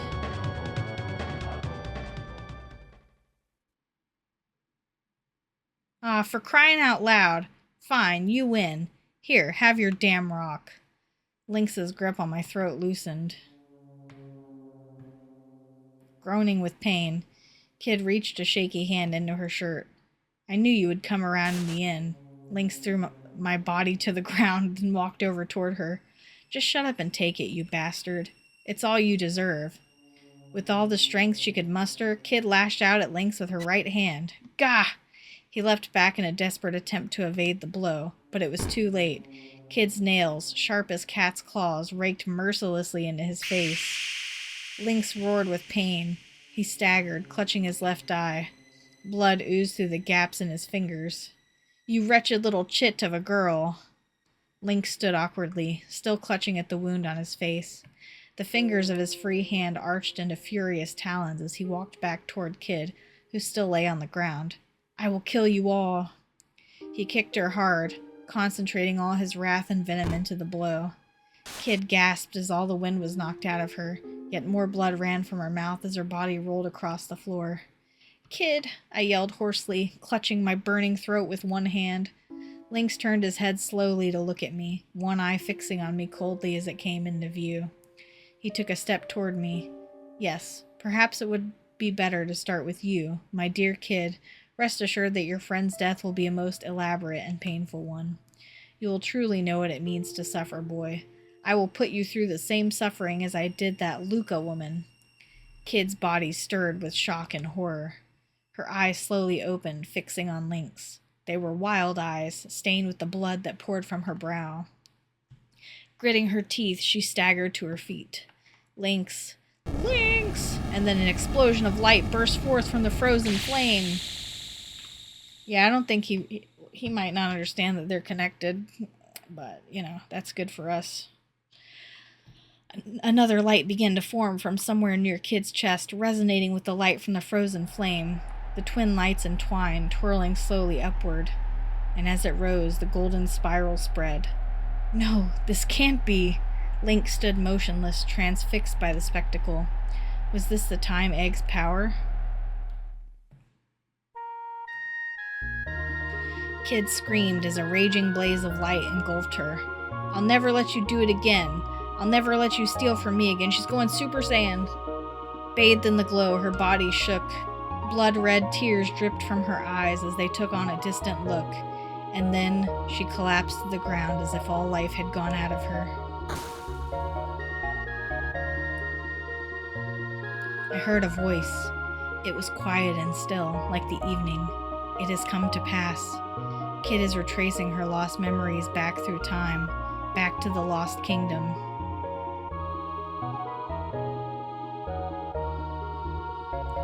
It was through her power that the kingdom fell, that it was swallowed in the all-encompassing vortex of time. In her grief, she wished to disappear. Her past, her future, She wanted it all to sink into the void, to be lost in the seething whirl of time. She despised what she had done. She closed herself off from all that she saw and heard, and cursed her very existence. But the stone wished for her to live. The hands of her clock were rewound, her memories unraveled. The stone gave her a chance to begin again.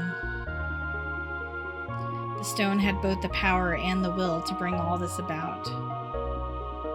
Sinking through the sea of time, she drifted here, a mere babe, her memories a blank slate.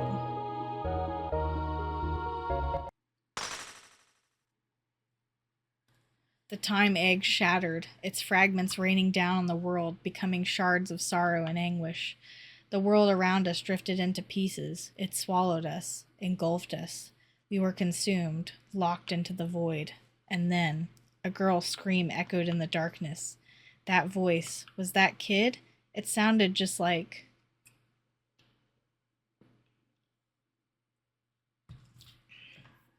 No, this is all wrong.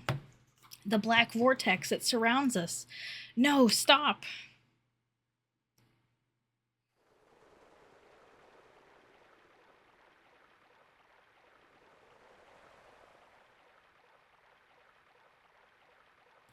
Holy shit, dinosaurs! Where am I? I have lost everything, and now I can but wander. The world drifts and time is a blur. There is only an endless, unknowable sea. This is where time begins and ends. This is where all life finds peace.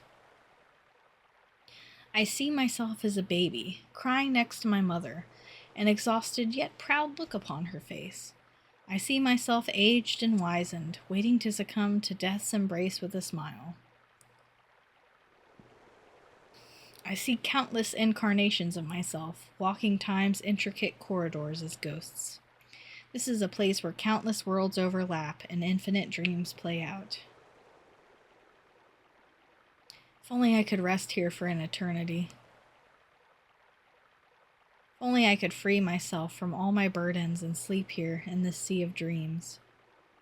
But I hear it calling me. I hear the song.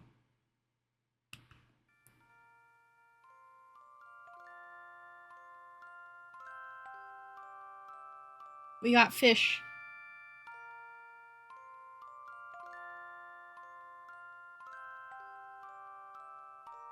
Kid, please. Can you hear me? Kid? Kid, say something. You gotta stay with me. Who's that? Who's calling me?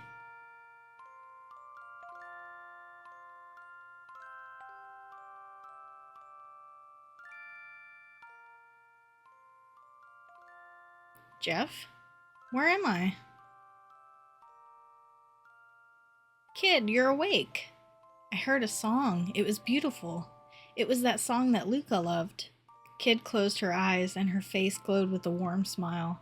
I'll never forget that song. Makes me want to cry whenever I hear it. I'm just glad you're back. It felt like I was losing you, like you were going somewhere far, far away. Before I knew it, I was humming the song for you. I don't know if I ever mentioned it, but I wrote it when I first started out as a musician. I knew you liked it, so Kid gave a gentle nod. It was you. You were the one who called me back. That was you calling me name. Thanks, Jeff. It's okay. It's okay now. I'm back. Suddenly, she gasped with pain. Lynx's saber had plunged deep into her right shoulder. And towering over us was Lynx himself. He's like, wow, I don't want to watch y'all get all goofy ass in here. I told you, kid. I told you I would kill you. She had no strength left to fight. Tackle him. Damn you! I charged toward him with all the strength I had left. That's quite enough, brat. Lynx lashed out at me with his saber. Arg! I staggered and collapsed to the ground. But what about Kid? Was she okay? I looked desperately around to find her, my eyes clouded with pain. Alas, your time has come. He raised the saber high, preparing to strike. Enough. Stunned, we looked toward the intruder. You! There stood an old crone, her wizened features obscured by a heavy hood. How had she made it all the way down here? Lady Vera. And what have we done to bring Poirier's Magister General running, I wonder, he growled. It's been far too long, Lord Lynx. A pity that I seem not to have caught you at your best. The crone met Lynx's mad stare head on. I will take the frozen flame.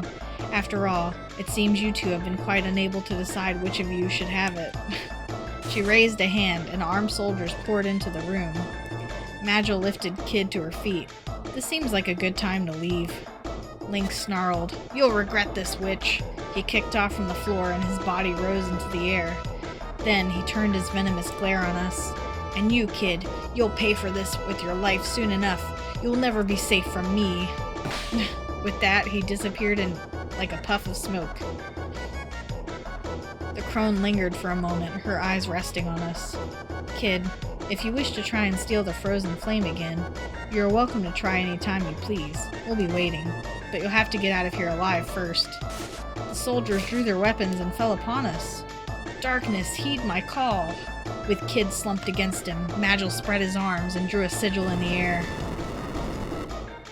Hurry, Jeff, this way. I grabbed onto him and we plunged into blackness. Wow.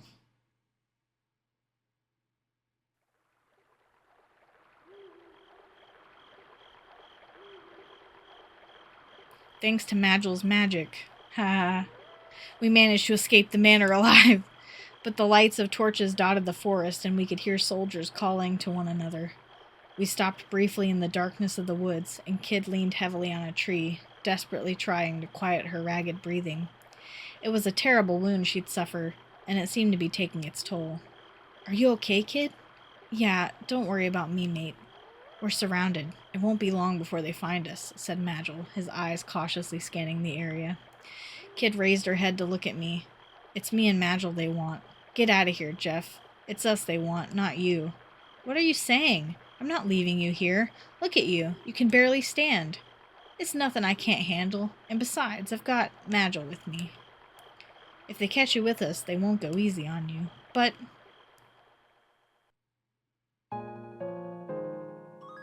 I remembered everything. I remembered another me, a me from a long, long time ago. Slowly, Kid averted her gaze, looking up at the night sky. I have to go. The stars reflected in her eyes, and suddenly she looked like nothing more than an ordinary young girl with a sad, distant expression on her face. Kid, don't worry, Jeff. I'm okay. We'll meet again. Kid smiled. We'll meet again, somewhere, someday, sometime. Promise. Her eyes closed gently. I didn't manage to nick the frozen flame in the end, and I lost the time egg too, the only thing I had left of Luca's, but it's okay. Everything's gonna be okay. There's something inside me that shines brighter than any stupid jewel. It's the most important thing in the world. She opened her eyes again and fixed them on me. I could have lost myself in their depths forever. No one can take it from me, not for as long as I live. There was nothing else in the world I wanted but this. I doubted I'd ever want anything again. I only wanted this moment. All the clocks in the world could have stopped right then and there for all I cared. And that was exactly what I wished for as I gazed at her. Goodbye, Jeff, and thanks. She looked down, then turned away and disappeared into the darkness of the night. Would I ever see her again? Kid, don't follow me, Jeff. Please, just don't. I strained to try and catch a glimpse of her as the last traces of her shadow vanished towards a place I might never reach again. No, Kid! I leapt to my feet, meaning to chase after her, but a shadow soon blocked my path. Magil? Without saying a word, he slowly shook his head. Behind the mask, I saw a sadness in his eyes. So deep. Then the shadow withdrew and melted into the darkness. Magil? Kid? Wait, don't leave me! I screamed into the night, but there was no reply. The black silence swallowed my cries.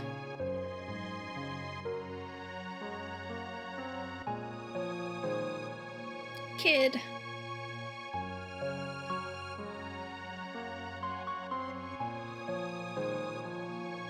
It was like, when it was getting kind of serious at the end, it was really enjoyable, but he still comes off as way too overly attached for the length of this visual novel.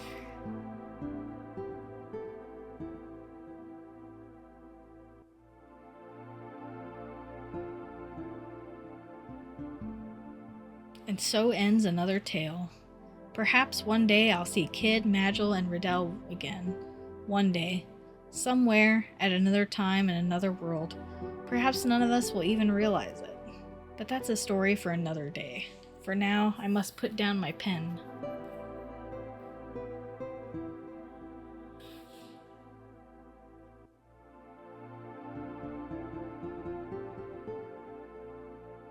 It's kind of cool though, seeing like all the references.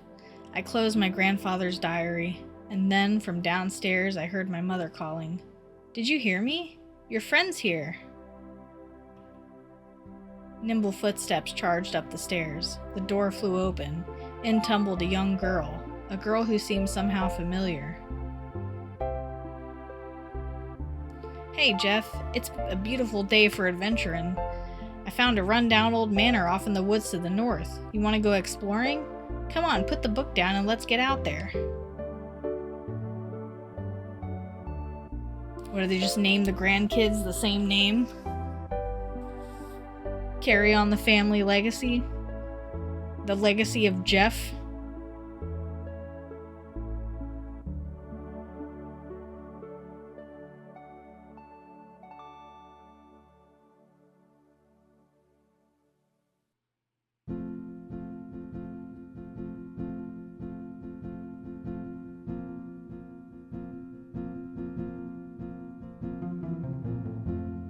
Oh no, the credits are in Japanese. How can we read them?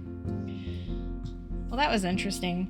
I think if I was in Japan and I played Chrono Trigger and then I like bought this because I was so excited, like, oh, it's like a spiritual kind of sequel, I don't really know how I'd feel.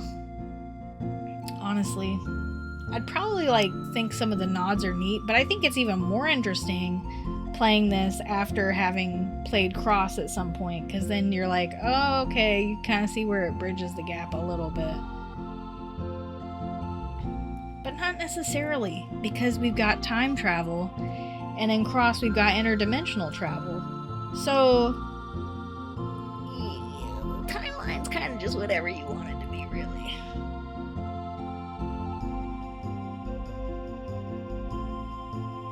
Which is kind of fine with me, because people go gaga for the sort of like open-ended interpretations you can make. I'm sure like the theory crafting on like message boards was off the charts back then. But I don't know if many people even had a Satellaview.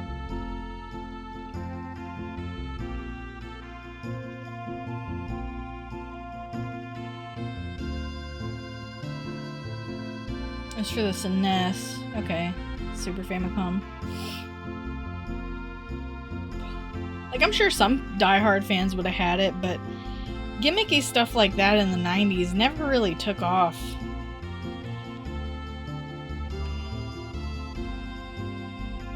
Oh my god, it had 512 kilobytes of RAM? I wonder if it did well or if it was a flop. I mean, it released in 95 and was discontinued in 2000.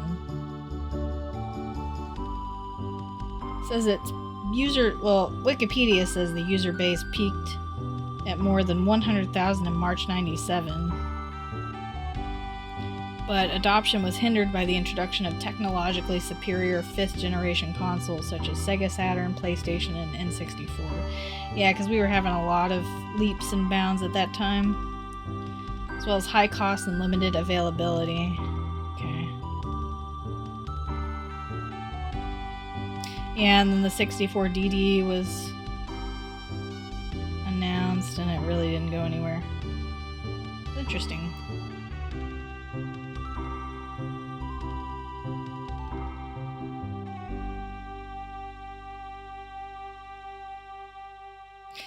I think what's also interesting though too is like when they made Cross, they really made Kid and Surge like look way different.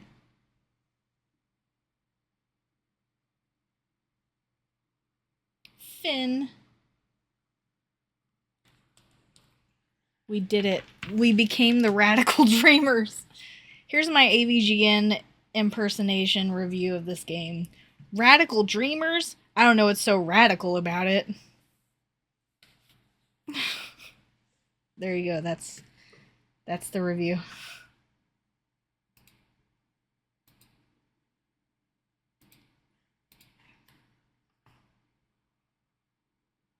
But I do know that we get an extra scene in Cross after we get the true ending, so... Yeah, no, I'm not getting all the endings. This game's way too repetitive for that. Nice try, though. And I don't even think they're really that different. I think they're mostly the same with, like, very small alterations. Really not worth going through the whole thing, in my opinion. But it's a neat little experience, so, you know, that's cool. Well, it's only been an hour and a half, so we're gonna actually do some more graces. Yeah, that was interesting. Let me see if I have any